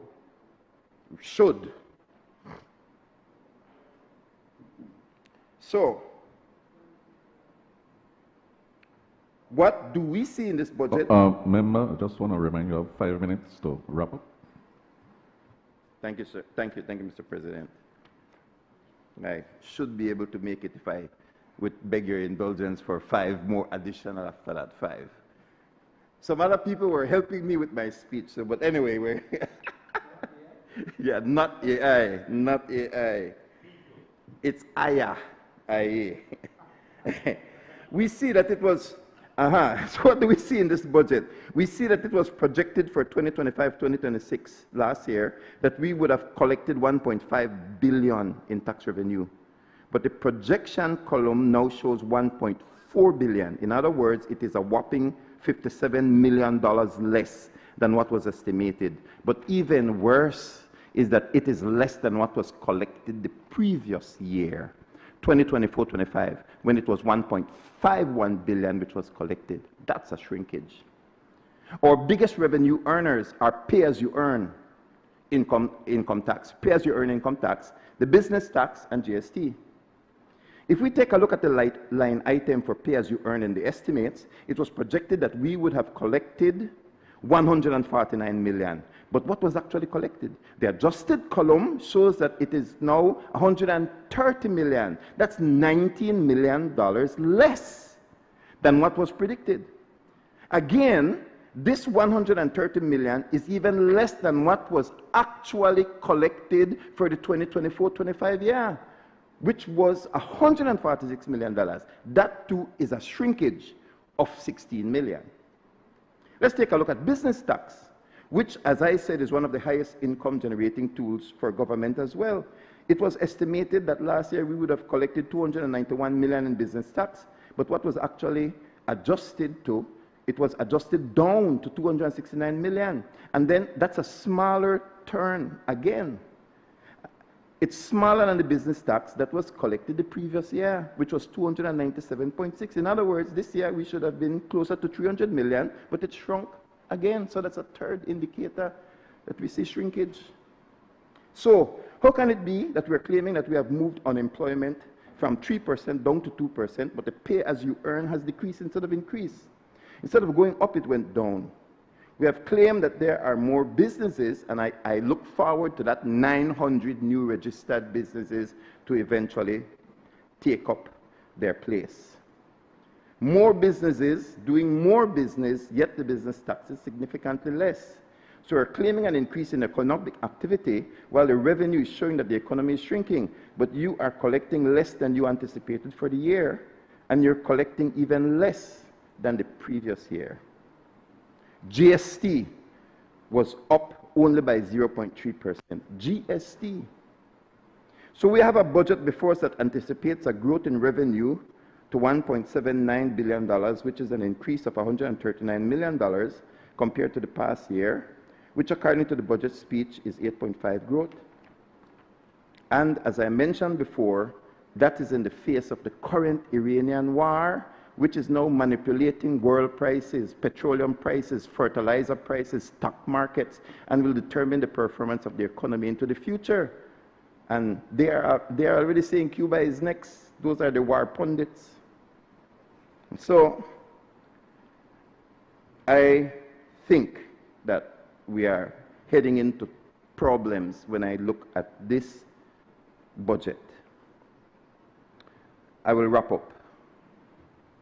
I need to make it clear that I want my country to do well. It means I want this government to do well. I intend to play my part at all levels, including in this honorable chamber. It is said that when the tide rises, all ships rise. PUP ships rise, UDP ships rise, non-aligned ships rise, religious and non-religious ships will float, male and female gender ships will float. Regardless of what culture you identify, your ship will float when the tide rises. I will do my part. I do my part when I seek to rise on any bill that enters this honorable Senate. When I ask difficult questions in committee, or we invite professionals to come in to seek clarity, to understand vague bills, I'm doing my part. When I believe that the language needs to be clarified or strengthened, or that a bill sent back to the lower house or to the ministry from which it came, it had to go, where I believe I'm doing my part. I'm not being contrary. I do my part. A passed bill is not the people's portion, nor a politician's right. Not just to pass a bill. We want good bills, well put together with a proper consultation at all levels. That's the people's portion. Not every bill is a good bill, but we are here to make every bill better. I'll do my part when I fight against the ills of society, which includes drugs and alcohol addiction. Whether I preach from the pulpit or on the street, I do it when I join together with my fellow independent senators to speak and act against any decision or suggestion or policy that makes us morally or economically in the wrong direction, contrary to the clear and vocal wishes of the people of Belize. I'm doing my part. So we don't want just some ships to rise. We want all ships to rise. In conclusion, this weekend or next weekend is Easter. And I am grateful to the many municipalities that are joining together with the churches, Corozal, Orange Walk, this village, the town council, city council. Belize City will have a renewal. Mayor Bernard, Mayor Wagner of Belize City and his councillors, they will have a revival with Sinach. In the south, we're teaming up with Dr. Zabani to host Christafari in Dangriga. We love our country. A couple of weeks ago, at Renueva, I witnessed the UDP Mayor Trapp and PUP Aaron Mai worshiping together. Yesterday, I saw a viral photograph of the leader of the opposition, Tracy Panton, and Belize City Mayor Wagner at the BNTU annual conference, worshiping and working together. I think that our country can be better when we work together. And so I thank you for this opportunity to share. Have a blessed Easter. God bless you. God bless Belize. Thank you.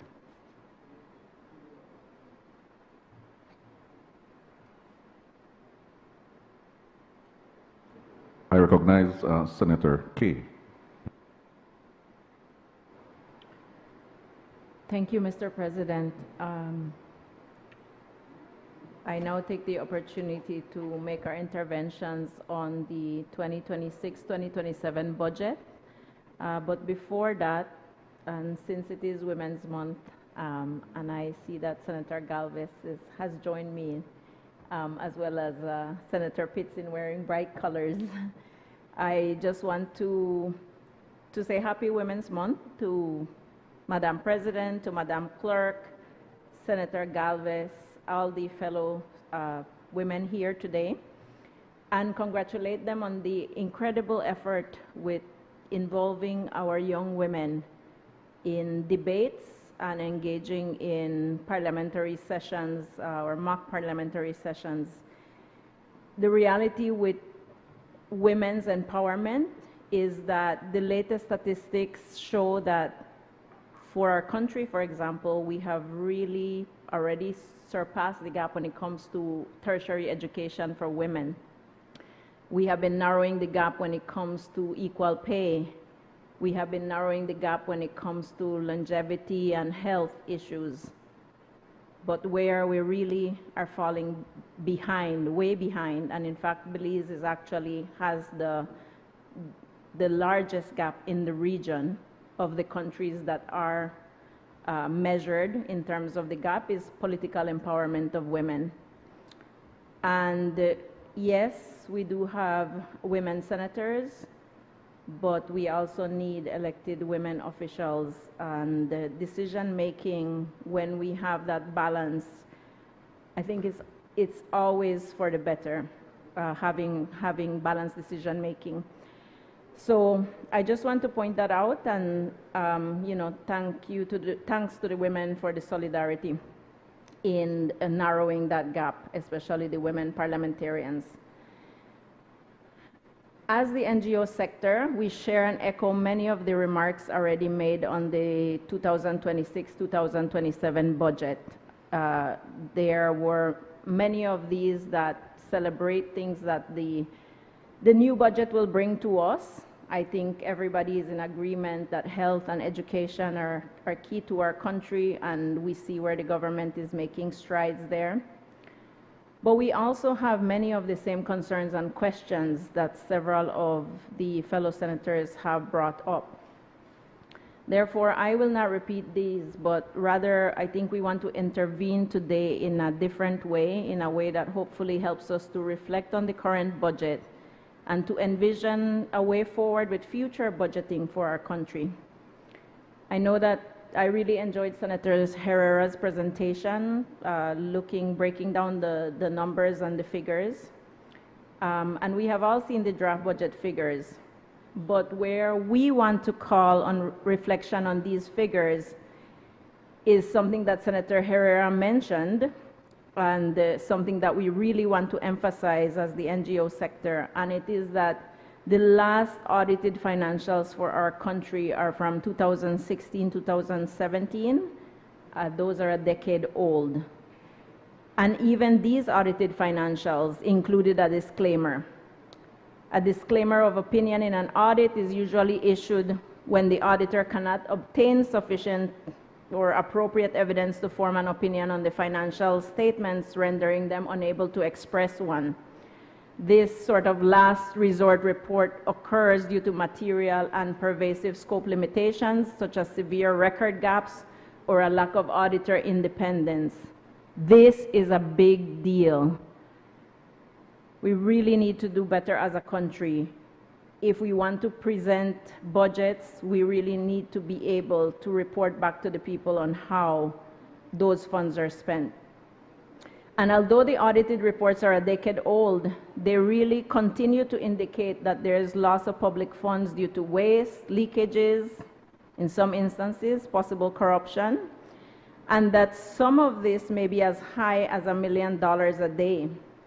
And if you are astonished by this figure, isn't it that we should be doing everything possible to determine what that figure actually is? Because what if it is higher? The hearings of the Joint Public Accounts Committee, Mr. President, in this very same space where we are today, also continue to reveal that the constitutionally appointed office of the Auditor General is being outrightly rejected. It was very recent in the news that the Auditor General has testified that her representatives were denied entry to not one, but 2 different publicly funded offices. This is a big deal. And here is the real big deal. For us, the big picture perspective is that as a people, as our culture, we have a very interesting relationship with money, managing money, accounting for money, and there we say getting to the point one day of making sure that we're getting value for money. I think there's been a lot of debate in the public space about value for money, with several proposals that we have seen. Furthermore, as the geopolitical landscape evolves in very dramatic ways, and I believe that the fellow senators called on this situation, we need to work hard to make sure that we are really in the best position to mitigate wherever and however we can these global shocks that we're experiencing. More than ever, we are learning that as a country, our independence, both philosophically and physically, must be defended. None of the rights that we enjoy are guaranteed, and especially for a small country like ours. And in a small country like ours, I think it cannot be lost on any of us that the pot of money that we have to work with is smaller than most. I do hear you, Senator Wade, on the Chetumal example next door. But we do have to recognize that also with our population, the pot is going to be smaller.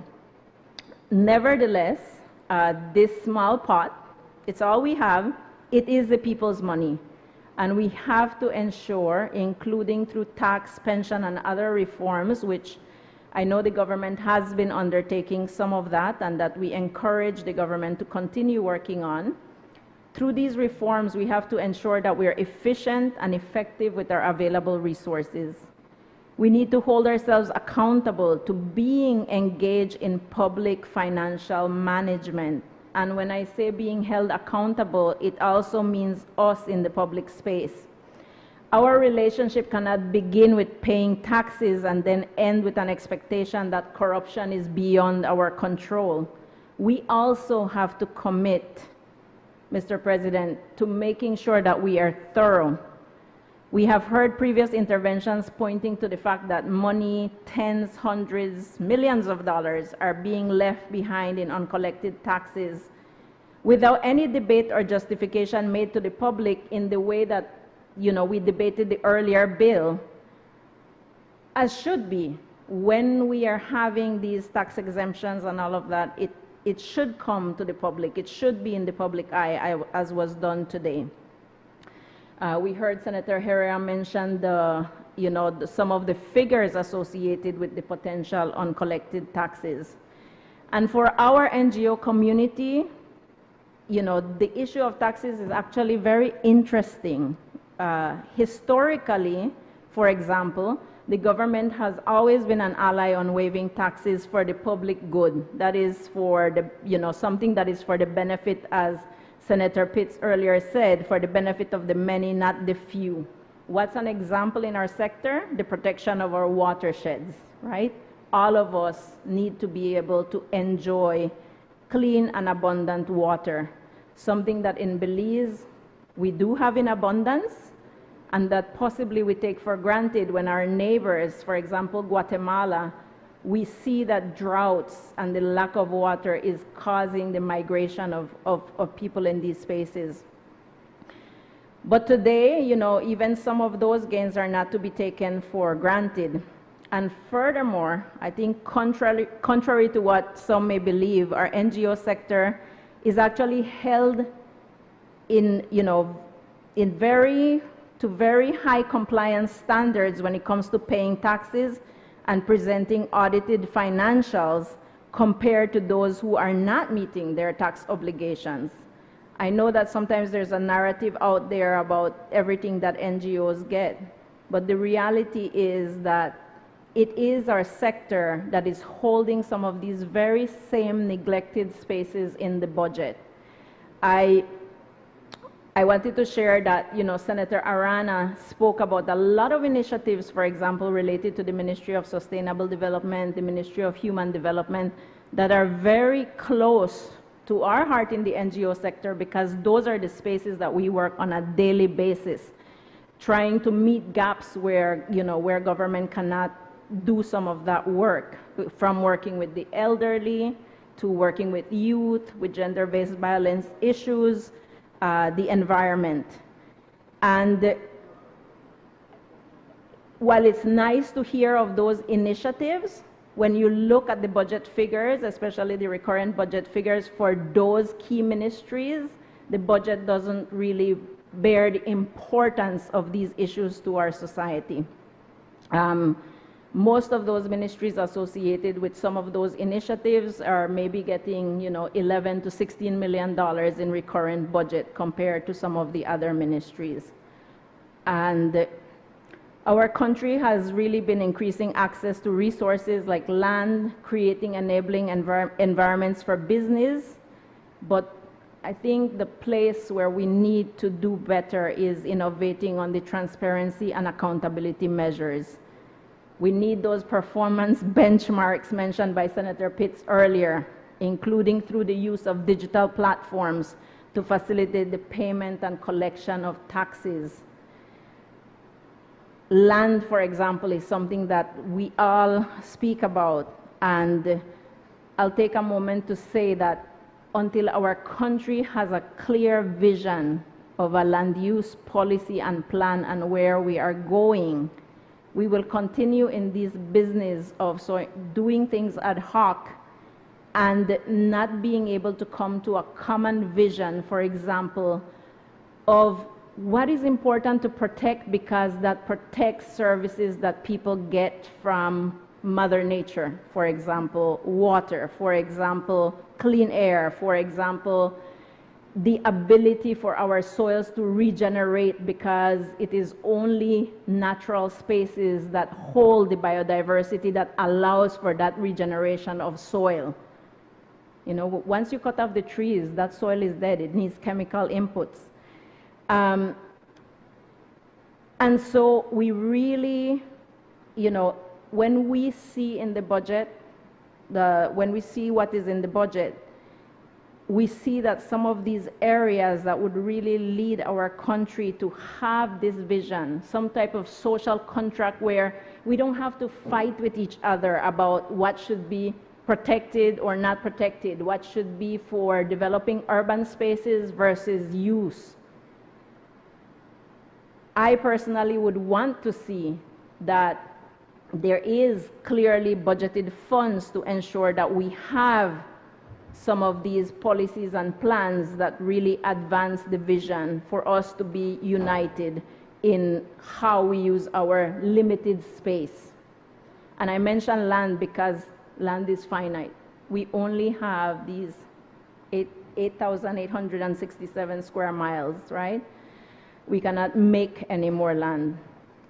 Learning how we are governed means learning how our tax dollars are and can work for us.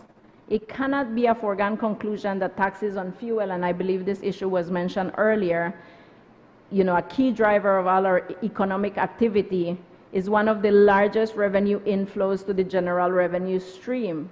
Is this really our best option? The impact to the productive sector, to the middle class, is more likely to raise prices and reduce purchasing power. This limited view to our revenue means we are failing to explore how we can innovate and pivot to include all the perspectives that we need to include. As we just saw last week, the voices of young women reverberate with the call, really the demand to be at the decision-making tables. But before we can even envision a gender lens perspective in the budget that would allow for public funds to be distributed equitably, addressing the specific needs of all genders, we need to figure out how we can get half of the population to be able to weigh in on how the budget is managed. If we're talking about women, we're half of the population. We wholeheartedly endorse prioritizing education and health. But what about education and health should we prioritize?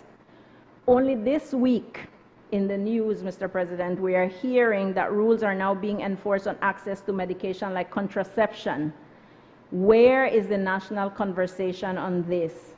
Have we factored in what the national cost of unwanted pregnancies would be, of backdoor abortions.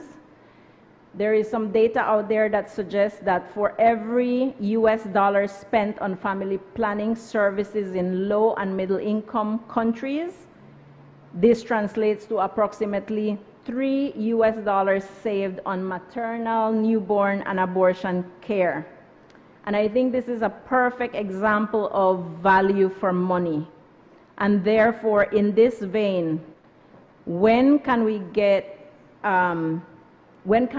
to the budget on issues Senator Faber mentioned, mental health support and the need for counselors nationally? What about special needs education or financial literacy? Are we paying attention to the ministries that deal with the human condition, with human well-being, with the social conditions that we are experiencing? And I just want to highlight those because, yes, the budget should be about infrastructure. As you know, as we said, there are some interesting projects that are there. Yes, it should be about the defense budget. But we have to look that when we invest in people and their well-being and their mental health, that actually will translate to increased productivity, the increased productivity of our citizens. And all of these areas that are mentioned, they do need additional access, but access that is also equal and equitable. Areas that are often left for other sectors like the not-for-profit sector to try to contend with and advance in. By engaging directly, Mr. President, citizens can increase accountability, transparency, and equity in public spending while rebuilding trust in the government. So when you hear us speaking out to try to bring these accountability measures in place, to say it would be, you know, the best thing if the government could actually get our financials truly audited and, you know, catch up with our audits. We should not be experiencing these issues that the general auditor is facing in not being able to access records. When the people demand for that, when we demand for that, it really is to strengthen our institutions. That's what we should be doing as Belizeans. Everyone talks a big game about wanting these concepts, but to deliver on accountability commitments, we also must embrace our responsibility as citizens. We must see ourselves in these numbers. And that brings me to another concept that we wish that there would be a very progressive government that would embrace it, and that is participatory budgeting. This is crucial because it transforms the budget from a mere technical document into a tool for democratic empowerment, ensuring public funds are spent on community priorities. For participation to be effective, it must be meaningful, not box ticking. This requires that citizen decisions are binding, that they carry significant weight, that are inclusive of underrepresented groups, and supported by access to clear and timely information. We urge our government to consider adopting participatory and open budgeting principles and processes. You might say this sounds, you know, very aspirational. It sounds like, you know, something that maybe there is no hope for, but other countries have been doing open budgets. There are projects looking at open budgets. Not too long ago, I had gone to a meeting in the Caribbean where other Caribbean nations are moving in this direction. And that's the direction we need to move, you know, to have sufficient time to be inclusive in these processes, because after all, we are the ones that are paying those taxes, and this is the public purse. These days that we've had of meetings and debates must never be performative. The young people who have taken their place in these chambers have clearly demonstrated and defined what debating the issue, not attacking the party or personality, can look like or can feel like to the rest of us. I think we're so proud of those young women recently that took up that space. The Senate continues to be the voice of sober reflection, and as the responsible leaders that we are in our respective realms, We need to reconcile to our conscience and to our fellow citizens that our tax dollars are working, and working in the ways that we need them to improve the quality of life, as everybody has said, Senator Faber, of Zenaida, and of all the citizens of Belize, to turn weaknesses into opportunities, to measure and monitor so that we can be accountable. You know, it's such a buzzword, accountability, but there are so many processes that we can actually put in place to ensure that accountability. And why do we need to do this? Because every single number in the draft budget estimates actually represents a fellow citizen, a fellow man, woman, child, urban, rural, rich, poor. Those numbers in that budget represent all of us as Belizeans. Thank you.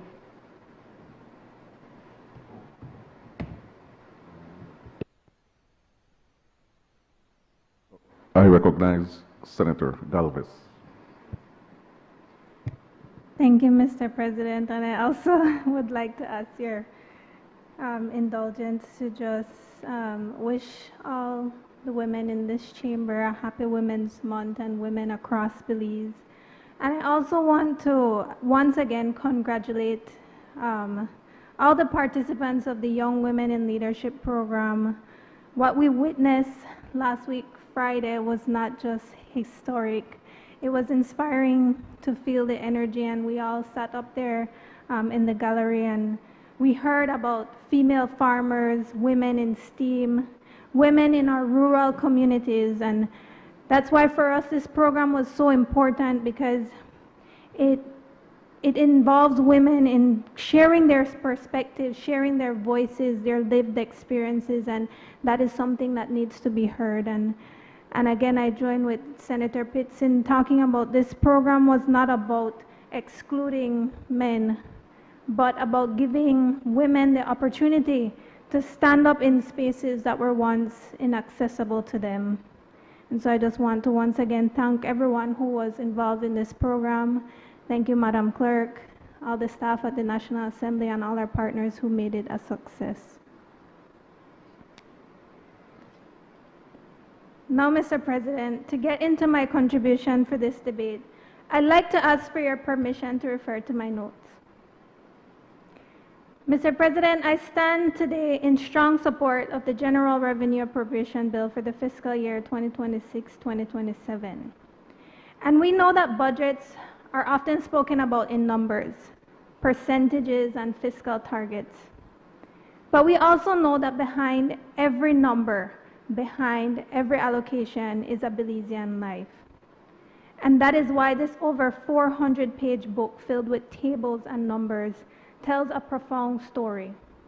It speaks of our values, our priorities, and the kind of investments this government is making to meet the needs of people today, while also positioning itself to face the challenges and opportunities of tomorrow. It reflects growth-oriented and future-focused allocations that are geared towards securing Belize's future. It's about ensuring that where there is growth, it translates into opportunity, and where there are opportunities, it will equate to shared prosperity. Mr. President, this is the kind of prosperity that allows businesses to invest, families to plan, and governments to pursue meaningful development in building our nation. And when we examine the priorities laid out in this budget, it becomes clear that the government continues to place the well-being of Belizeans at the center of national priority. From healthcare to education, infrastructure to housing, human development to empowerment, this budget is about investing in resiliency, investing in opportunity, and most importantly, investing in people. These are the pillars, Mr. President, upon which a strong, prosperous Belize is not only made but sustained, and on which I'd like to be the focus of my presentation today. Perhaps no investment is more important to a country's future than the one we make in health. Because we know that when citizens are healthy, they are happy, they are more productive, they are better able to work, learn, care for their families, and contribute meaningfully to national development. And much like the YWIL program, this year's budget allocation is not only making history, but also setting the stage for Belize's prosperity. With $181.2 million allocated to the Ministry of Health and Wellness and $57 million for the NHI program under the Ministry of Finance, taken together, these $238 million represent one of the largest investments ever in Belize's healthcare, demonstrating a clear commitment by this government to strengthen the foundations of our health systems while expanding access to essential health services. This includes the expansion of the national health insurance across the entire country of Belize, marking an important milestone in giving Belizeans everywhere access to primary health care services. And Mr. President, what started under a PUP government 25 years ago as a pilot project on the south side of Belize City has now become a national reality, with this year's expansion to include the Cayo district. That means more than 80,000 additional Belizeans will have access to primary health care service, bringing the total number of beneficiaries to over 325,000 Belizeans nationwide. And Mr. President, this is not just an expansion of a program.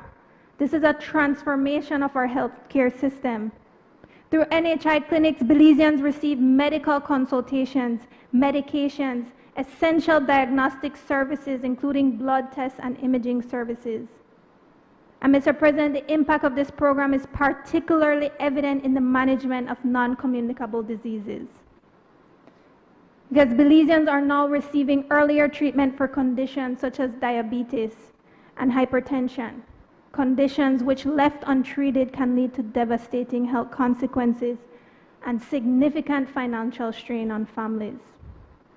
Through the NHI program, thousands of Belizeans have also received specialized eye care, including diabetic eye examinations, cataract surgeries, and treatments to prevent vision loss.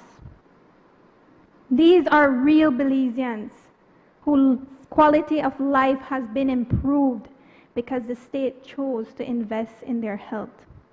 Still, Mr. President, what is possibly most significant about this expansion is how it has been made possible.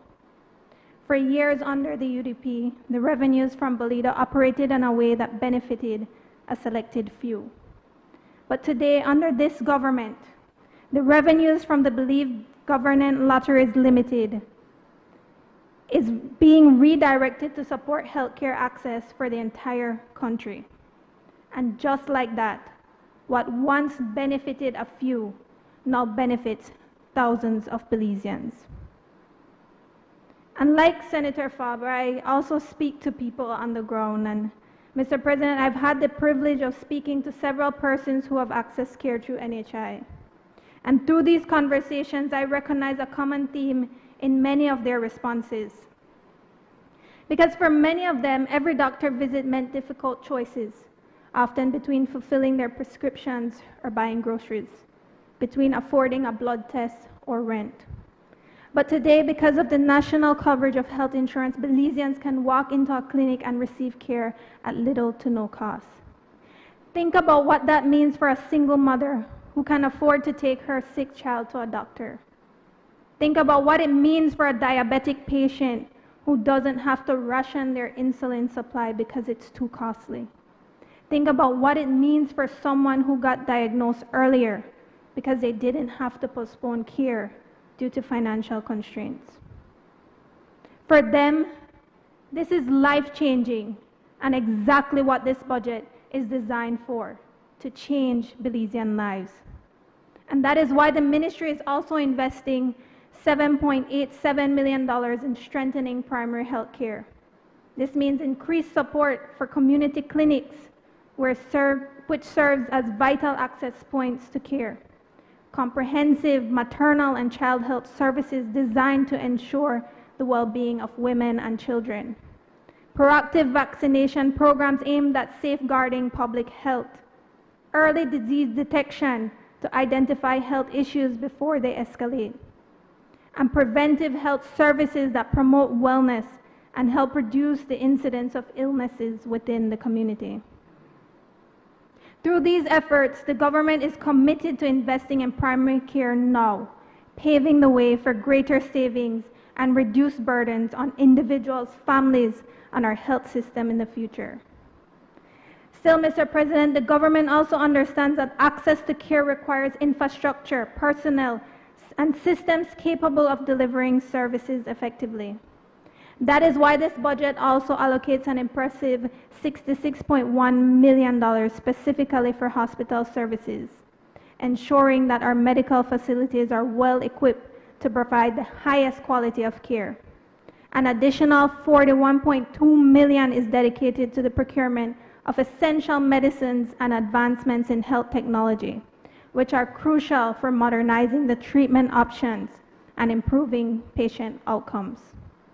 Furthermore, a $1.47 million will be directed towards community-based health programs, promoting health initiatives that reach individuals where they live and work.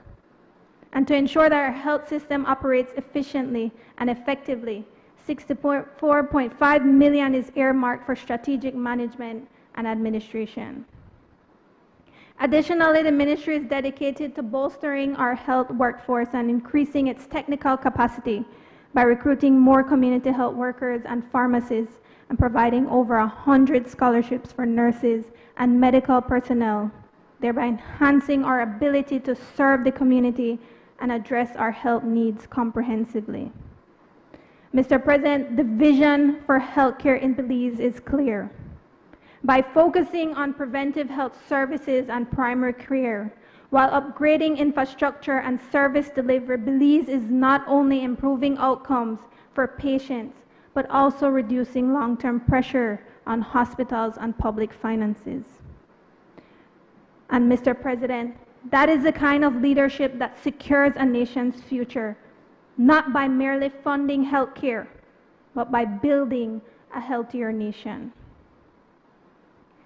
Now, as I shift over to education, Mr. President, we know that education is the foundation upon which every other sector depends. And through this budget, we see one of the most significant investments in modern Belizean history. This fiscal year, the government has taken a step that many once believed was impossible. Because when the Education Upliftment Program began in 2022 on the south side of Belize City, it served fewer than 1,000 students.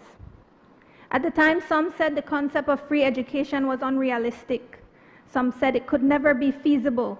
Some even called it a reckless promise. But Mr. President, in less than 4 years, this program has expanded nationwide. And under this fiscal year, $15 million is allocated to cover more than 14,000 students across 27 secondary schools, marking a 1,000% increase in the number of beneficiaries since the program first launched. And I know I heard Senator Faber says he's not clear about free education, but I don't know what is not clear about every student attending a government secondary school, accounting for over 60% of our secondary school population benefiting from free education. And Mr. President, I really want us to think about the significance of that. Think about what it means for a family struggling to make ends meet. Think about what it means for a child who might otherwise have been forced to leave school early because they simply could not afford it. It means opportunity. It means possibility. It means hope. And for many Belizean families and students, the cost of secondary education was once a financial constraint. But today, that barrier is being removed for over 8,500 families, giving Belizean youths across this country every reason to stay in school. And I recall watching a video that captured the real impact of this program at Julian Cho Technical High School. And Mr. President, I got emotional watching it and even thinking about it now. Because to hear 3 young women speak about how this support has allowed them to focus on their studies rather than worry about the financial burden on their families is a powerful reminder of why this investment matters. And while we know that a high school diploma is often a stepping stone to future aspirations, for young women in particular, completing at least 12 years of education is not only essential for their own lives, but for the well-being of their future families. This is because according to the Global Partnership for Education, women with a secondary education are 4 times less likely to lack control over household resources, experience domestic abuse, or be married at a young age compared to those with only a primary education. Another study found that each additional year of schooling a girl receives also reduces the likelihood of infant mortality by 5 to 10%. And as reported by the World Bank, even a 1% increase in women with secondary education can boost economic growth by 0.3%. Therefore, when we invest in students having access to secondary education, we are not simply funding schools. We are making a generational investment, one that strengthens families, empowers women, and drives national development far beyond what we can measure today. And still, Mr. President, the investments and impact do not stop there. Because under this fiscal year, the government is also allocating over $16 million to support students with either partial or full tuition from pre-primary to tertiary levels. And I know I heard Senator Faber talking about he feels for his UB students, but he did not listen to what the Minister of Education said when he mentioned 4 out of 5 students at the University of Belize receives financial assistance. It's on the recording.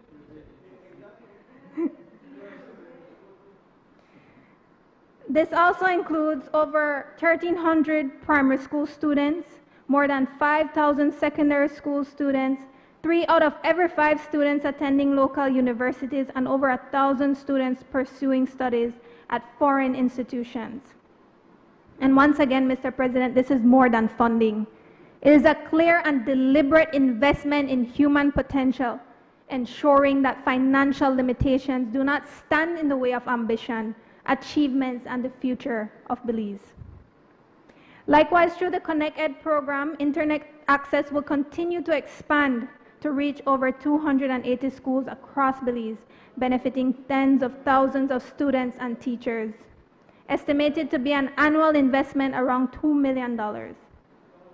And Mr. President, in line with technology, the ministry has also done tremendous work in preparing Belizean students for an ever-changing technological world. This includes targeted investments in TVET and STEAM education, the expansion of coding programs, and the integration of AI-powered tools through the 501 Academy to strengthen innovation, digital literacy, and critical thinking in our classrooms. And we also heard the Minister of Education highlight that for this fiscal year, all students attending the ITSA STEAM Academy will do so free of cost, an extraordinary step towards ensuring access to high-quality, future-focused education. And Mr. President, I had the privilege of visiting the ITSA STEAM Academy and participate in some of its initiatives. And I can say without hesitation that I only wish such an institution existed when I was a student. Because to see young minds engage in science, arts, engineering, and real-world problems is exactly what Belize needs. You might have came up with the idea, but this government instituted it. But that's why I'm especially encouraged to know that with this year's budget, the ministry is also advancing plans to construct STEAM pavilions within each district to provide innovative experiential learning opportunities directly to students across Belize. Still, Mr. President, we know that a child's future is built in the classroom, but the ministry is also ensuring that hunger is not the lesson they take home. Because through the Healthy Start feeding program, a school meal becomes more than food. Because to a child, it is a lifeline to learning, a foundation for development, and a promise to be nourished both mind and body. And for this fiscal year, this program will see an increase in investment of $2 million, bringing the total allocation to $10 million. This will enable the expansion of the program, providing around 20,000 children across numerous primary and secondary schools with a nutritious meal. Complementing its investments in school meals and tuition, the Ministry of Education has also taken decisive steps to ensure that access to transportation is not a barrier for over 14,000 students and teachers nationwide. Within this fiscal year, the school transportation program will expand from 280 to 295 bus runs, supported by an investment exceeding $1 million per month. This reflects a government that is firmly committed to investing the necessary resources to make education work for every Belizean learner. Yet amidst all of this, Mr. President, we must not lose sight of the critical funding being allocated to uplift and empower our teachers, the very backbone of our education system. They are the ones who stand at the front of our classrooms each day, shaping minds, nurturing potential, and ensuring that every child receives the quality education they deserve.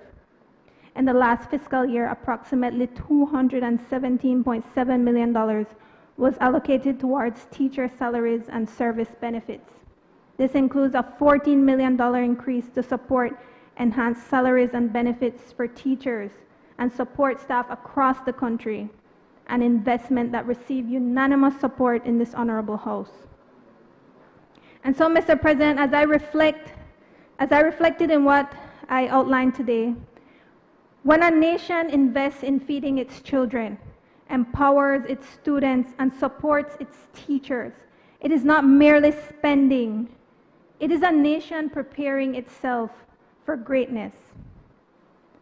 And now, as I shift over to infrastructure, when it comes to the Ministry of Infrastructure, Development and Housing, this government is not only creating opportunity, it is engineering it, project by project across this nation. The ministry continues to stand as a central driver of national transformation, not only advancing economic growth, but strengthening resilience, improving connectivity, and elevating the quality of life for Belizeans in every district. This includes the upgrading and modernizing of our two major highways, along with allocations to replace aging bridges like the Belcan Bridge with modern, reinforced concrete structures designed for safety, durability, and future demand, while also advancing the long-anticipated swing bridge replacement with international partnership support. Still, the ministry is not focused solely on major highways, but is also investing in village roads, agriculture, access routes, and community infrastructures. From San Esteban to Guinea Grass, from Bullet Tree to Spanish Lookout, ensuring that development reaches beyond urban centers and into the productive heart of this country. These investments, Mr. President, do more than improve transportation. They reduce the cost of doing business. They connect farmers to markets and communities to essential services. They expand access to education, healthcare, and employment opportunities. And importantly, they generate jobs, creating real income for Belizean families through construction and infrastructure development. Because infrastructure is not just about concrete and steel. It is about mobility. It is about access. It is about opportunity. And it is also about resilience. And we see this even in the transformation of national institutions, from the full retrofitting of the National Assembly to the construction of modern multi-purpose schools designed to international standards. At the same time, this government continues to invest in low-income housing, ensuring that development is not only seen in highways, but felt in homes. Through initiatives like the Highland Estate Project and the Starter Homes Initiative, the government is delivering homes to low-income Belizean families, turning the dream of home ownership into a tangible reality. And so yes, Mr. President, from highways to homes, from bridges to schools, from urban centers to rural communities. This is a government that understands that development must be inclusive, resilient, and national in scope. This is a government that is not waiting for the future, it is building it. And this is a government that is quite literally building Belize forward. Now to my final ministry, the Ministry of Human Development, Family Support and Gender Affairs. They continue to stand as a social support of our nation, helping those who need it most, ensuring that no Belizean is left behind. This ministry understands that what happens to the least of us affects all of us. That is why its mandate is far-reaching and deeply consequential. Supporting survivors of violence, protecting our children, assisting families in crisis, caring for the elderly, advancing inclusion for persons with disability, and championing gender equity across Belize. And Mr. President, under this fiscal year, we see a significant increase in the BOOST program, rising from 3 million to 5 million, directly strengthening support for children, pregnant women, the elderly, persons with disabilities, and victims of violence. This expansion builds on programs that already supports thousands of Belizeans across hundreds of households, expanding its reach in meaningful and measurable ways. Over the past year, the ministry has also strengthened child protection systems while also responding to hundreds of domestic violence reports, providing critical intervention, support, and pathways to safety for survivors. As well, through its social assistance program, direct financial aid has also reached over 1,600 Belizeans, ensuring that families facing hardship are not left to navigate crisis alone. At the same time, this government is recognizing the realities of an aging population.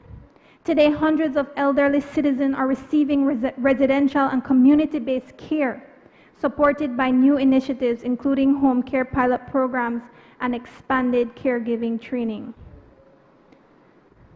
And Senator Faber, I wish you had listened to the contribution by Minister Thea Garcia Ramirez, because you said you saw no support for mental health or after-school programs. But under the Ministry of Human Development, they are providing mental health services and through their counseling unit, and they've seen 274 clients, as well as the Hub Resource Center serving 751 youths, including 85 to 90 young people accessing after-school support daily. That's 85 to 90 young people daily, Mr. President.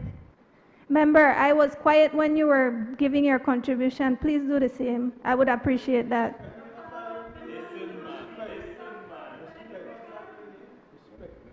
Members, please, may I please remind you of Standing Order 40. Please respect the member when she's making her presentation. Thanks. Thank you, Mr. President. The ministry is also reshaping how we approach justice and youth development. Through the Community Rehabilitation Department, hundreds of juvenile cases have been managed, with many young persons diverted away from the formal court system and into rehabilitation and support programs. Because this government understands that sustainable public safety is not built on punishment alone, Mr. President, but on prevention, intervention, and second chances. And that is why this budget goes further. It includes targeted funding for youth anti-violence initiatives, community transformation programs, and expanded trauma-informed services, all designed to address the root cause of crime, family breakdown, and social instability. It also advances critical legislative reform, including strengthening protections under families and domestic violence laws, as well as continued progress towards anti-discrimination and gender equity frameworks. Equally important, this budget reflects a transformational shift in investment, with a significant rise in capital spending to expand and modernize service delivery. Mr. President, this means more social workers, better data systems, stronger frontline services, and more accessible support for communities across the country. And Mr. President, we must also recognize the ministry's role in enabling economic participation. Through initiatives, for example, the Community Daycare Center and support for working families, they are removing barriers, particularly for women, so that more Belizeans can participate fully in the economy while knowing their families are supported and protected. This, Mr. President, is not just social spending. This is nation building at its best. Because the true measure of development is seen in the safety of our children, the resilience of our families, the dignity of our elderly, and the opportunities afforded to the most vulnerable among us. Still, Mr. President, of course, no budget debate would be complete without hearing the voices of criticism. Some will say the government is spending too much. Some have said the vision is too ambitious. We even heard the term unrealistic. But Mr. President, we have heard those arguments before. They said universal health care could not be expanded, yet today NHI serves hundreds of thousands of Belizeans. They said free education was impossible, yet today thousands of children attend school without paying fees. They said Belize could not recover economically after the pandemic, yet today revenues are growing and investments are expanding, is being spent. But instead reflect on what it's enabling us to afford. So I invite anyone who still cannot yet see the transformative nature of this year's budget to speak to a student from one of the 27 secondary schools benefiting from free education. I invite you to speak to a grandfather who can visit an NHI clinic and get his blood pressure and diabetes managed for free. I invite you to speak to a family who has a solid cement house to call their forever home. I invite you to speak to a woman who was fleeing abuse and found refuge in the supportive services offered under the Ministry of Human Development. This is a budget, Mr. President, that puts our money where our priorities are. Because when we step back and look at this budget as a whole, they tell the story of a government that is investing not only in roads and buildings, but in its people. It speaks of a nation that is providing financial relief for families while removing barriers that kept children away from school. That is why this budget is not merely about meeting the needs of today. It is about building the Belize that our children deserve tomorrow. A Belize where families have access to health care, where young people gain meaningful education, where communities are connected through strong infrastructure, and where citizens have the opportunity to build stable, prosperous lives. A nation that is resilient, thriving, and full of opportunity. Because when we invest in these areas, Mr. President, we do more than pass a budget. We build a nation. And for those reasons, I stand strong in support of this budget, because it's not simply about managing the next fiscal year. It's about securing it. Thank you.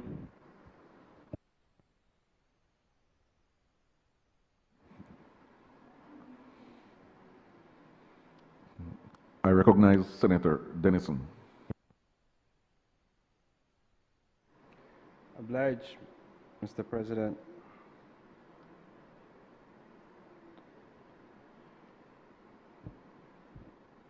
Mr. President, with your permission, I'll refer to my notes. Before I begin, permit me, Mr. President, in this Women's Month to start my presentation with an acknowledgement of the strength of the NTUCB, its women, particularly its women in leadership, those women who are at the helm of their individual unions. Sister Julie Passos, who is the president of UBFSU, Sister Leonora Flowers, President of CWU, the recently re-elected Neja Kallis, President of BNTU,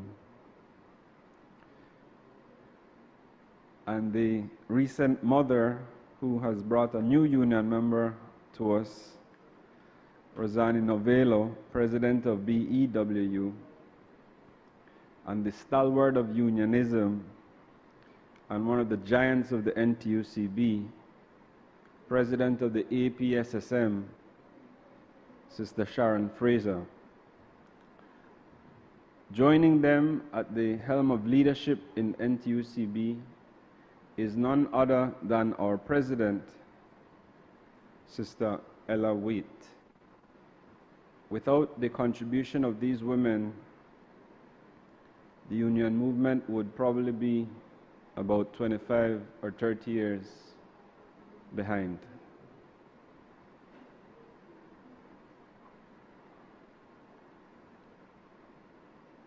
Mr. President, we're here to debate and discuss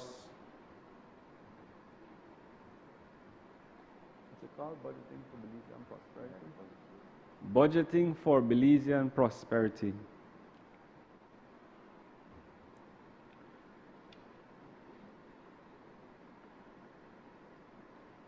Inherent in that, Mr. President, is a sad acknowledgement that for you to prosper, you have to start from somewhere. As a representative for worker and a proud boy from Southside, I say it unreservedly that it takes a special kind of understanding to be poor, to sit in this honorable house and be able to debate the budget speech, budgeting for Belizean prosperity. So when I share my thoughts and views, please appreciate that I don't expect many people in here to be able to relate. And that's okay, because many a times, Mr. President, I'm speaking to the poorest of the poor. I am here because I acknowledge that there are people who can't even pronounce some of the words in this budget book, or can't even read the figures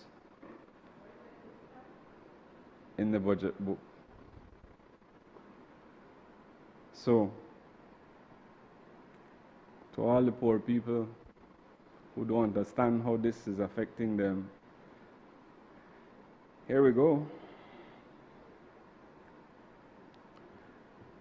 Mr. President, I want to start by sharing my own story. There's a lot in this budget that we should appreciate. A path from poverty to prosperity that I took is one of education. And so I make no apologies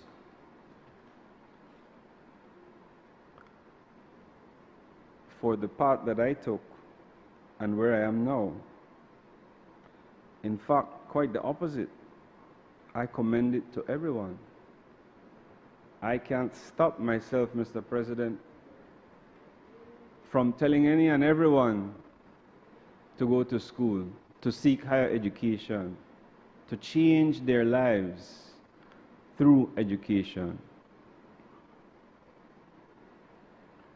So, there's something that's not in the budget speech that I need to raise here. the power of financial literacy and money management as a means of wealth creation. You see, Mr. President, I'm currently in a struggle with the BCWG, where it was a little difficult for me to explain to some of the people the importance of fighting for their interest payments and the power of interest over time. But they understand it now, so they're going to fight. While I go through that, Mr. President, I'm going to touch a bit on health care. And I'm going to wrap up this presentation with what I'm here for the most, how it impacts on labor.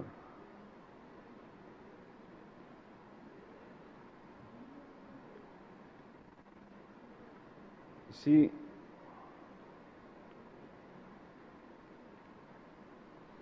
outside of education, health care should be given one of the highest priorities in any country's development, because if you invest in education, healthcare, and your labor force, you are investing in your people. So I heard my friend say she spoke to some people who accesses NHI, but she has my number. She didn't call me. You could call me, Brittany. I could give you my experience. I got an NHI like Tuesday. No, that must be last week. Integral Health Care, I want to big up Dr. Crespo. Hey, Doc. I hope they put this so you could see it. Dr. Carlos Crespo is a Cuban national who is now in Belize, helping to offer health care to the poverty-stricken areas of the south side of Belize City. I don't know if you're married or what. I'm a find out Belize and I'm married. Alright, I want to tell all Cuban whether I catch him. Find out Belize and I'm hurry get married. We are running straight through the system and giving up papers. Let's go. We have fixed that in a lot of ways to deal with foreign policy. Don't worry about that. Can't stop love.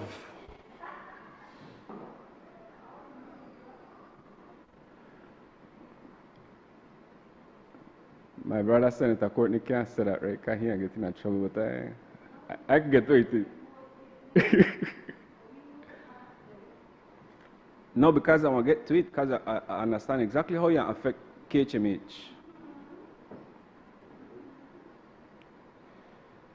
Carlos Crespo, big up yourself. Dr. Candelaria Vitalis, that she treated me last week when I gone. Hardworking Cubans contributing to the development of this country. I appreciate them, and I appreciate that they are operating in the NHI system. And I fight up who to make a lot of money, man. Right? I'm just grateful that, listen, make I address that point. Thank you for that. They asked me, Mr. President, so I have to address it. You see, when I leave Southside youth see my face and then numbers all that do that inspire Southside youth. So that, bring it. Bring it. Because I want to get a youth understand that you could make real money out here. You could disrupt the system. Legally. That's how I see that. Man, that just dodge. And I want to sue. But that's a later story. So, KHMH in the Cuban Brigade currently has on staff 1 neurologist, 1 ENT, 1 medical internist, 8 nurses, and 1 X-ray technician. Then they go back, I don't know who will fill the gap. On contract, we have 2 nurses and 5 specialists, 1 X-ray technician, the specialist there, 2 internists, 1 neurosurgeon, and 1 neonatologist. I don't want to deal with the small baby. Then we got a big deal about how we take care of with preemies, the KHMH. The only place in Belize that can deal with children who are born prematurely. So I hope we could figure out how we will fill that gap.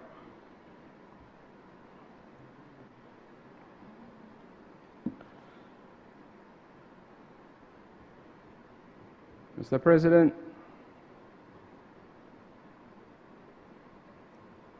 I could talk about labor and leave it. Because right now, a lot of the problems the NTUCB they have, they're squarely upon the feet of the Labor Department.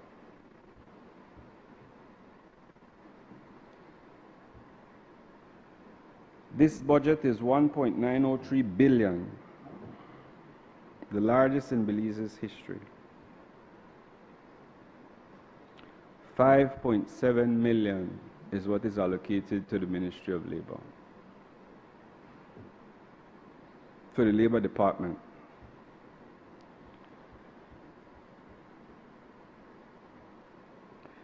That represents, if you take about 168,000 Belizean workers, about $34 per worker. So when you have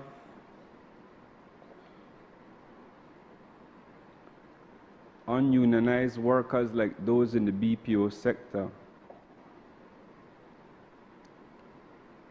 going up against people like Elias Kawat, Transparent BPO,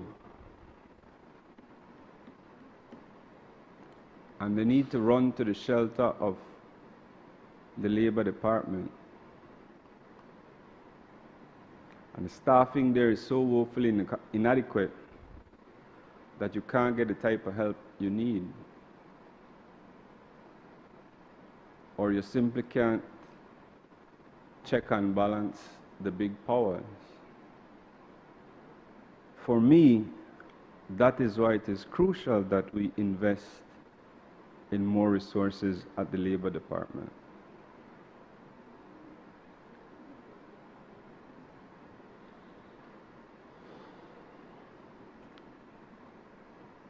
I need to juxtapose that, Mr. President, against the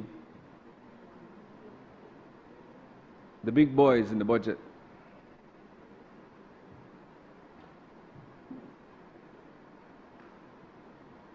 Can't quarrel, the Ministry of Finance has 30.2% of the budget. No fight to that.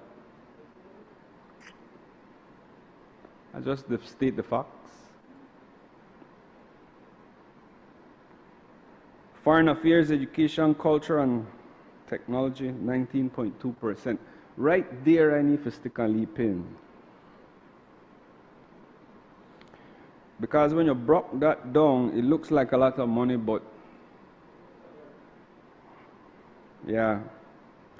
And right now, Foreign Affairs, we need to not just triple up, quadruple up, that. We need to start sending the best and the brightest out of this country to represent us, because diplomacy is all we have.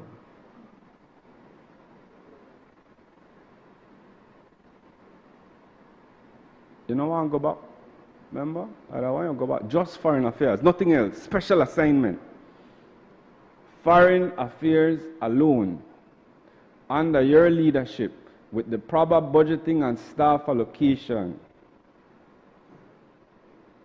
will transform this country in ways we wouldn't even be able to understand. And I say that respectfully. I say it with the least amount of sarcasm I can muster. I know that hard for me. But Senator, I'm serious, you know. I'm serious. In the times that we're about to face, the headwinds that we're going into, they need Senator Courtney. I say it straight.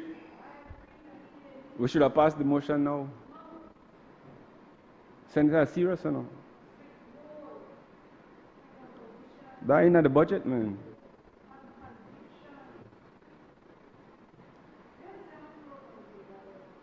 No. Maximum respect to Mr. Fonseca. He has the greatest of my respect. Like, let's be clear. Kudos to him. Just like my friend here, I want him to go back at the Ministry of Finance.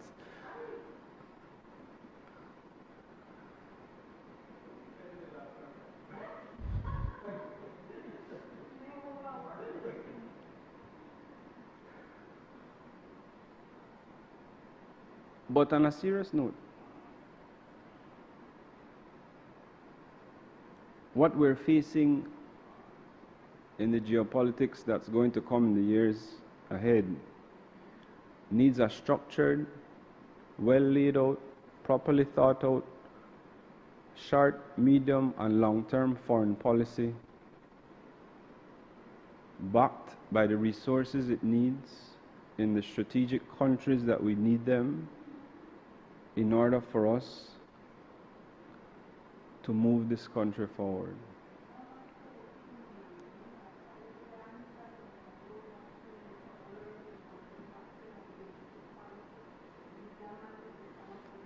Me not set up on this mic.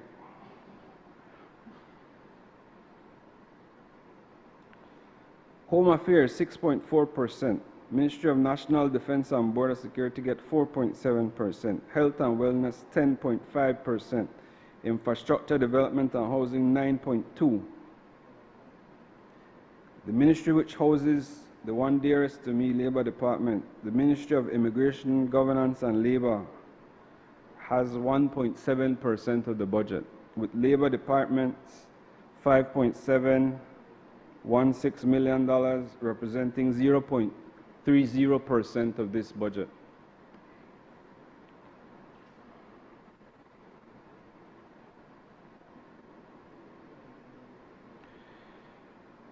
You see,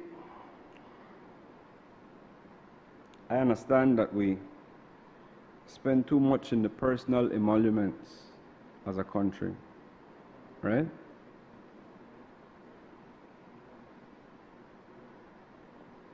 I know people leave it frayed when you talk about the AI. The AI is already here. Transcripts of this meeting are prepared by AI. It's proofread by our staff. When you're in court and the transcripts are running, it is artificial intelligence that is going through it. It's here. It's nothing to be afraid of. We must welcome it. We must use it. Not as a substitute for thinking, but as a tool to develop as a country. You use Google Maps, Senator Guerra? Congratulations, sir, you are in the AI age.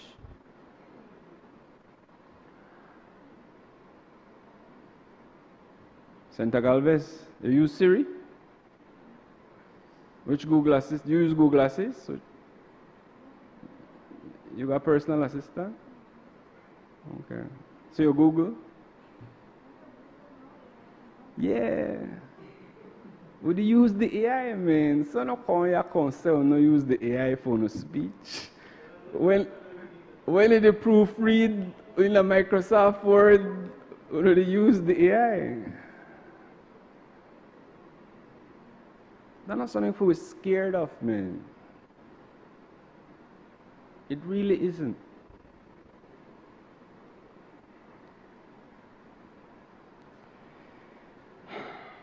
Now, Labor Department,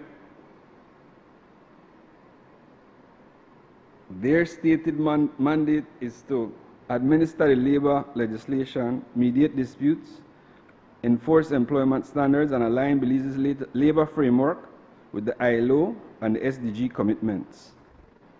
Right? But the amount of people who got problem mediating their disputes says to me that we really need some support for that office.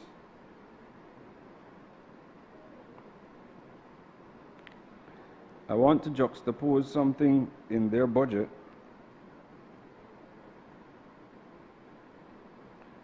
which has $715,000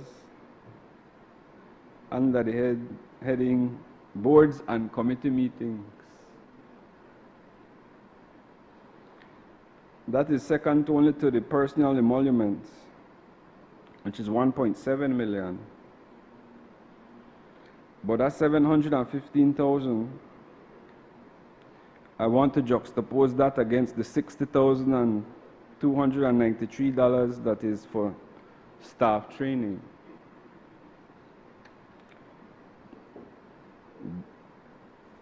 With the staff that they have, that represents about $1,138 per staff member. I don't know what kind of capacity building you can do with that, but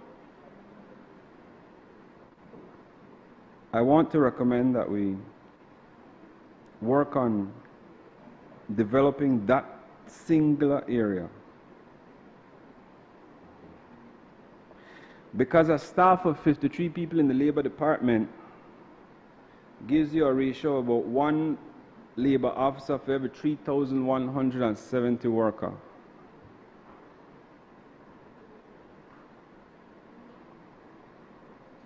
I want to suggest that we add about 15 new labor officers so that we could take that ratio to about 1 to about 2,000, with priority being given to the rural districts and the construction sector. We have in the budget estimates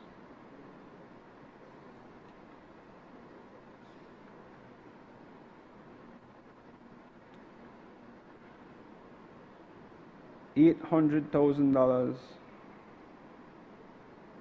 for a comprehensive review of the Labor Act.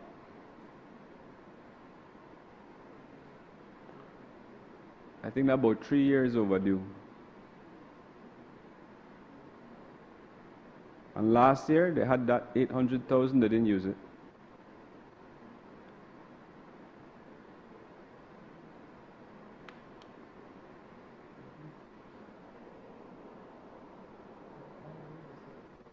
Good. So you can't say the top fool.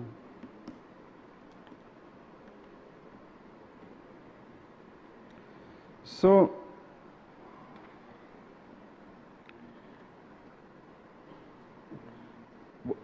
when we look at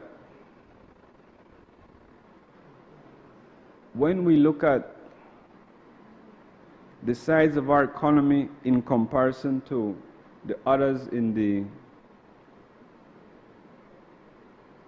region, like Barbados, Jamaica, Trinidad,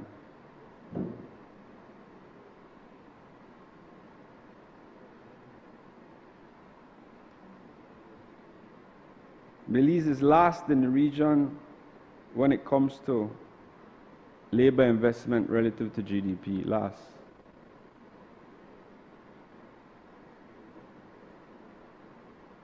I don't like that you're not the Minister of Finance, no, Senator, because I like lean over and ask you their questions like when I ask you next. When will I get the $6, man? Write that one down for me, please. The $6 for me isn't as important as a discussion on a livable wage, because the way inflation is going, $5 barely kept those who moved to $5 floating. And by the time we reach the $6, it might not be enough. I know my friend sitting in front of me can tell me exactly what the strategy is going to be to ensure that there are not $7 we really need, or that we have a task force that's going to assess it every so often to ensure that the minimum wage keeps adjusting relative to the realities of the poorest and most at-risk members of our society.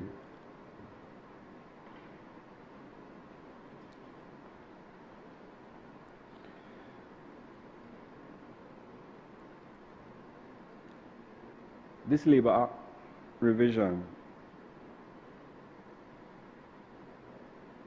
I know the fault Labour Department, I know some hard-working public officers are there. Like I said that straight, like Labour Department got some hard-working people. I don't know Labour Commissioner personally, but I know quite a few of her staff members.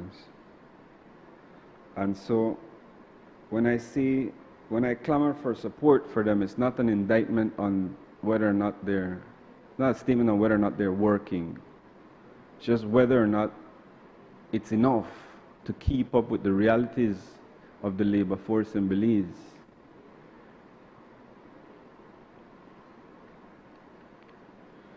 So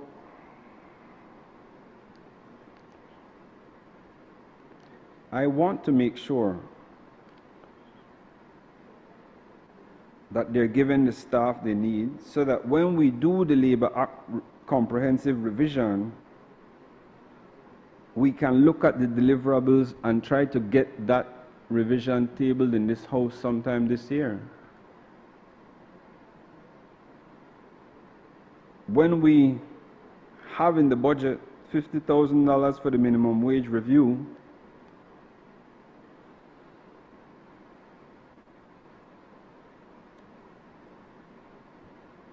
I don't even know where I'm doing $50,000. By the time you start the consultations, the second month that's done.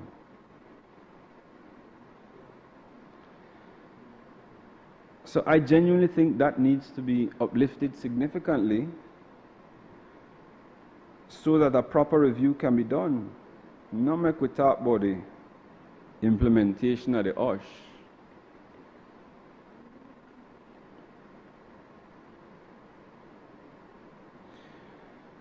Because there are some sector-specific areas that would really need attention when we are implementing the OSH.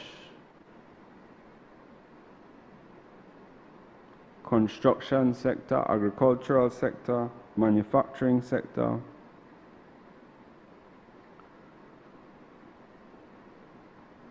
$316,000 they have for that. I could double that up, man.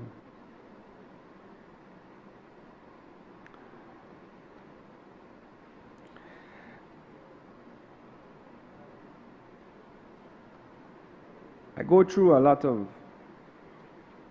analyzing the areas specifically and make recommendations for increasing of the budget areas, but the point of it is this.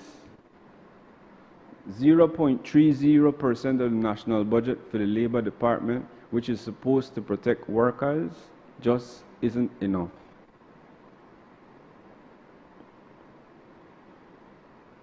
Operating the Labour Department without a strategic plan is a formula for failure.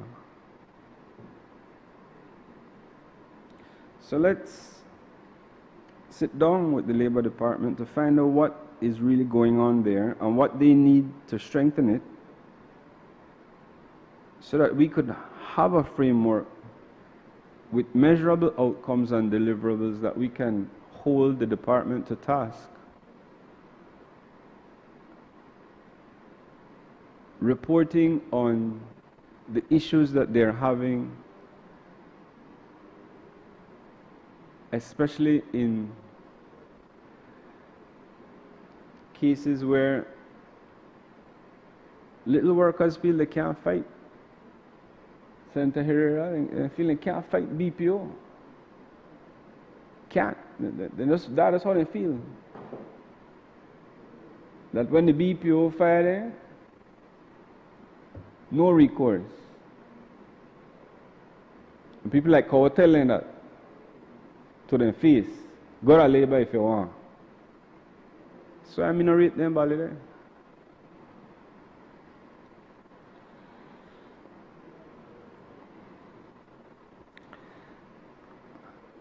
I know my friend in front here will agree with me that the informal sector needs to be brought in for some taxation.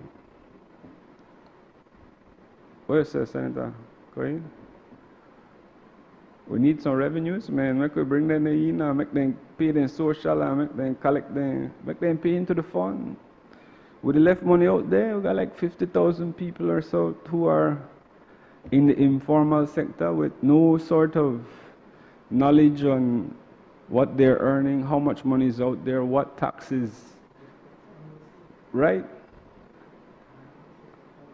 Yes, they come in. But how do you do that? That has to be led by the Labor Department going out there, doing fairs, educating people, explaining the benefits, letting them know. I don't know that all the Ministry of Finance, or maybe it does, Minister, if it is. Maybe that is being done in Ministry of Finance. If it is, please tell us.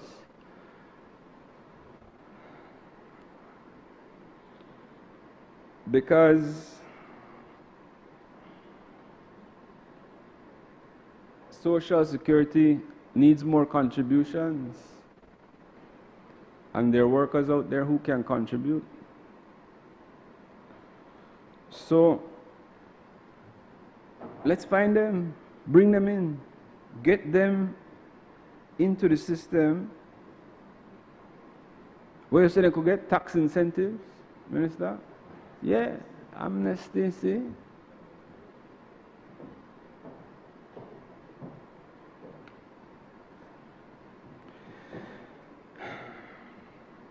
You see,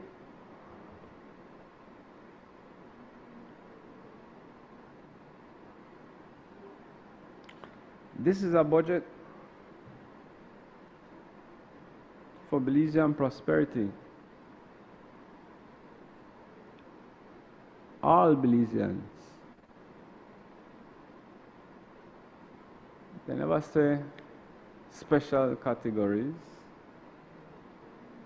We don't govern for a special few. We govern in the best interest of all Belizeans, including the poorest of the poor, including the workers who are right here every month. You know, believe me, go to any government department, like right round payday, everybody want to know when payday. And not make them they expect it today and they never come today because they don't know how they can catch the bus home tonight. That's a real thing that happen, you know.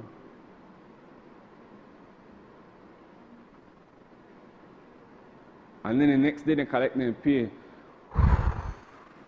Sigh of relief. 3 days later they broke. I know the ass, you know, I tell you no. Broke. Thankfully, their bills paid. They don't pay the rent. How much bag of groceries they could buy? 3 bags of groceries. But you live to fight till the next payday.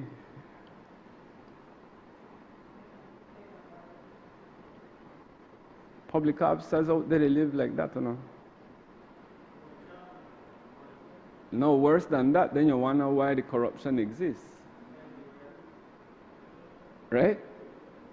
Then you wonder why you could get something done in a government department where a clerk is making $1,400 a month, or, oh, I have to say this example. I have to say this example. I don't call no department, but I have to call this example. She can forgive me, but there's a marshal whose court I operate in who tell me her salary every time I go in. They're less than $700 every 2 weeks. The only people integrity got files now they disappear, you know.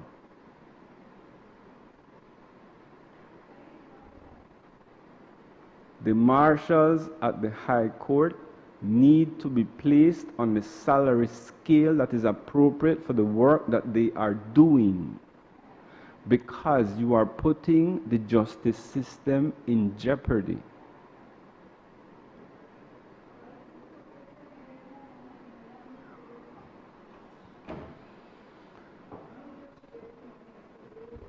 No, we can't anticipate the pension bill because I had to wait for that one. Okay.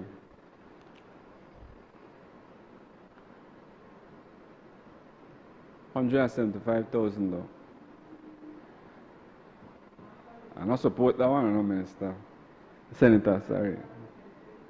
I can't in good conscience. While the marshals didn't make less than $700 every 2 weeks. They know the exact amount, like I can't remember it now. I think I write it down in this book. Hold on. So,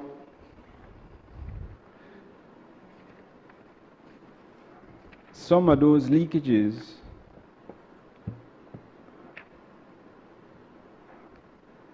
are, I think, a direct result of the people being underpaid. Overworked.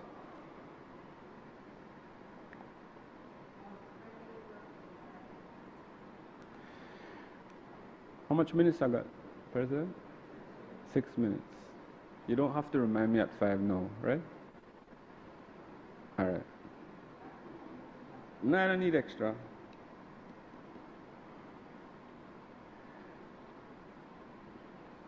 The 2026 draft estimates of revenue and expenditure for Belize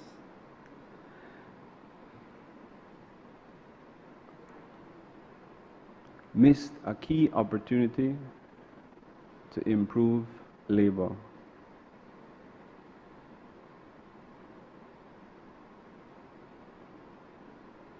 The government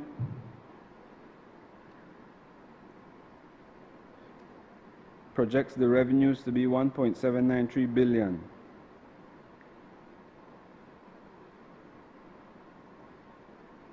Belize has allocated 0.30% of its total expenditure to the Labor Department.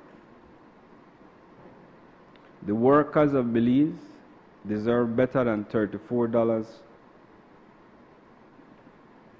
per year in institutional protection. They deserve an updated Labor Act.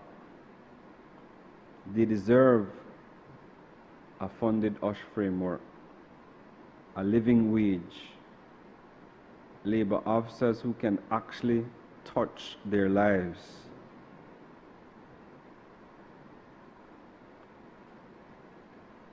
The workers in the Orange Walk cane fields, the workers in the Belize City construction sites, those in the Hopkins resorts, and those at home doing domestic work, they deserve better. Let's do better for them.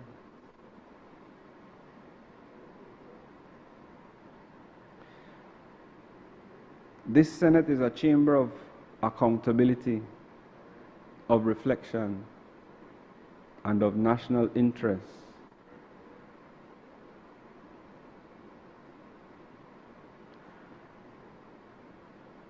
I am not here merely to critique. I am always willing to help to construct. to offer to the government my ideas, my thoughts,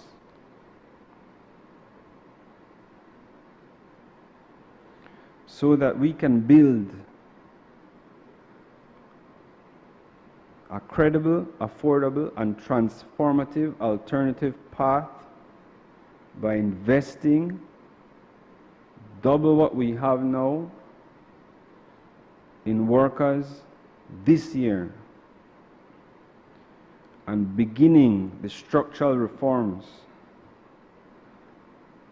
that will make Belize a country where decent work is not a campaign but a budget line delivery.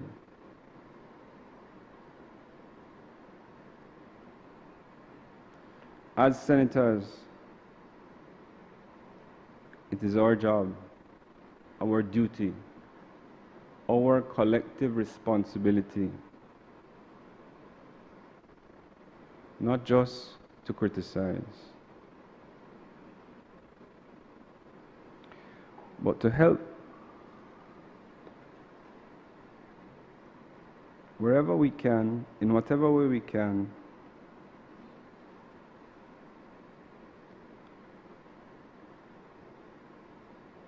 in building Belize and assisting in however we can the budget for Belizean prosperity. I thank you, Mr. President.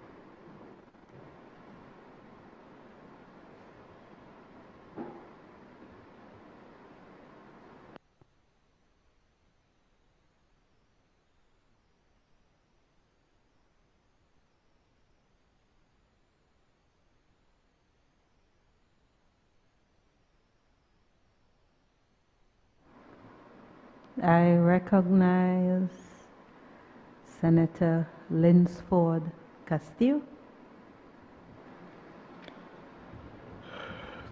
Thank you, Madam President. To try switch up.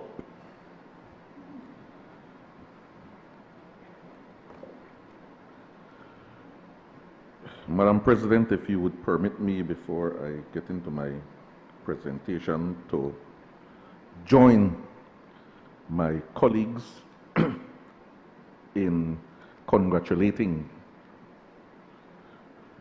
our women who we all know during the month of March we have been celebrating, and I think the proper term is Women's History Month. And I believe it was the 8th of March we celebrated International Women's Day. So I too want to congratulate, I want to big up, I want to give full recognition to the contributions of our women who, I think someone mentioned it earlier, are really the backbone of this country. And as a result of the contribution of our women, we are where we are today. And so, even as we end the month of March, I want us to continue to celebrate the contributions of our women in this society, and not only in Belize, but in the wider region, in Central America and Caribbean, and in the entire Americas, and of course the world. So once again, let me say congratulations, and we celebrate with you. Madam President, I rise today, of course, to lend my full, unwavering support, unapologetic, I don't care what you call me, to this General Revenue Appropriation Bill 2026-2027 under the theme, Budgeting for Belizean Prosperity. But Madam President, before I get into the meat of my presentation, please allow me to respond to some of the comments that my colleague Senator Farber made in his presentation, because of course it is related to the budget based on what he shared. Madam President, I'm sorry, the Senator not in here right now because I really want to ask him some questions based on where he present. No, man, I can't wait because then I want to get in on my thing. But I know he hear me. All right. But before I ask any question, Madam President, the way Senator Farber spoke, if I never knew better, I would have believed that if the UDP, if they were in government, that there would be no inflation, the way he talk,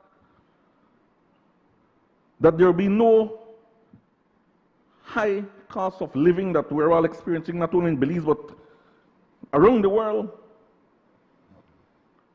that preschool would have been free, the way Senator Farber was expressing himself, that gas would have been maybe $5 or $3 or $2 if the UDP be in. The whole Senator Farber song, like, all would have been well and good if they over that side been over here.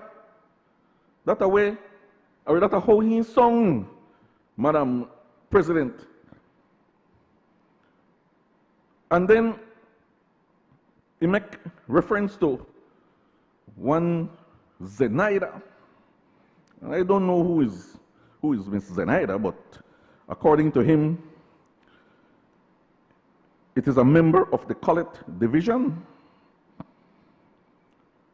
And according to him, this good lady has confided in him and has basically came to him and said, man, this is the way to go through now. No, you say that in a constituents from Collet. Yes. Well, but I want to ask Madam President, the Senator, if he was here, and I know he'll hear me, why, when he in the position from 2008 to 2013, to 20, sorry, 13 years, he never looked out for Zenaida? Why? I was getting to that. Thank you, Senator. How come Zenaida is, according to him, the rent or house when he was in the position, he not only one powerful Southside area rep, he not a powerful minister of government, he not be even a deputy prime minister, and you want to tell me that he can't give poor Zenaida one house? You have to be ashamed of yourself. How much house UDP bill in a 13 years? You can easily help the young lady. Now he will come here and try to feel sorry for Zenaida. How come Zenaida all of a sudden have access to him? How come? All of a sudden he remembers Zenaida. The only Zenaida I know, then you may concern about back then, Senator Courtney. The one next one where they end up, they kick out of the party. So maybe the sake of the name, the man never want nothing to do with this Zenaida.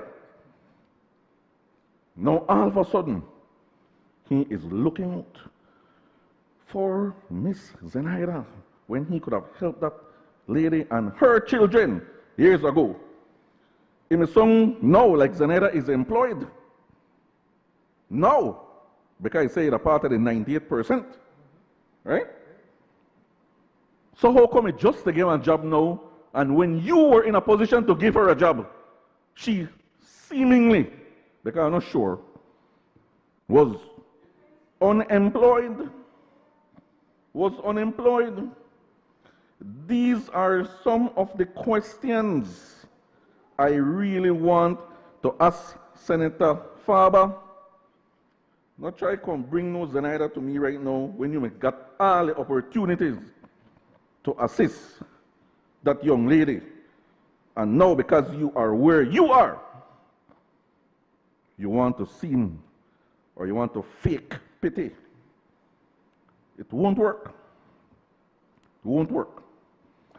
So those are some of the questions that I wanted to ask him if he were here, Madam President.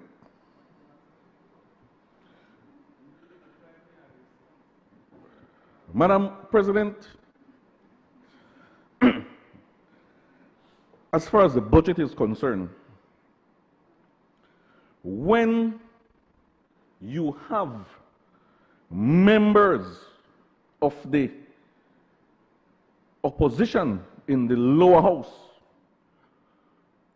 lauding the budget and praising ministers and thanking certain ministers of government, Madam President, you know then that you have a good budget. When you have key members of the UDP, after listening to their leader in the House, write on Facebook something to the fact that, look, that this make I listen to? No, I don't want, you know. That the key supporters, they say, it not even makes sense. Why we listen to this? They basically stated and throw up their hand, Senator Farber, that, you know what? We want it over this side in opposition for a long, long, long while after they listen to their leader thanking and lauding the government. So, Madam President, that signals to me that this budget is indeed budgeting for Belizean prosperity. I'm going too late, man. Show me there.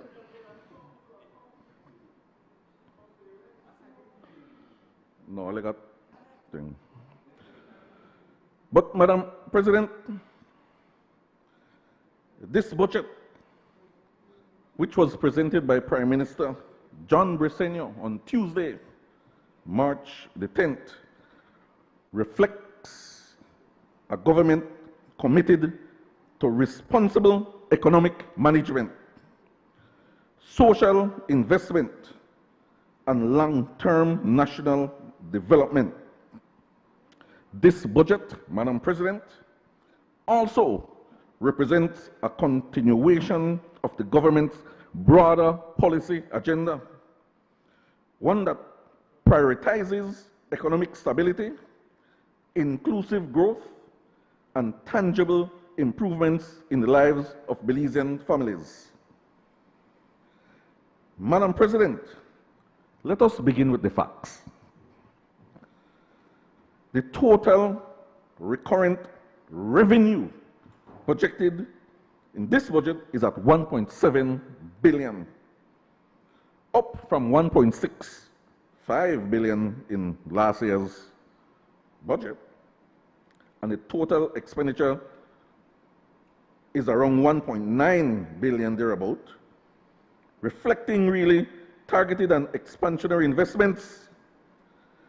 Our GDP is projected to grow to some $7.42 billion, Madam President, reinforcing continued economic recovery expansion.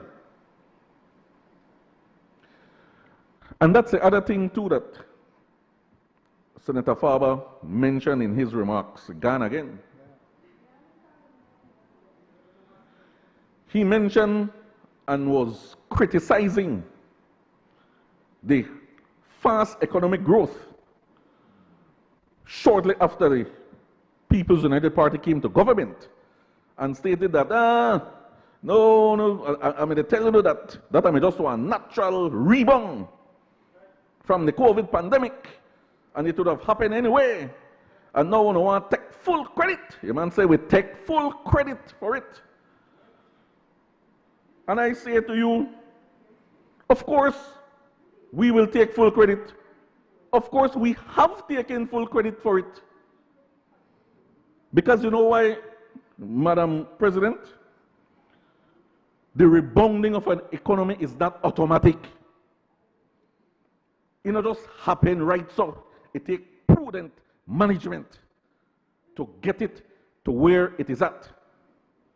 And make I tell you why we want to take full credit. We take it then, and we will continue to take it now. Because, if you don't recall, Madam President, if you don't recall, you see? If you don't recall, your last Prime Minister, upon demitting office just before he left, Senator Courtney, right? If there was automatic rebound, why then did he say the words, and the man not even only talking in English, he talking in French. Après moi le déluge. Right? Why then? Why if this man just naturally bounce back, this man say, boy, me sorry for who want connect. Me sorry. Because you know what take click because that down we going. So why you want sit there stand here and say, man, this thing me just want bong for rebound back. No! Cannot. Did not. Because it was because of the prudent management of John Briceño and this People's United Party government. And that is a fact.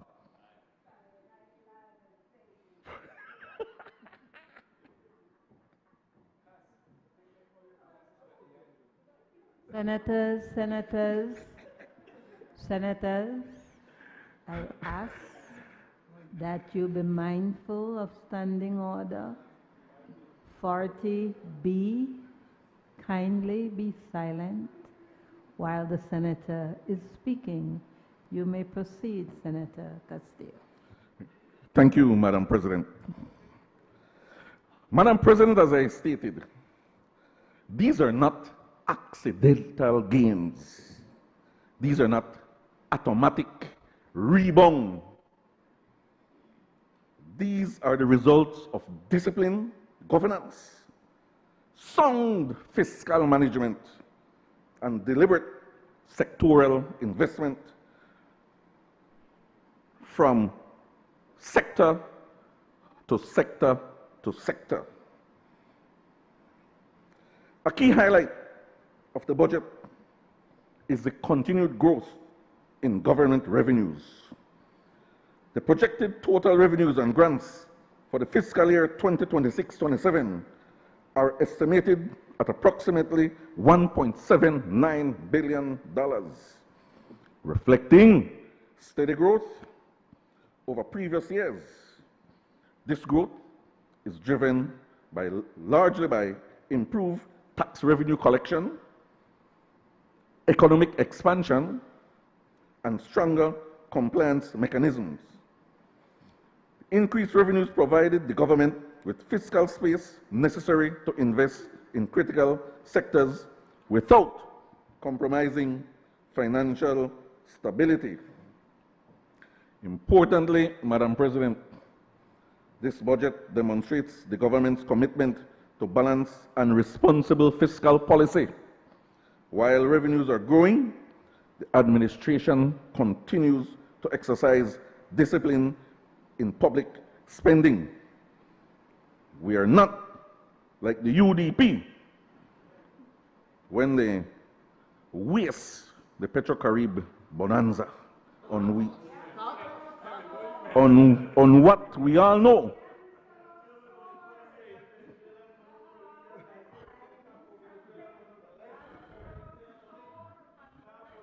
Uno spend 500 million.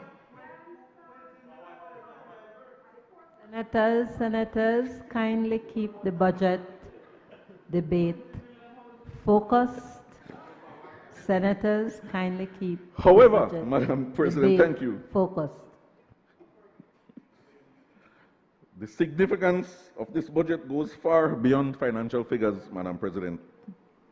It represents a political commitment to inclusive prosperity. The government recognizes that economic growth must translate into real opportunities for ordinary Belizeans.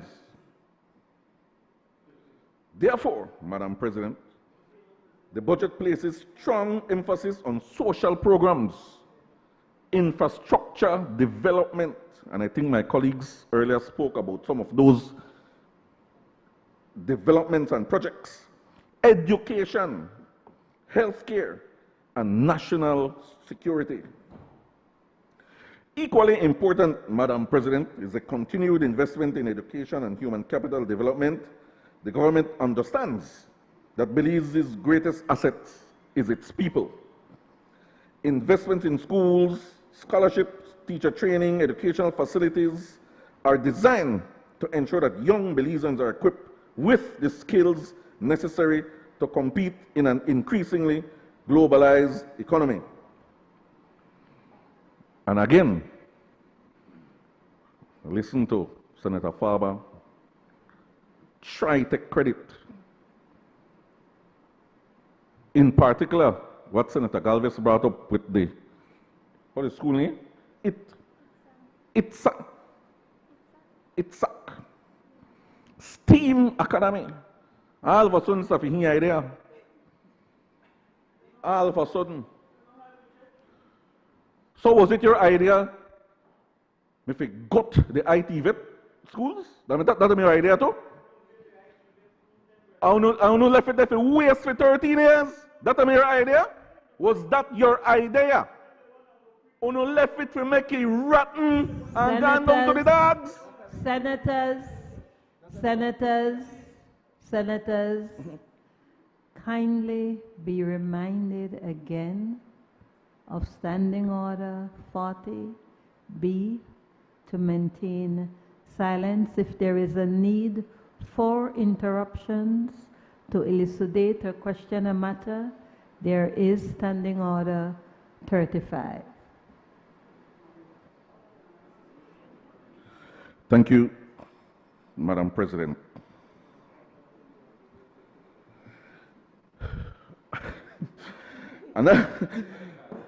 Another important dimension, Madam President, of this budget is the focus on economic transformation. Belize's economy is diversifying, with growth occurring in agriculture, digital services, and emerging industries.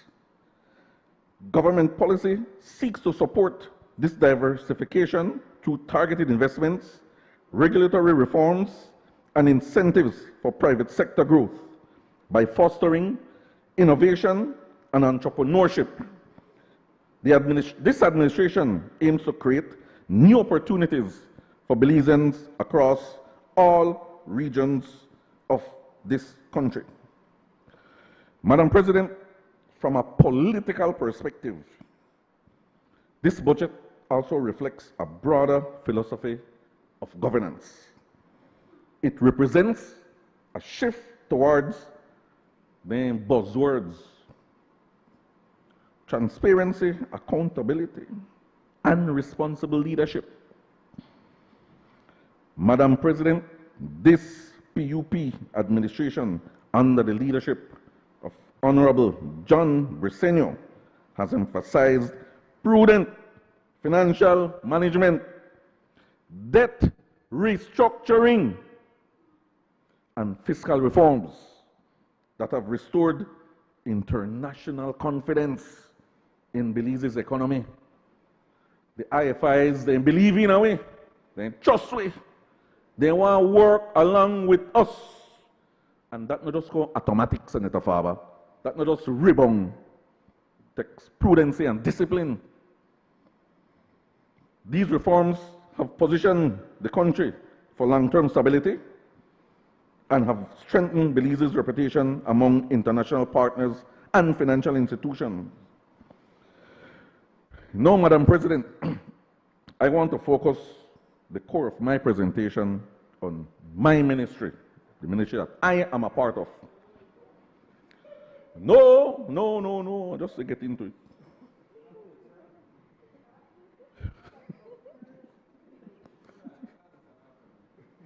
I am focusing now on my ministry, which is the Ministry of Tourism, Youth, Sports, and Diaspora Relations. No? Yes. This ministry, Madam President, also has in its portfolio the Border Management Agency, of which I am privileged to be a part of. Madam President, in terms of tourism, let us say it plainly. Tourism is the backbone of Belize's economy. Right, Senator Zetina?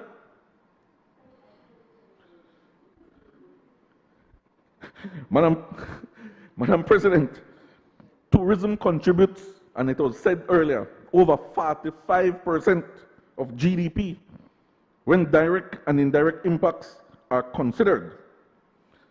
Thus, as a result of this, it drives employment across many sectors, not only within the tourism sector. Foreign exchange inflows abound.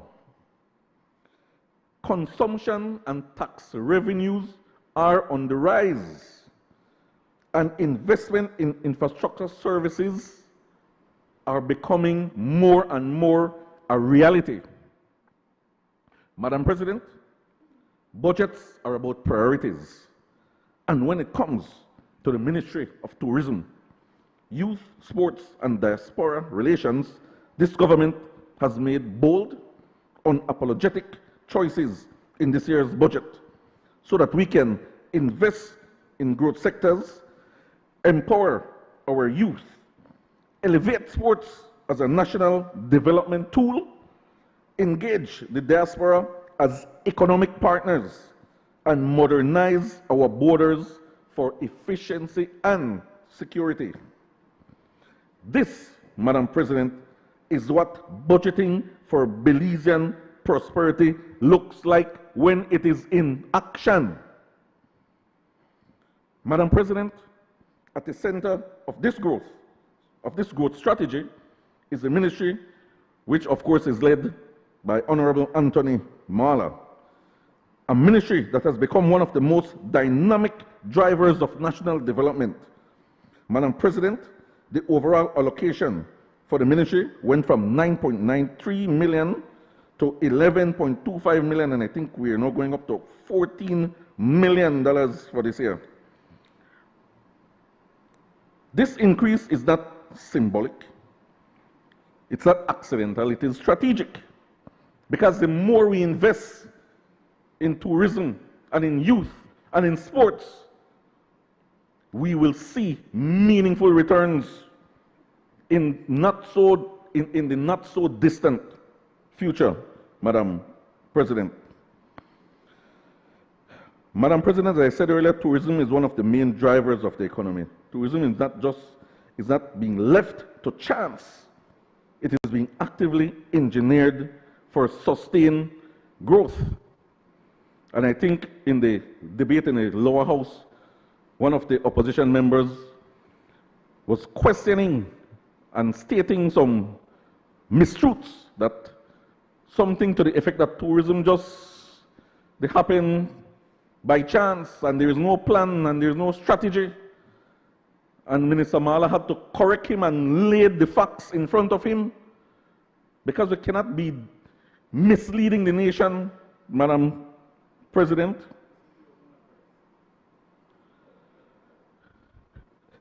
The BTB continues to play a central role supported through government subventions, retained revenues from tourism-related activities, and transfers.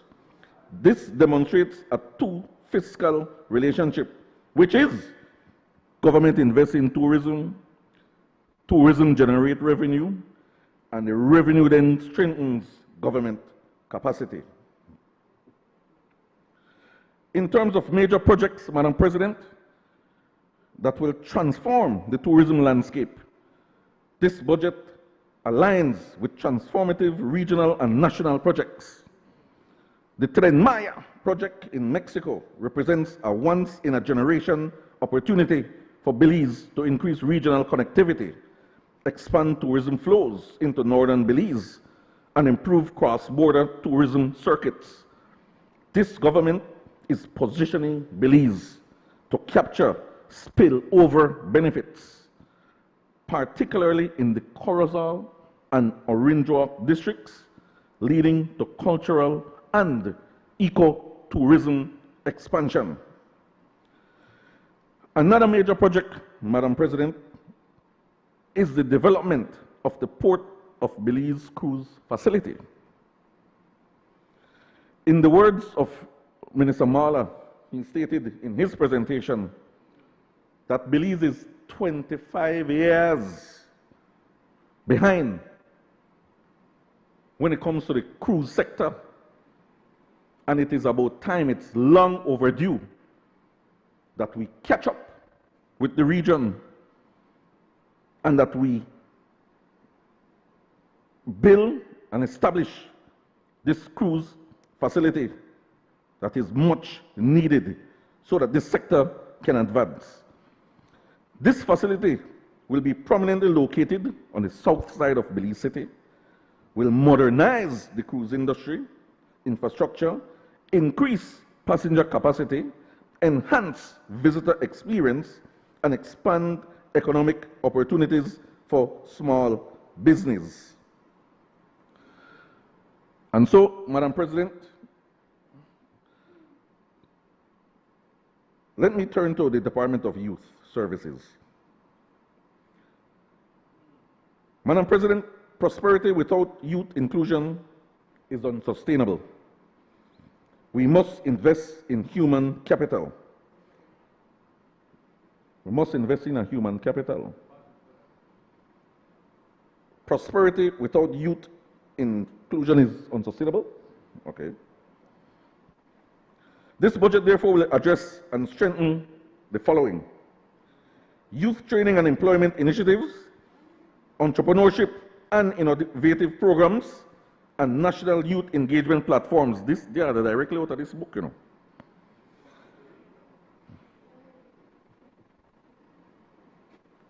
Why, anyway.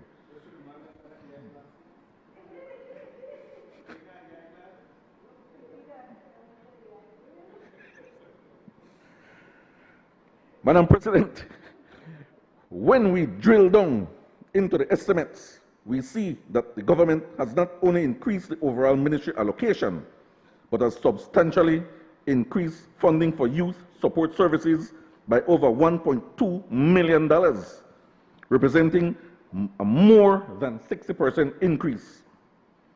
Again, this is not rhetoric. This is real investment in our young people.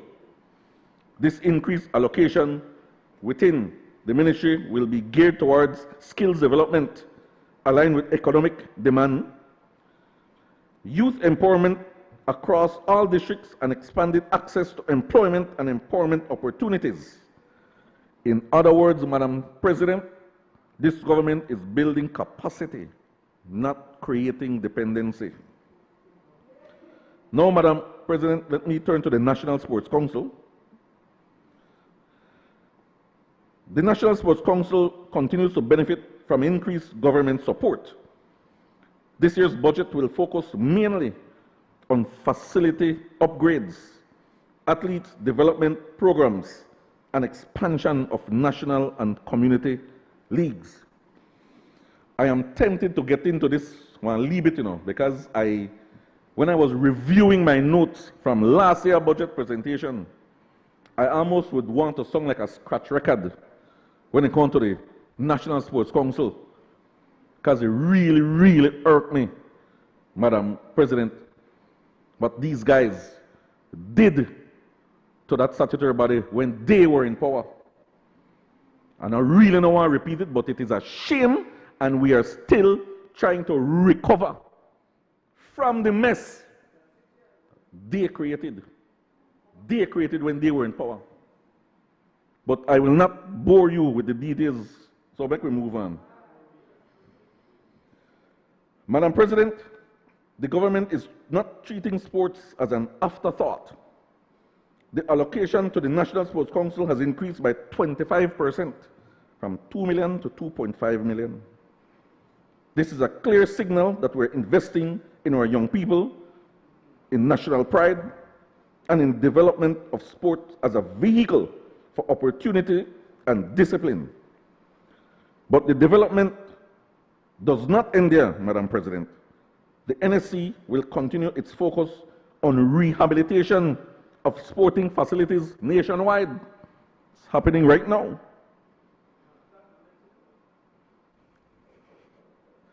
The expansion of youth sports program and the enhanced participation in regional and international competitions. All in all, Madam President, sports is being repositioned as a tool for discipline, a pathway for youth development, and a contributor to national identity and economic activity. Let me now turn Madam President, to diaspora relations. Madam President, for the first time, diaspora engagement is being treated as a core economic strategy and a frontier for new development. From my examination of this year's budget, it is important to clarify that while there is no standalone line item in the estimates, this does not mean that government has neglected this critical portfolio.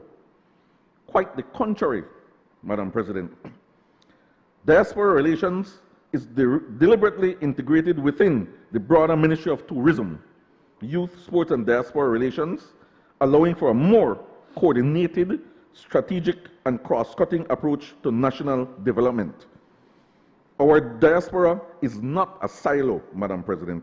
It is deeply connected to tourism investment, youth development, and national branding. By embedding diaspora initiatives within the ministry, within the ministry's wider budget framework, the government ensures that one, policy coherence between diaspora engagement and tourism is promoted.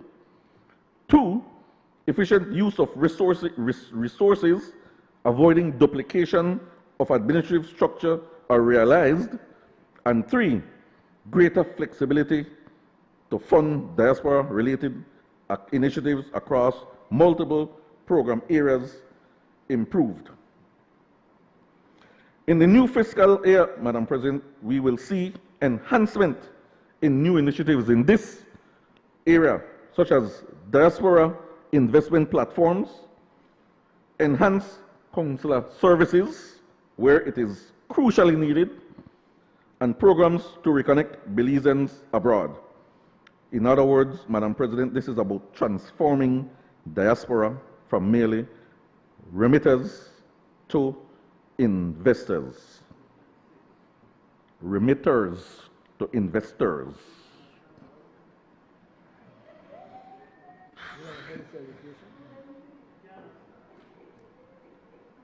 Yeah.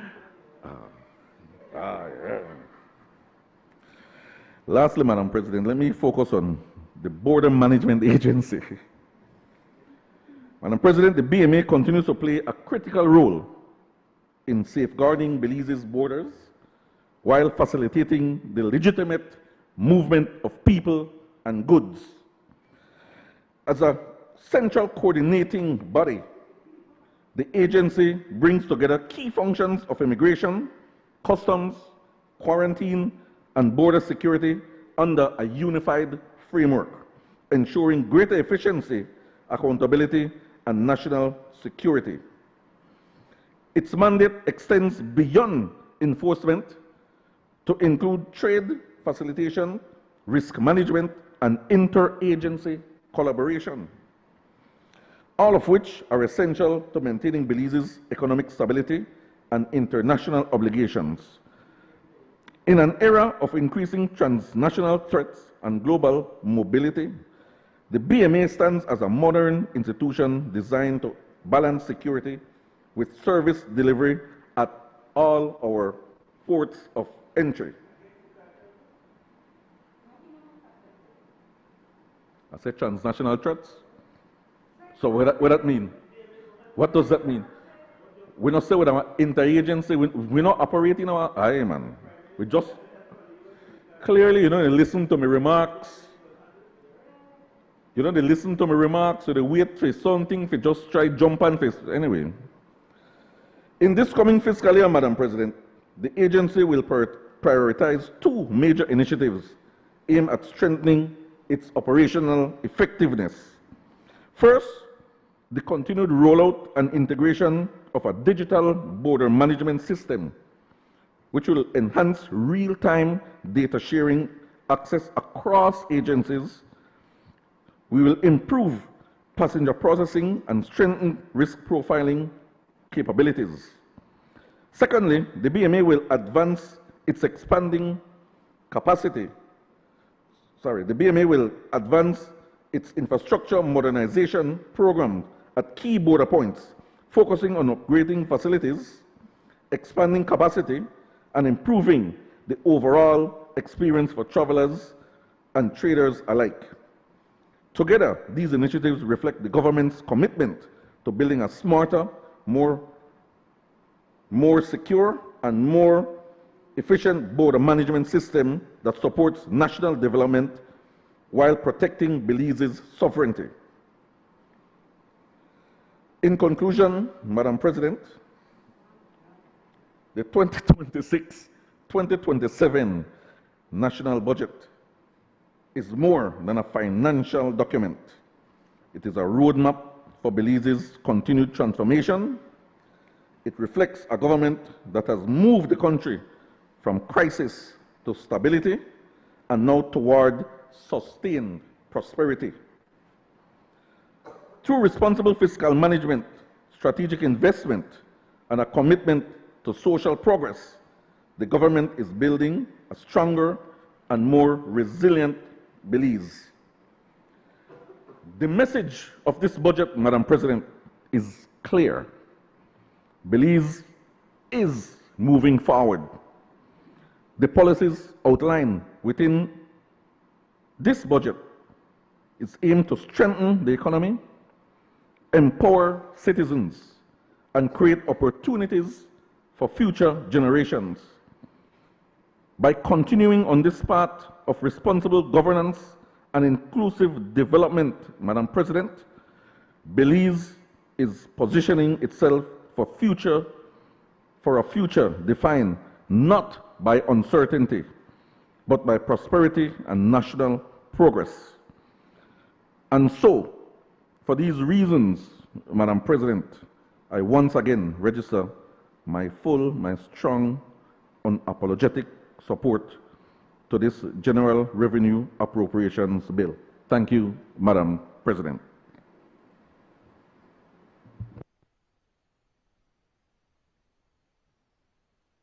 I recognize Senator Gabriel Zetina.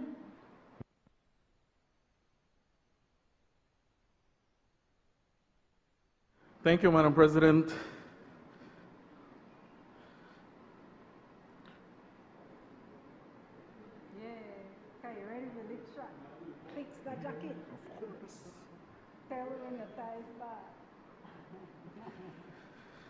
All right.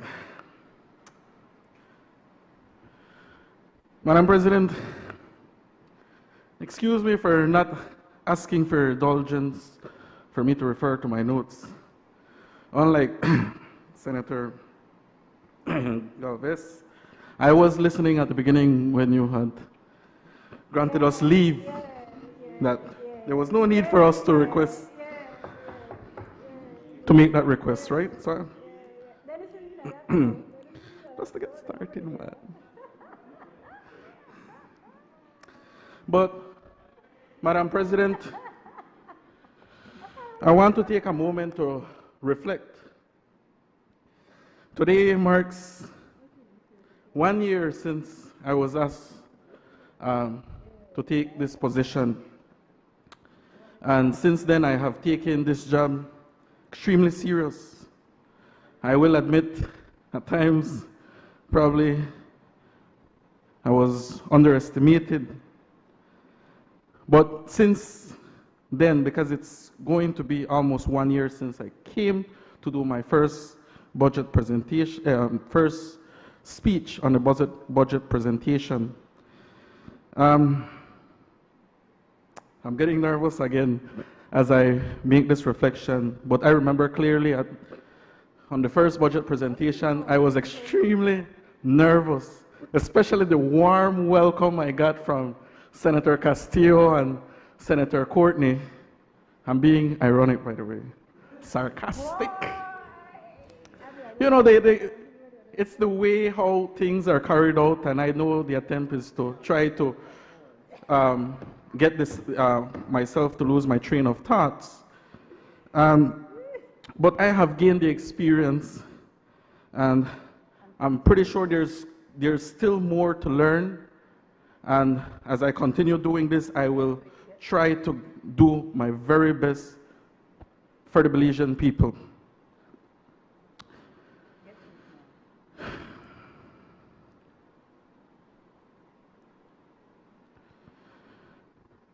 I also want to acknowledge the month that we're on, which is Women Month. I know I said this at the beginning, but again, women are the backbone of this country, of our household, and we would not be here if it wasn't for them. And the UDP is very much proud of that too, you know, because we have great women leading this party. My colleague here, Senator Pitts, my party leader, leader of the opposition, the Honorable Tracy Teager-Panton, who will be the next Prime Minister. Mark my word.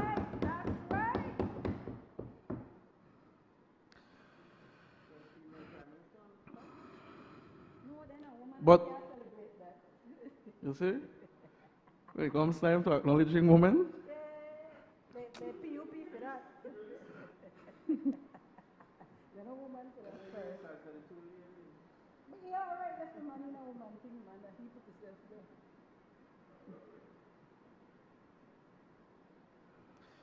all right.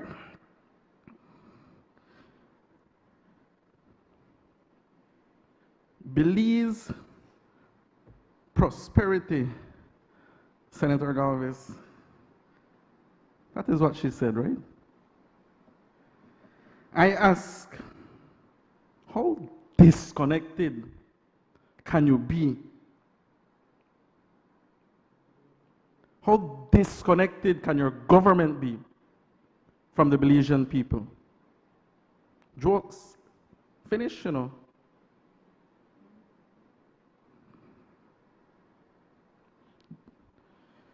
It is very alarming that we sit on this side of the aisle listening to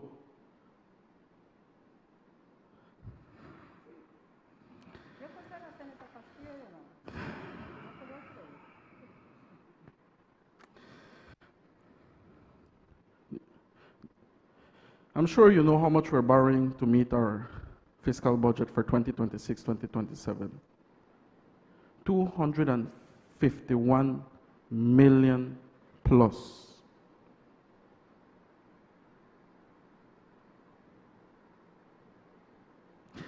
And I wish it stopped there.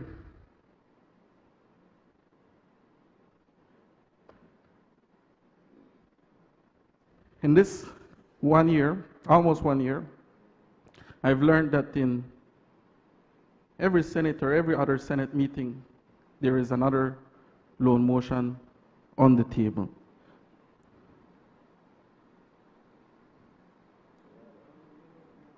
I ask, Senators, let's take this job serious. Study your materials, man. Educate yourself.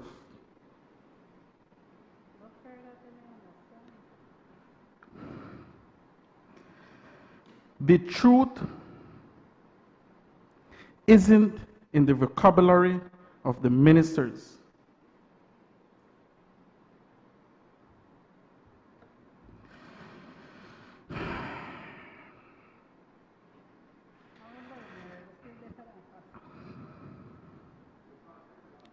It's either that you're allergic to the truth, or you simply don't want to do your job.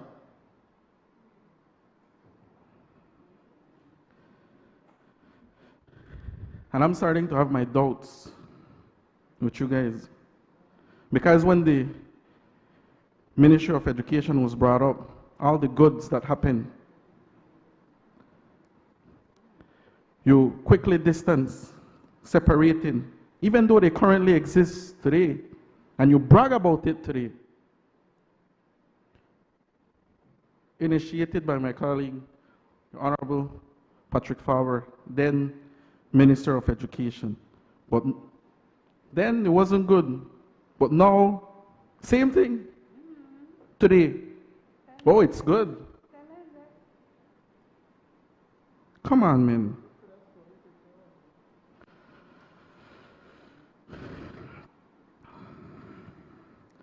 And fact check. There is no money allocated for mental health program. What's the ministry you mentioned? The Ministry of Human Development. I checked that. You know where it comes in? Under the Ministry of Youth Service. And I will tell you exactly how much is being allocated.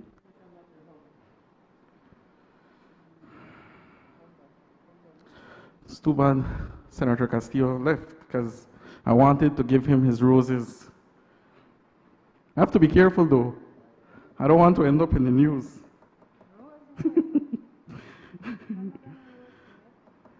Yes. Yes, yes, yes. And I will quote exactly.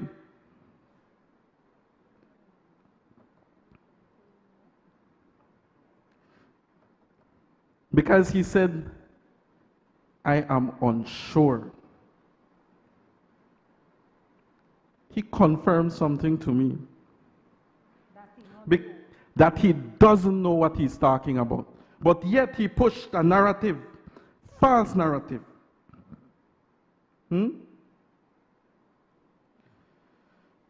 The government tells us that this budget is balanced and prudent.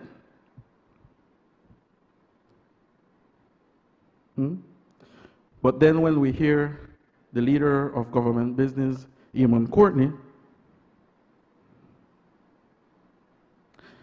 he says we must be cautious.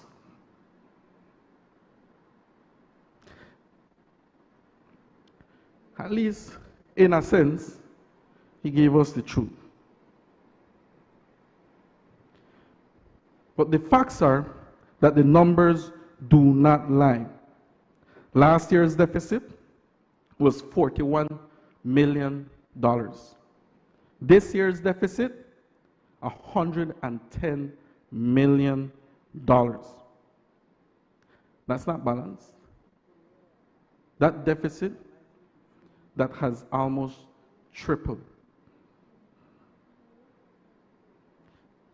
And while the revenue increased modestly,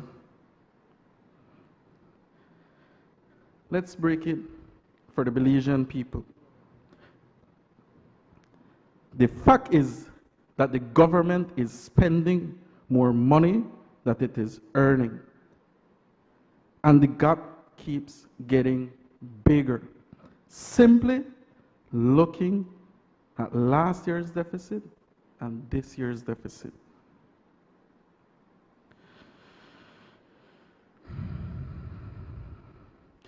Madam President, last year, the first thing I tackled was the Youth Development Service, or the Youth Development Program.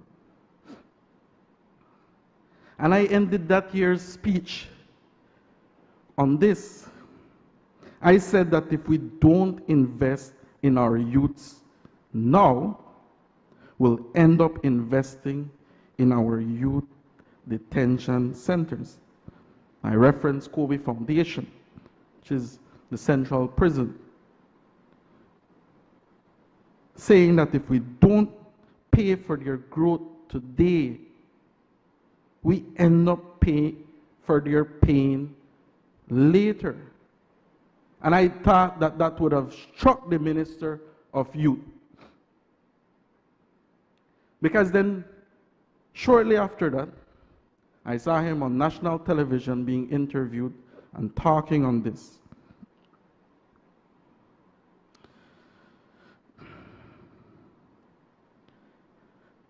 This is about the future of this country.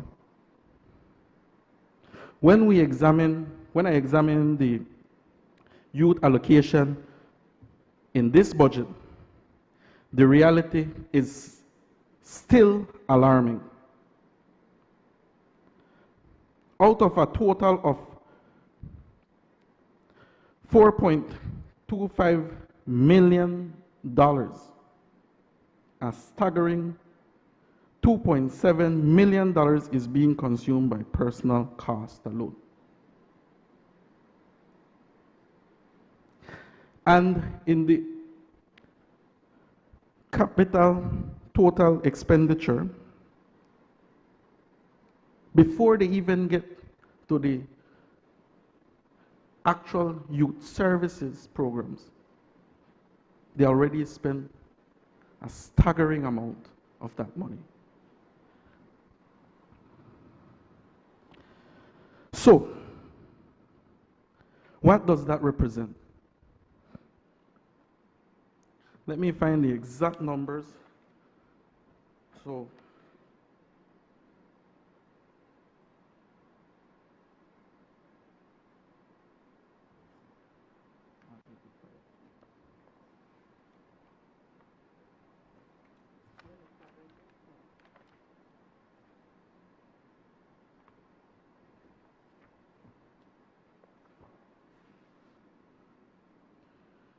total recurring expenditure 2026-2027, $4,251,872. Where is that going? Personal emoluments, travel and substance, operating costs, maintenance costs, public utilities, rent and leases. I think you see the pattern. In Cap 2 expenditure, where this is I would believe this is the reason why this program exists. $452,700. Out of what?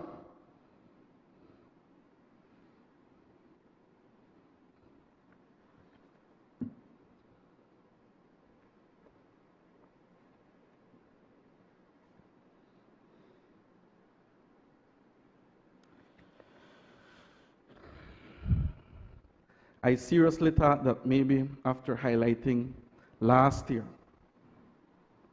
that this year youth would have been taken serious in this country. How much are they spending for at-risk youth program? Nothing again.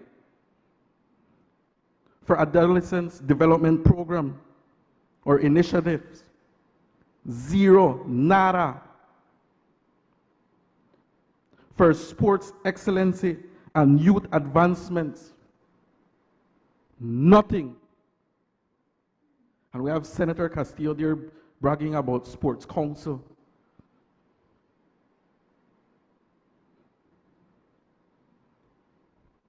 is not lies, you know. Can check the numbers. It's either poor planning or misaligned priorities. Because we're being told fancy speeches, in other words, trying to deceive us that they're taking youth serious in this country. Where are the opportunities? Where is the investment that reflects what we're being told in national television? What's this budget they're referring to? Budgeting for Belizean prosperity.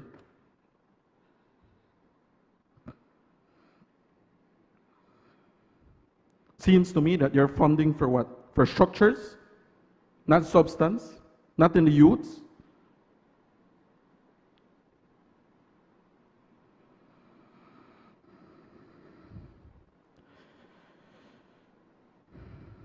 If we stand in this honorable Senate and declare, because I've heard it from the other aisle in the government side, that the future of this country is the youth, yet this budget, year after year, seems to be same of nothing.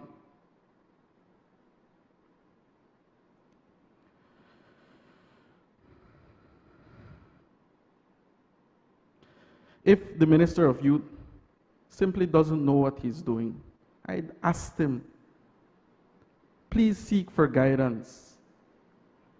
There's no shame in that. So that the proper investment can go into the program on what it was originally created for. In fact, if you go to that ministry on the program, it has its stated mission. It is failing its mission. And I know last year when I touched it, we heard Senator Courtney says that, oh, they give scholarships through the different other ministries. It should come, I believe, either through the Ministry of Education or the Ministry of Finance or the Ministry of Youth Service. If so, it should be reflected in this budget. Transparency.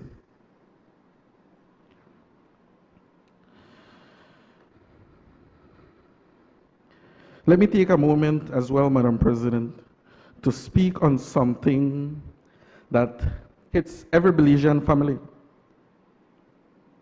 but in a way that we all can understand. This is about health.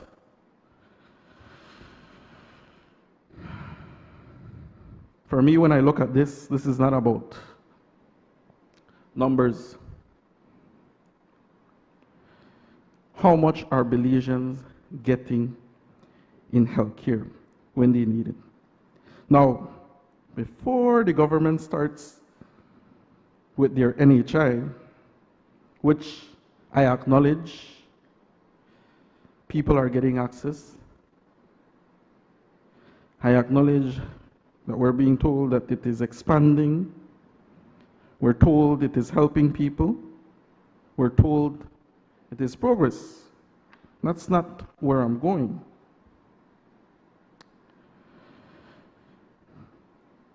NHI, I want to tell the people that NHI it is basically money from the Belizean people, funded by them. I did a search, and from what I found on Google, it is funded from the national budget, which is taxpayers' money under the Ministry of Finance. A report from the official press, government of Belize press, stated that it also stated that it is funded by the proceedings of the Bolido, the same lottery money the Belizean play when they buy Bolido, and it includes small payments from people when they go to the doctor.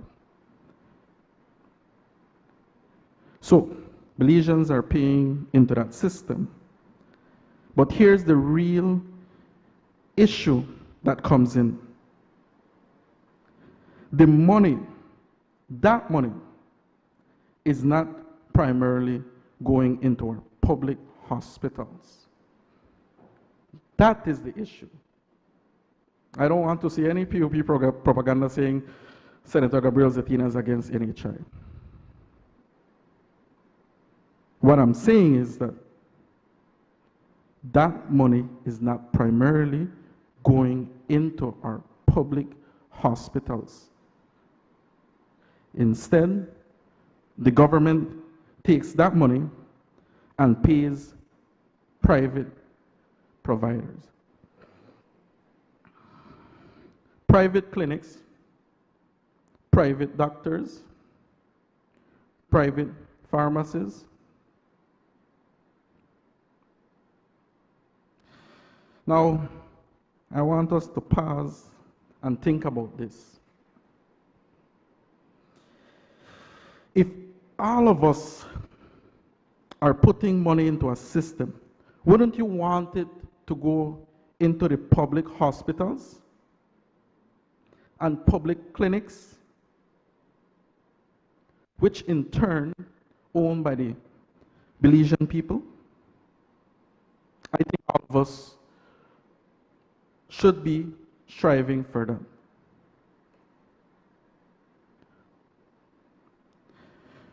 Because it is no secret that the public hospitals are struggling. In San Pedro, Madam President, I want to bring it here. That is where I come from. In September 2023, the Minister of Health visited the San Pedro Polyclinic. He went through the emergency room, he went through the pharmacy, he even went through the staff kitchen.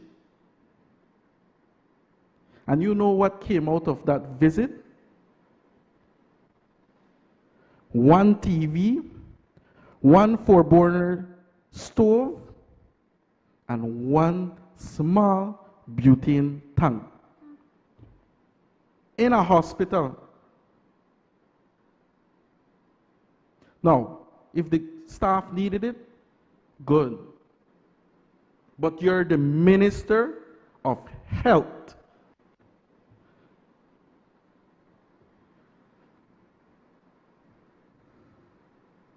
Now, I want to give a very short story. I'll make it in a minute. Now, shortly after that visit, I had an accident in San Pedro. I basically, I don't know how the golf cart ended up running over my foot, broke it to go through the emergency room. And since the San Pedro Polyclinic was close by, I ended up there. And I ended up in the emergency room. From the doctors there, Cuban doctor, they treated me well. They did what they were supposed to do. But I saw the state that the hospital was. In fact, the next day I had to go to private. And then for the medications, they only did to numb the pain. But the antibiotics I had to then go buy at the private pharmacy. That is what I'm saying. That if the minister saw the conditions of the facility, if he walked through it himself, if he saw what was missing, then why are we still in the same position? And again, I will highlight that San Pedro, they're currently building a hospital.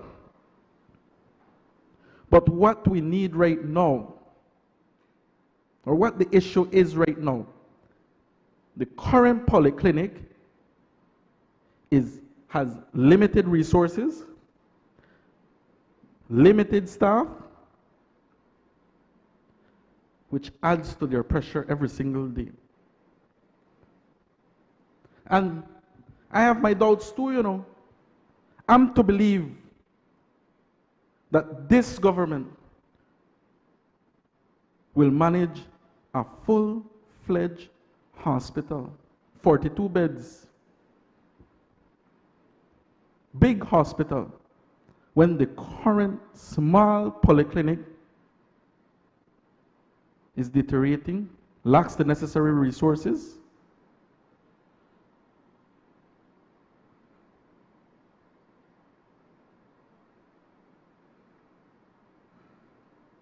Next thing, setting the facts straight. This hospital is not being built purely from government funds. It is being funded by a grant, correct? By the people and the government of Taiwan. In the news article, stated that they granted us 33 million Belize to build that hospital.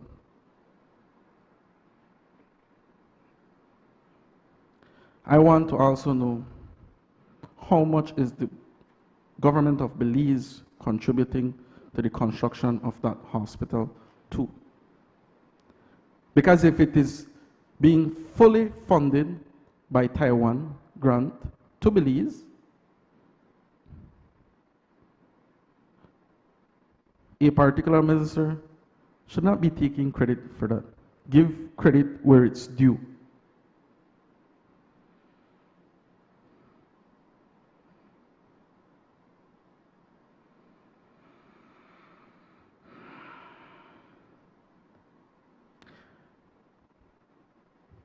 I will stress again, because in San Pedro it's a real issue. The issue is not that we need a new hospital. In fact, I think there is a need, sorry. There is a need, but the trust, are we to trust that this government will manage it properly?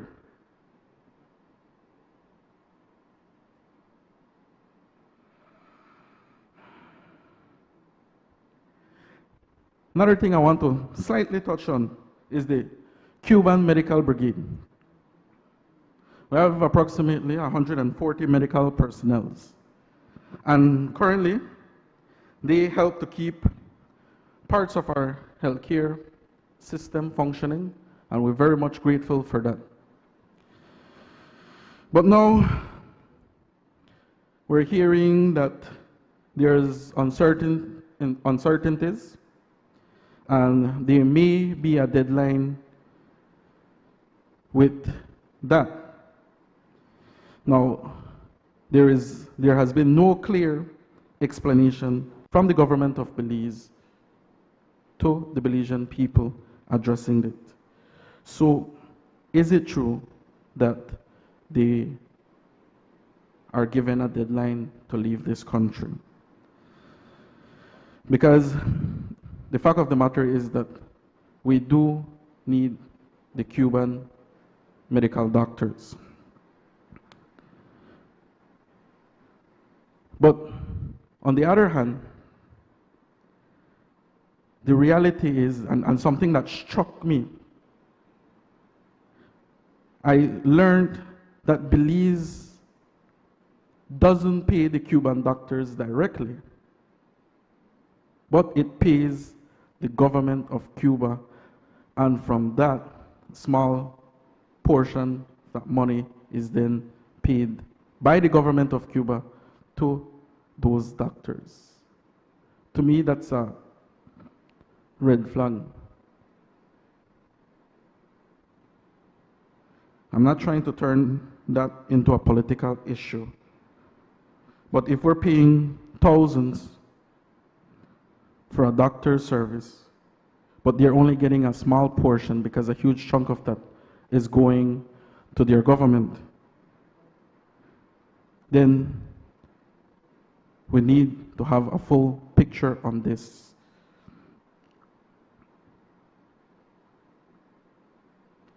I would suggest, and this is something Senator Denison had alluded to, he said, marry a Belizean.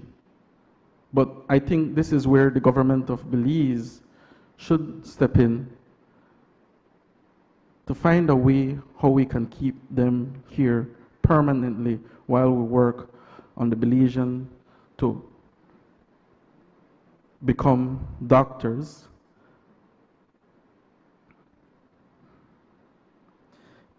Doing that, I think we would be doing the right thing in terms of international human rights standards. We want to be able to enjoy those services, but not at the pain or suffering. Not saying that is happening, but if it is, to me, just the mere fact that they're not getting paid directly strikes a nerve to me. And we should be looking into that.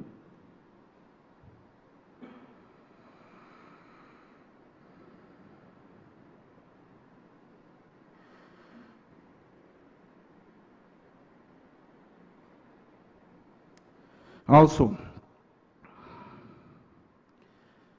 why does this budget matters? Because a budget is not just about spending. It should be about what you choose to build. I recommend, again, the government of Belize to engage with the opposition, because the truth is that the opposition represents 1/3 of the voters in the last general election. And in a moment like this, you know, when we're not adhering international human rights, that to me, must be addressed urgently. Secondly, if Belize is going to continue to engage with the medical personnel, then, like I said, we must do it properly. Let's find a way how we can give them nationality. If this can be done, then we would be adhering to the labor laws, aligned with the international labor standards, international human rights, and respect the dignities of those professionals.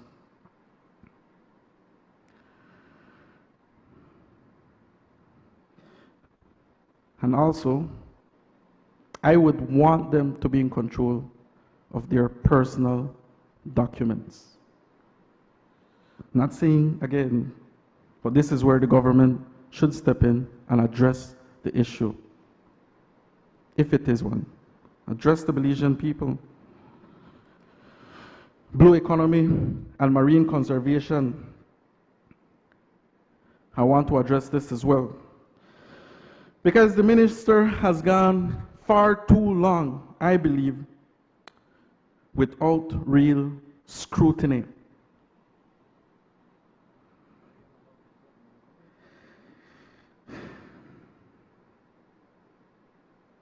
This ministry is responsible for the backbone of this country.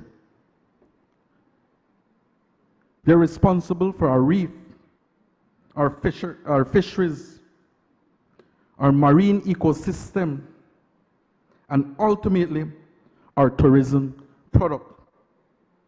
And under this budget, the ministry is receiving $5,730,000. I ask for $5.72 million. What exactly are we protecting? And more importantly, what are we allowing to be destroyed? Because while we're still debating in this Honorable Senate, Madam President, currently there is still dredging happening in San Pedro, destruction of mangrove, and in an extension, destroying our tourism product. Places like San Pedro, Key Carker. This is not rumors.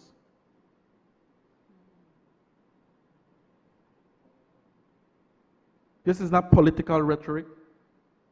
Don't believe me? Go to San Pedro, take a boat on the bay, you'll see for yourself. I'm not talking about one, there's many.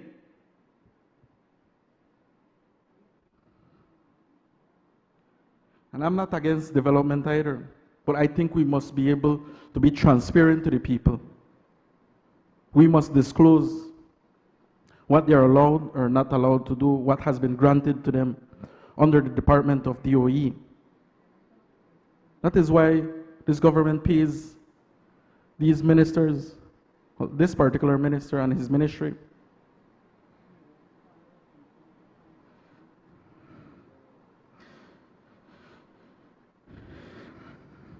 Holchan Marine Reserve falls under the minister as well. One of the most valuable marine assets in this country. Generates revenue, supports the tourism products, creates jobs like fishermen, tour guides.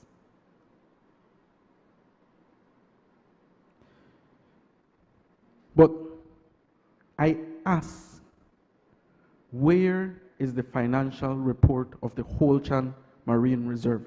We paid him. We pay the minister who appoints the director of Holchan.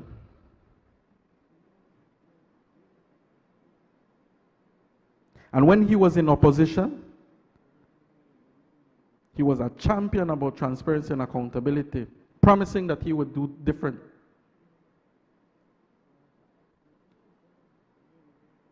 But today, there has been no financial report and much less any audit.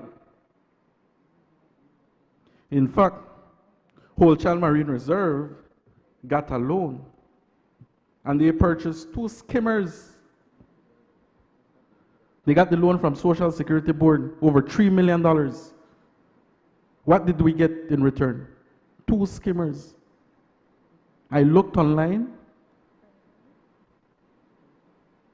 There's different price range, probably the highest about $200,000 per a skimmer that tackles sargassum. Where did the rest of the money went? Because I doubt there's any of that today. And this was part of what I wanted to speak on the adjournment in the previous 2 Senate meetings. This is very important. We cannot afford to lose the tourism product. We must strike a balance with development and protecting the tourism product. San Pedro, for instance, again. Out of the total tourists that comes into this country, about 60% go to San Pedro and Key Carker. We can't afford to lose the largest living barrier reef.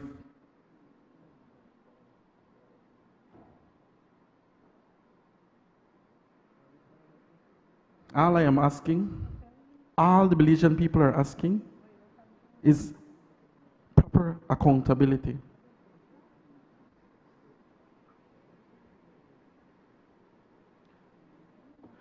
The Minister of Tourism, I wish that when he had spoken in his contribution, that he would have addressed it, the bond that he floated. How many millions?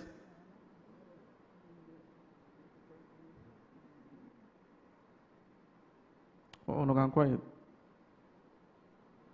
No financial report has been provided to the Belizean people on that bond that he floated. Again, what the Belizean people are asking is not unfair. It is simply asking for transparency, something you guys champion when in opposition. Release the financial report.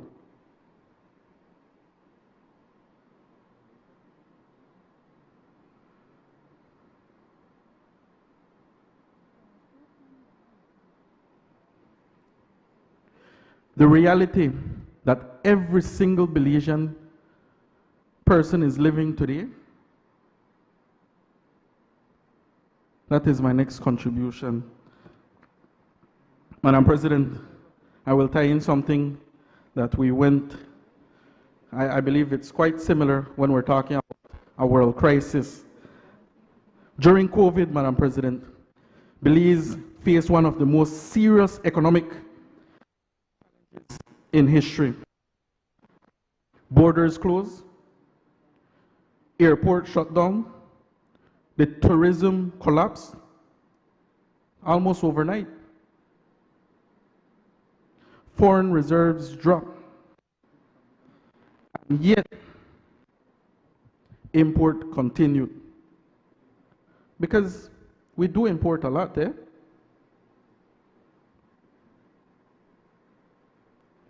At that time, the country was told something honestly. And I think you guys used it as propaganda, saying that the Prime Minister said we're borrowing about $1 million to run the day-to-day operations of this country. Right? Do you know how much your government's borrowing to run the day-to-day operations of this country today? Almost $700,000. That does not include the supplements that come in, the overspending. That does not include every other loan motion that's brought after this.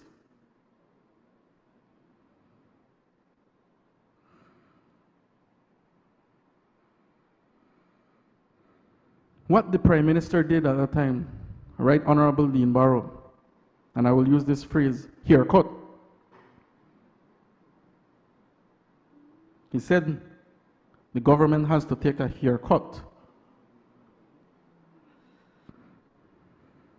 And the haircut didn't start with the poor man and woman, you know.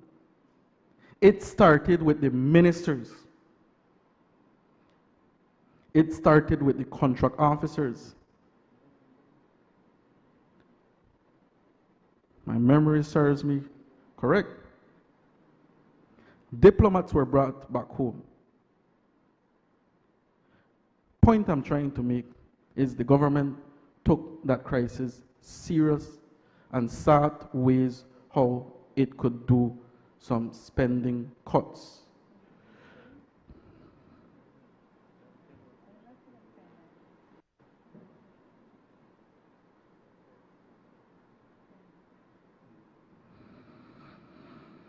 In simple terms, Madam President, today we're probably in another world crisis. You know who's having to take haircuts? Senator Zadina, you need to start wrapping up. How many minutes I have? You have 2 more minutes, but you did spend a few minutes recognizing women for the month of March. So let us move to 5 more minutes and then we wrap up. Actually, you have 1 more minute, but we will extend it to 5. Thank you, Madam President. So, today, the belt tightening is coming from the Belizean people. It's not coming from the top.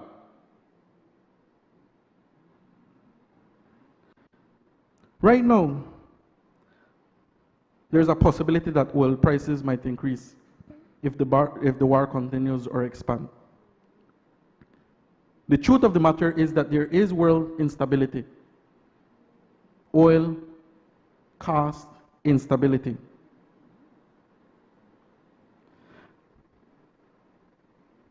And when that happens, the first reaction from this government is to increase the cost of gallon at the fuel pump.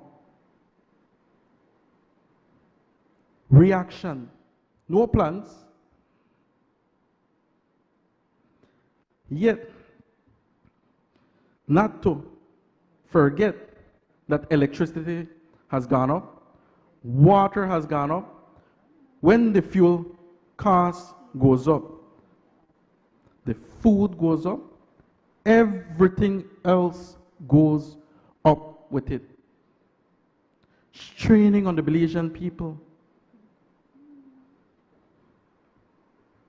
Budgeting for Belizean prosperity, though. From the top, you guys aren't taking any cuts. Any haircuts? Nothing about relief for the people.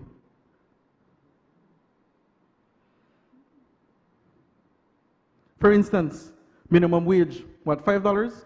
Even if someone works at a call center, $10? You know how much is rent in San Pedro? Small room. No, man. $600 a month. The average salary out there, starting maybe $1,200. Average $1,500. Not factoring food, transportation. How many hours the Belizean people have to work just to survive? Paycheck to paycheck. It's not funny, you know.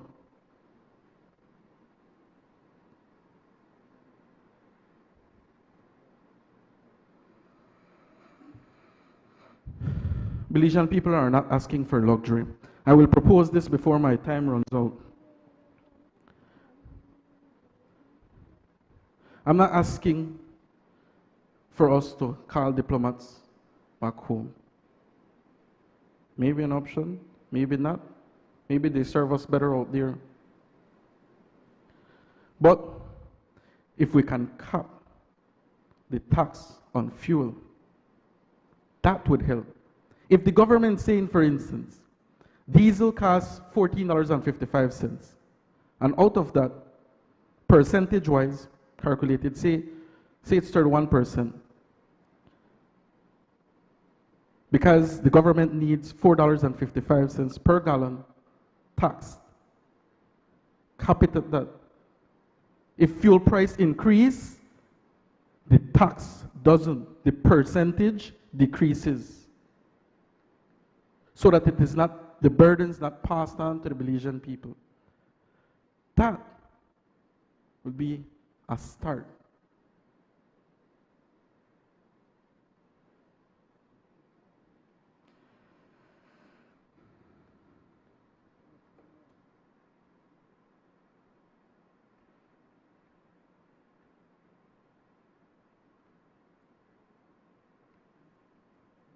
You have a minute, Senator. You need to close.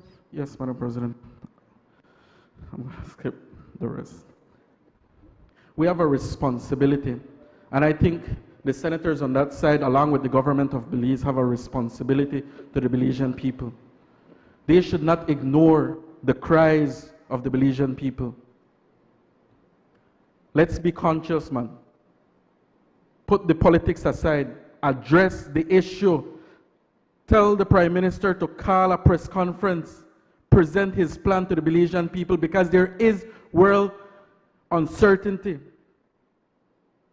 An economist should be on that press conference.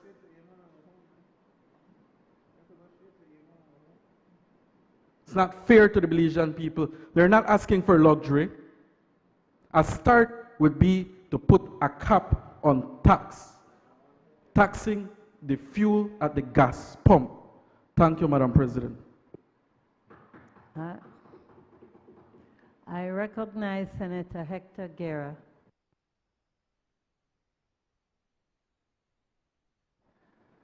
A pleasant good evening, Madam President, members of the Senate, Madam Clerk.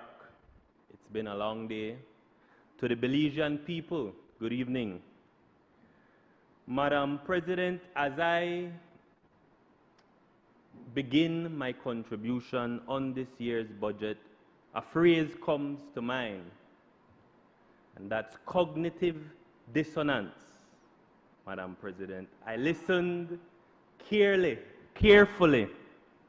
I listened carefully to the contributions made so far by members of the opposition, and I wonder, it crossed my mind, I wonder if they spoke to their leader of the opposition.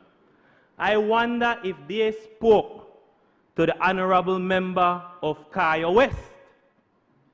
Because on one hand, you have, Madam President, elected members of this National Assembly who, without reservation, as Senator Zatina said, gave us our roses, recognized that this government has been working. And so we heard about Ms. Zenaida, but what Senator Farber did not say, did not tell us about, were the people from the Alberts who are receiving life-saving oncology services, dialysis treatment, and emergency procedures provided by our Ministry of Health.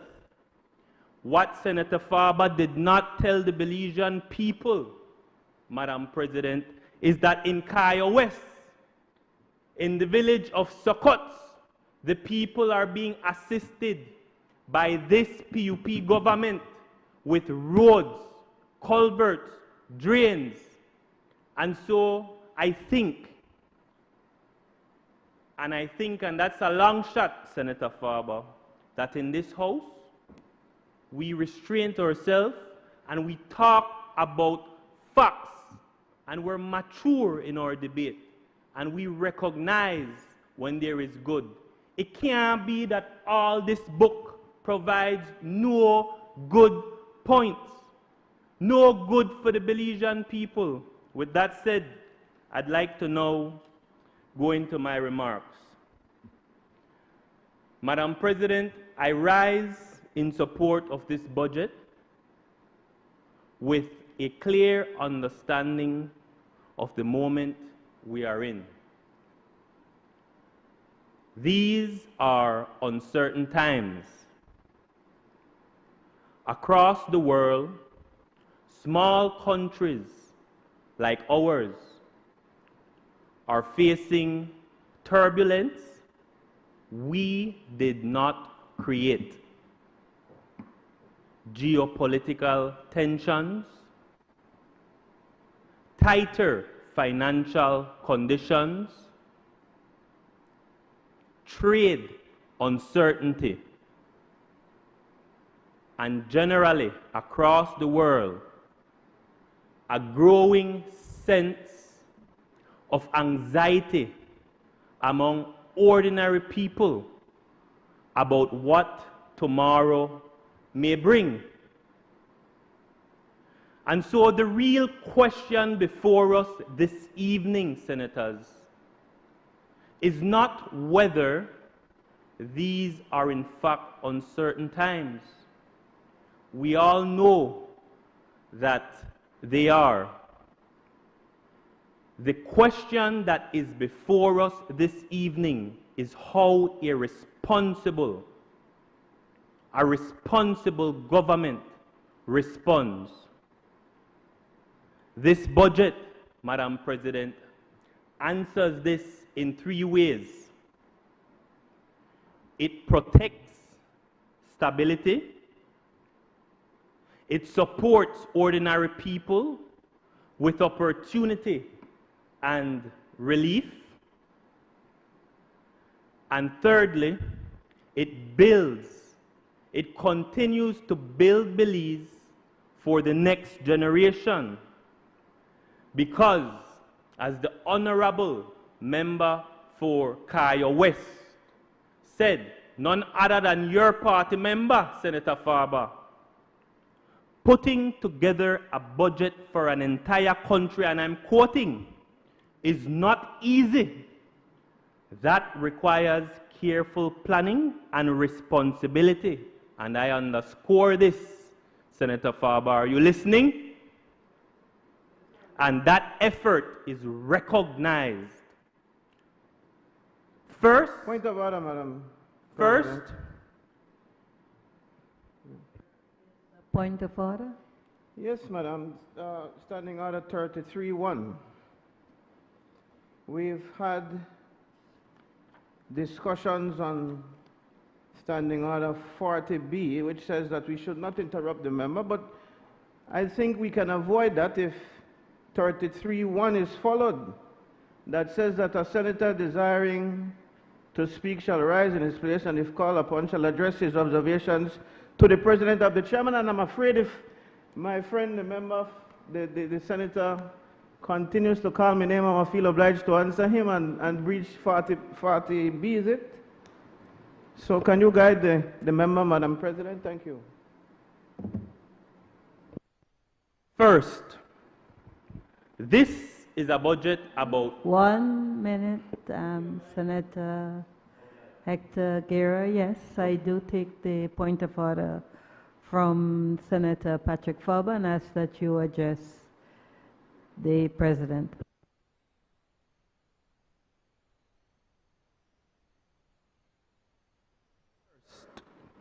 This is a budget about stability, because before a government can promise progress, it must protect stability. Without stability, wages are insecure. Without stability, investment dries up. Without stability, the many social programs that I will go into become mere slogans. And without stability, the poor always suffer first. That is why the first story that emerges from this budget is not extravagance. It is in fact stability. For the 2026-2027 financial year, this budget estimates total revenues and grants at just over $1.7 billion. Recurrent expenditure is estimated at just over $1.2 billion. The government projects a primary surplus of just over 1% of GDP. And so even with substantial debt service obligations, Madam President, this administration has not abandoned financial discipline. That matters in times like these, Belizean people. It means that the government is not financing today's ambitions. It is not financing today's ambitions by surrendering tomorrow's security. And in fact, it means that even while the global environment remains fragile, this government, this PUP government, is keeping a firm and steady footing. In fact, the wider economic picture in our country supports this point. Growth, as small as it may be, remains positive. Unemployment continues to fall. Our foreign reserves at $1.1 billion remain robust. Our Belizean dollar, I say, is as strong as ever. And these are not abstract indicators. They are the foundations that allow this government to continue investing in the people without losing control of our national finances. And so, the first message to our Belizean people is this. It's simple. In uncertainty, stability is not, I say, cold economics. Stability is social protection. Stability is national confidence. Stability really is the platform from which everything else becomes possible. Second, this is a budget that is providing relief for ordinary people, because people do not live in any fiscal ratios or numbers. People live inside homes. They send their children to school. They must attend clinics and wait. People are anxious about their paychecks, Madam President. And so let's talk about relief. Let's start with our workers. Perhaps one of the most significant achievements in this budget will be that our public officers, security personnel, and our beloved teachers will receive another 4% increase in salaries. That is on top of the 4.5% that was received last year. That is not a small measure. In a period when households are feeling the pressure more than ever, it means that this government recognizes that and is standing in solidarity with our workers, with our ordinary Belizeans. That is what it means to be a government that is compassionate and that looks out for people. Madam President, I now want to take a look at health. The budget continues major support for the National Health Insurance Program, central medical stores, which means that we're looking after ensuring that we have enough medications to provide to our Belizean people, and in fact, contrary to what the other side has said, the Carl Huesner Memorial Hospital, along with substantial investment in primary care and health infrastructure. And I'd like to go into this and explore it, Madam President. Let's start with scholarships. Various scholarships are being provided to medical practitioners.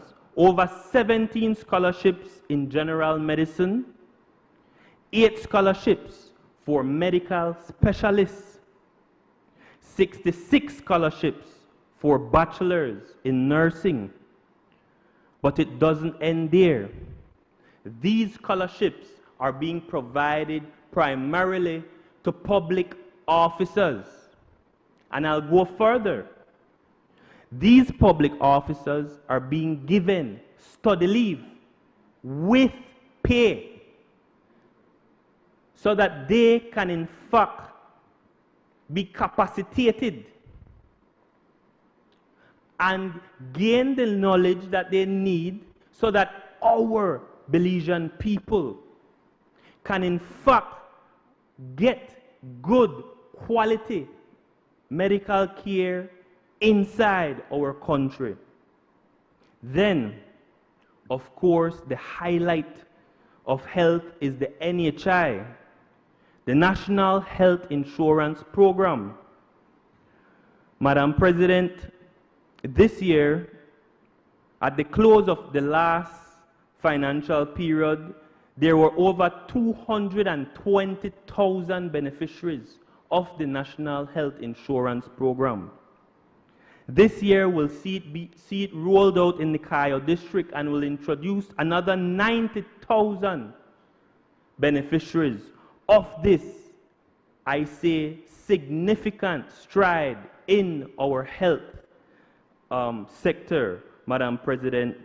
And so across the country, we'll have over 300,000 beneficiaries. In fact, Madam President, you know, for those over 60 years, they get free services under NHI. For those under 5 years old, they are taken care of free of cost. The beneficiaries over 60 years old amount to over 33,000 people, ordinary Belizeans who are benefiting. For those under 5 years old, it amounts to over 7,000 Belizeans. This year, NHI allowed over 18,000 Belizeans to get x-rays. Over 4,000 Belizeans were able to get mammograms done in the country at an affordable rate. NHI hires over 145 doctors and 102 nurses. This is what it means when we look after our people. And as the good area representative of Cayo West said, while we'd want him to be PUP, we must recognize. I am pleased, and I'm quoting from the area rep, I am pleased to see the implementation of the NHI, something many Belizeans have been waiting for. And then there's the infrastructural work that continues to be rolled out. The San Pedro Hospital, which will likely be completed at the end of this year. Polyclinics across this country. In the north, there's the pediatric wing being completed at the Northern Regional Hospital. In Belmopan, we've seen that we will soon have a comprehensive tertiary institution that can take care of our people in country. That is what it means to care for our people, Madam President. Then there is education. The budget supports educational grants, free internet access for our Belizean students, and free school feeding programs for students across the country. A wider push to ensure that our students are given opportunities to learn. That is the right balance. A government must not only help its people to survive in the present, it must ensure that our future generation can in fact compete. In this regard, Madam President, we have, for the first time in the history of our country, the fact that all students attending government secondary schools will be given tuition free of cost.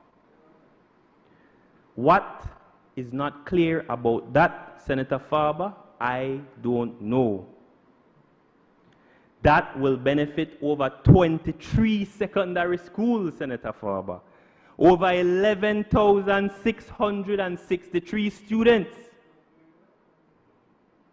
They're also given uniforms, you know. And significantly in this day of artificial intelligence, which needs internet access, the internet connectivity program, free internet connectivity program, is benefiting over 283 schools.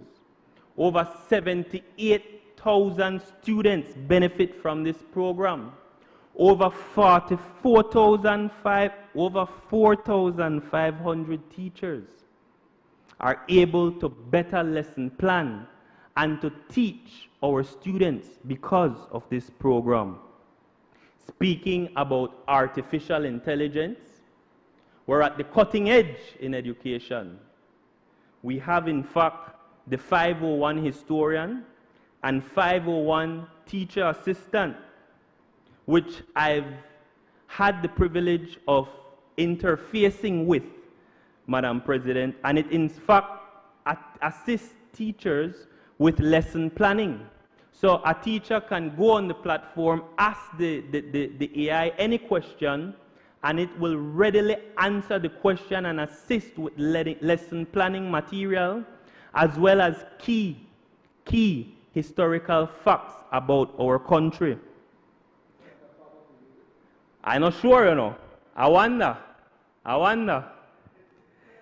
Then there's the feeding program. Over 20,000 students benefit from this feeding program in both primary and secondary schools. Then, the last crown jewel in education, transportation. Over 15 new bus runs will be provided this year. You know what that means? It means that no matter how remote you live, this government will reach out and will ensure that you are educated, because every student, every youth in our country deserves an education. Education is in fact the stepping stone and will allow our country to transform, and so it's important, Madam President, that we look after our students. Then there is the affordable housing program, and I'm still on relief. The affordable housing program has touched over hundreds of Belizeans' lives. Paid just about $12,500 for these homes, and it's financed over a period of 10 years. Belizeans pay just over $100 a month. Where else? Where else? I dare Senator Farber, tell me where else in the world a similar program exists. Then, Madam President, point of order. The brother was doing well. Can I remind him of Standing Order 33-1? No, he's talking to me directly. Tell me where Senator Farber. You never said, Madam President, can Senator Farber tell me? Senator Guerra, you may proceed. There's a difference between addressing the person. There's a difference between addressing or referring to a person. You may proceed. Thank you, Madam President. And then, it doesn't end with the home, you know, because in many instances, the homes come along with the land. This government is ensuring that our Belizean people all have access to land ownership. That is what it means to change lives. Now, let me be balanced, Madam President. None of this means every pressure disappears overnight. Neither does it mean that the cost of living concern disappears. But what it does mean is that we have a government who is working diligently to address these issues. A government who cares about our students and about educating our population, ensuring that our population has a house over its head. This is social justice. This is what it means when we say you can rest assured that this government cares. Third, this is a budget about building Belize for the long term, because a good budget must not only pay the bills, it must continue to build Belize. And that is the third story that emerges from this budget. It's a budget for the future. Because if a budget only patches holes and pays bills, it is not enough. A national budget must also prepare our country for competitiveness, for resilience and growth. On this point, the estimates are especially significant. Over $606 million is allocated for infrastructural works. That is a major statement of intent. It means that the administration is not only trying to hold our country steady today, it is also building for the future. The infrastructural allocations and works are real and visible. In fact, if one drives our highways, you'll see the major upgrades being done to the highways across our country, especially on the George Price and Philip Goulson highways. You'll see that there are major bridge replacement works in the pipeline that will commence this financial period. You'll see that there's low-income housing being done and provided for Belizean people. And you'll see, as the area rep for Kaya West recognized, infrastructural and drainage works being done across this country. That matters because infrastructure is never just concrete. A house is dignity. A road is time. A bridge is access, Madam President. In terms of infrastructure, you have $21 million allocated to the George Price Highway from Belize City to Belmopan. $8 million allocated to the Philip Goulson Highway, mile 8 to mile 24. $8 million for low-income housing. And a point needs to be made here. This is all being financed by our government of Belize. For the Santa Familia Bridge, you have $4.6 million. For the Swing Bridge, $3.8 million. For the Belcan Bridge, you have $3.5 million allocated for that, Madam President. And so these are significant works. This is how a government speaks credibly to the future. Better roads, lower transportation friction.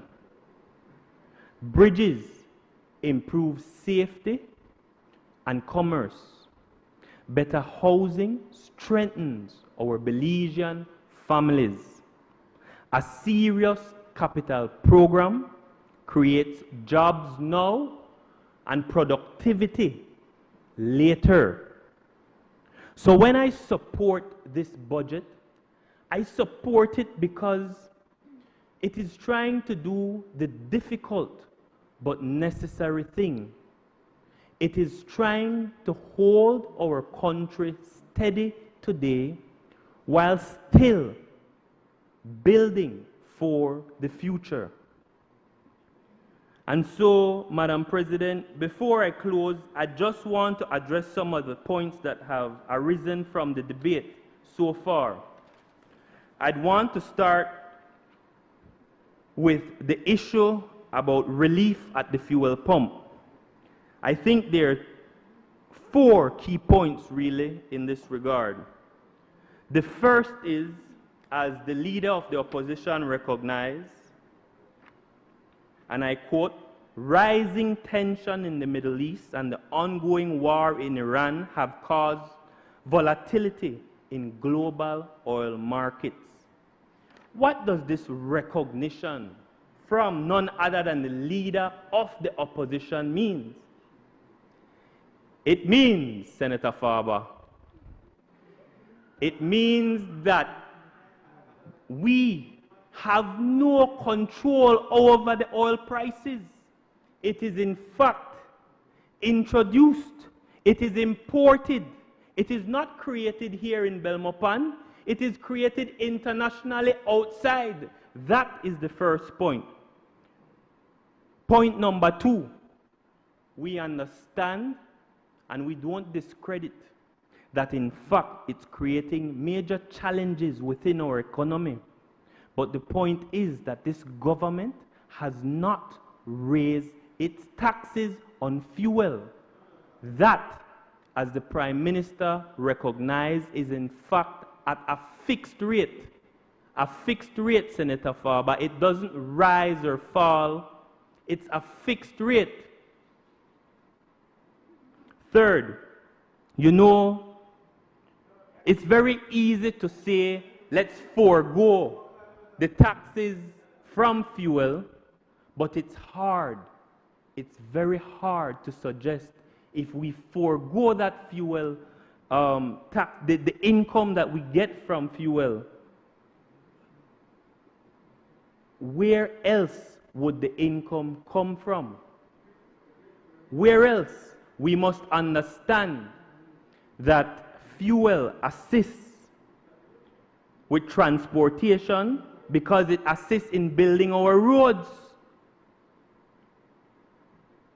It assists us with ensuring that every Belizean has a plate of food to eat because it finances our food program. And so, Madam President, you know, it's easy to criticize, but hard to provide meaningful suggestions with how to address the issue. And so, in closing, Madam President, if I had to summarize this budget in one sentence, I would say that it is a budget that is trying to keep Belize steady, shield our families from pressure, while building Belize for the future.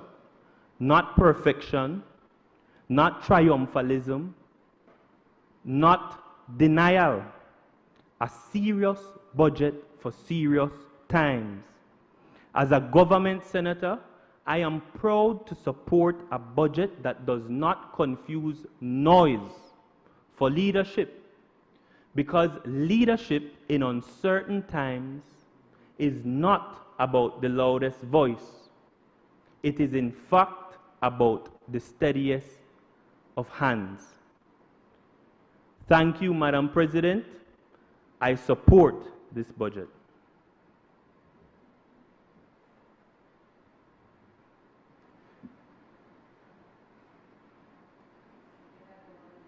Madam President, to wind up the debate, I wish to respond to a few of the remarks that have been made by senators. And I want to start, first of all, with Senator Herrera. Senator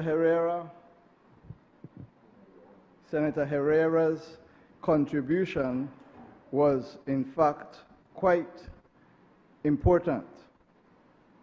He dealt with what he described as aggressive budgeting. And Senator Herrera, the issue with the budget is that it was prepared at a time prior to the attack on Iran. A point raised by Senator Wade. Iran was attacked on the 28th of February 2026. And the Strait of Hormuz was closed on the 4th of March. This budget was read on the 10th. Therefore, all the figures, all the projections of revenue and expenditure predated the massive increase in the cost of fuel and other commodities around the world. And so, I simply say, Senator Herrera, and I forecasted this in my presentation. One senator said that I was contradicting myself. It's not that I was contradicting myself. I was highlighting the fact that the time when the budget was prepared relative to the dramatic change on the international scene caused significant headwinds for the Belizean economy.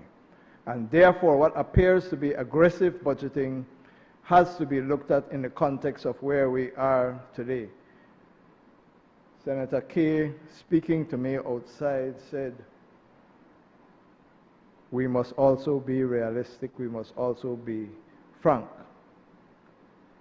In short, we are telegraphing that it is more than likely we will have to come back to the National Assembly with revised numbers because of what happens in the international community and how it affects Belize. Which brings me to the point that Senator Guerra made towards the end of his presentation. We have all touched on it. The cost of fuel, the high cost of fuel, is a problem and a developmental challenge. Senator Zetina put forward one proposal in terms of capping. That's one option. Another option is to waive some of the taxes that are there, taxes and duties. Whatever it is, I believe it is right to say that the government is under an obligation to immediately look at ways to reduce or cap the significant increase in the cost of fuel coming into this country as a result of the war in Iran, in Iran. Directly tied to that, Madam President, is the question of the cost of living.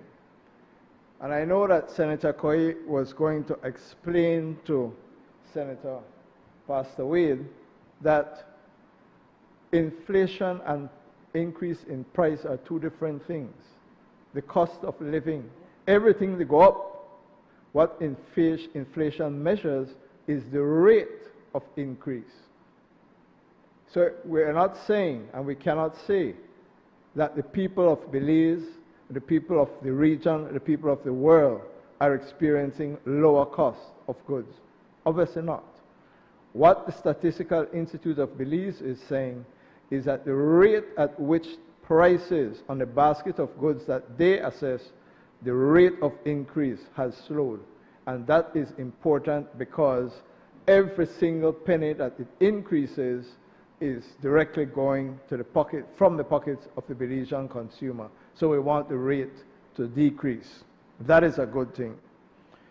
Madam President, the fact of the matter is, across the world, because of the instability, because of the various, we debated a budget in here years ago, 4 years ago, when Russia invaded Ukraine, and a dramatic increase in costs at that time. We have the same thing today with the invasion in Iran. These are consequences of these disputes, and they have ramifications. What we have to do is accept and be mature and be honest that these have ramifications for us, and the consequence is that a government is duty-bound to see how it can ameliorate the effect on the Belizean consumer. A few additional points. Senator Farber, as he did last year, was critical of NHI and called upon NHI to be audited. All I will say in response to Senator Farber on NHI, we love NHI. You could hate it if you want. We love it. The NHI since 2001 has been a department of the Belize Social Security Board, and it has been audited every year. Those audited accounts come to the Senate. Read them, Senator Farber. I turn to Senator Herrera. I'll have to call out my friend on the same, Standing Order 33-1. You was most unkind to my colleague because you knew, well, that is low because you know My colleague has not spoken yet and she went What's to your the point of bathroom. order? My point of What's order your was point of order? 33-1, but I used the occasion as well, Madam with your President, I do indulgence, not Madam hear. Speaker, I do to not point hear. out how low you are and how much I- you can't listen to my colleague I deliver her do not presentation hear. here today. Senator, I do not yield. Senator Faber, you have But I raised, stood on a point of order, Madam President. but you have referred to 31-3, and I take your point of order. I won't call your 33-1. name again. Today. I take your point Today. of order. Three other points in relation to Senator Herrera's presentation. He made the point, the size of the budget of the Ministry of Tourism and the Ministry of Agriculture. And all I will say to him is, particularly, for example, in the case of the Ministry of Tourism, the BTB is the executing statutory body that carries out most of their work. And that is why the budget for the Ministry of Tourism looks, relatively speaking, small. Insofar as the Ministry of Agriculture is concerned, like the Ministry of Tourism, those two ministries don't have huge staff. They don't have police officers, soldiers. They don't have teachers that they have to pay. It's not the Ministry of Finance that has all the public officers' salary, and all these vehicles and so on. Ministry of Tourism and Ministry of Agriculture are primarily designed to facilitate private sector investment and private sector growth, and to intervene where it is necessary to deal with critical issues, for example, diseases, etc., that arise in these industries. The comparison of the budget of these two ministries to land acquisition, I just make the point, Senator Herrera, the land acquisition, 18 million that was budgeted, is to meet past acquisition payments that are due. It is not for new acquisitions that are expected to be done in the current fiscal year. I promised that I wasn't going to call the senator's name, so I will leave Zenaida. I will leave Zenaida alone. I was going to talk about Zenaida, but I won't talk about Zenaida. Madam President, as the senators on this side have said, the current budget is a budget for prosperity. It is a budget that seeks to balance infrastructure development with social expenditure supporting health, education, and housing. It is a budget that is designed to address the challenges that we face arising from wars, conflicts, trade disputes. I just looked at a speech by the Director General of the WTO, and she said the trade disruption that we are currently facing in the world is unprecedented. She likened it, the last time it was, I guess, was World War II. Whether it be tariffs, whether it be sanctions, whether it be countries not abiding by obligations under the rules-based trading regime that we enjoy, we are in a period of change and a period of flux. In that context, I repeat, the budget may appear to be aggressive. However, it was designed at a time when the disruptions were not as severe as we see them today. Madam President, I commend the budget to my colleagues, and I ask that the question be put. Honorable members, the question is that a bill for an act to appropriate certain sums of money for the use of the public service of Belize for the financial year ending March 31, Madam President, 2027 be read a second time. All those in favor kindly say aye. Madam President, Those against kindly say no. Madam The President, ayes have it. Senator Pitts, I was concluding the budget debate. Do you have a point of order?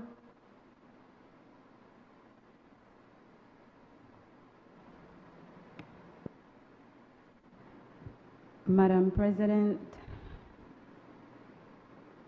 what I will say is this, and I invite your indulgence. Before we began the debate, Madam President came over this side to share how the debates would go, to indicate who speaks, who doesn't speak. At that time, I can say Madam President knew that I intended to speak. And my record in this Senate has always been to provide interventions. Now, it is rather unfortunate that my interruption to the House of Commons invited your good self to permit the closure of debates, knowing that I had every intention to contribute to the debate, but for being in the House of Commons. And I must say, Madam President, I am truly, truly disappointed in the discharge and conduct and how it resulted in your closing this debate, knowing by my record, by my indication today, that there is never a time I come here to not contribute to nation building. And so, the closure of this debate by the leader of government business also betrays the population of the people to which this side of the bench represents. And that strikes more grave to the heart of what we call a democratic system, because you don't do things high-handed like that. Senator Sheena Pitts, respectfully, at the start of the debate, I did approach the bench, both sides, and the independent senators, and I indicated how I propose to proceed with the debate. Government side, leader of government business, lead senator for the opposition, and then from there I move to the independent bench and we alternate. When Senator Hector Guerra was closing, Senator Hector Guerra, I looked over to your bench because I was expecting to call your bench. There was no one else on the independent senator's side for me to call. So I looked to your bench. I even looked to the lead opposition senator in my informal way of signaling what is happening. When I looked over, there was no one who stood up to indicate they wish to speak. Only Senator Farber was sitting in his chair. I then turned to my right, as is what I do. I looked to the right. There was no one who stood up. If no one stands up, then my next move is to call the leader of government business to close the debate, because there is no one standing up. I cannot call someone if they have not stood up. I cannot anticipate that at the beginning of the debate you intended to speak, and when there is time to speak, you're not in your chair. I cannot hold and wait for that. So I turned to the right and I have to proceed with the debate. Respectfully, that is what happened. And so I have concluded the debate. Madam President, I wish the record to reflect that in my experience, this is the third time that a budget debate has come to an end before all the senators have spoken. 2 years ago when we did it virtually, all the senators did not speak. About 8 years ago, in fact, one senator spoke and nobody moved. I got up and I closed the debate. So this is the third time. It is not unprecedented. Senator Guerra spoke for 45 minutes and Senator Pitts was outside and she chose to be outside. You can hear the debate throughout the building. So she knew that she was next. If she is not here, we proceed.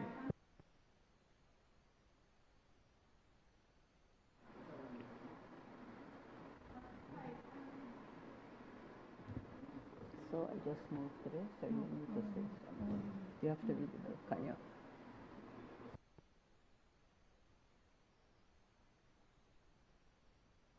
Bill for an act to appropriate certain sums of money for the use of the public service of Belize for the financial year ending March 31st, 2027. Committee of the Whole Senate on Motion and Bills.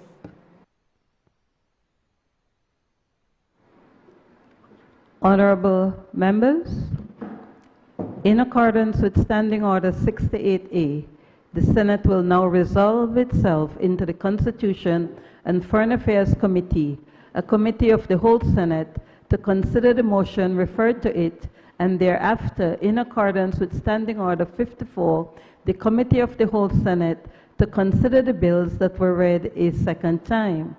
Honorable members, I will now take the chair as the chairperson of the Constitution and Foreign Affairs Committee, and then as the chairperson of the Committee of the whole Senate. Honorable members, I now call to order the Constitution and Foreign Affairs Committee. 1. Appointment of members of the Elections and Boundaries Commission, Motion 2026. Honorable Senators, with your indulgence, I will move directly to the paragraph where it speaks to the resolution, and then ask the Leader of Government Business to move the motion to be reported back to the Senate. Now, therefore, be it resolved that this Honorable Senate, being satisfied that Mr. Oscar Sabida Puga, Mr. Orlando Espat, Mr. Conrad Lewis, Ms. Julia Timberl, and Mr. Aldo Salazar are persons of integrity and high national standing, approves their appointment as members of the Elections and Boundaries Commission for a period of 5 years with effect from 1st February 2026, in accordance with the aforesaid provisions of the Belize Constitution. Madam President, I move that the motion be reported back to the Senate for adoption. Honorable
that will be returned back to the Senate for adoption.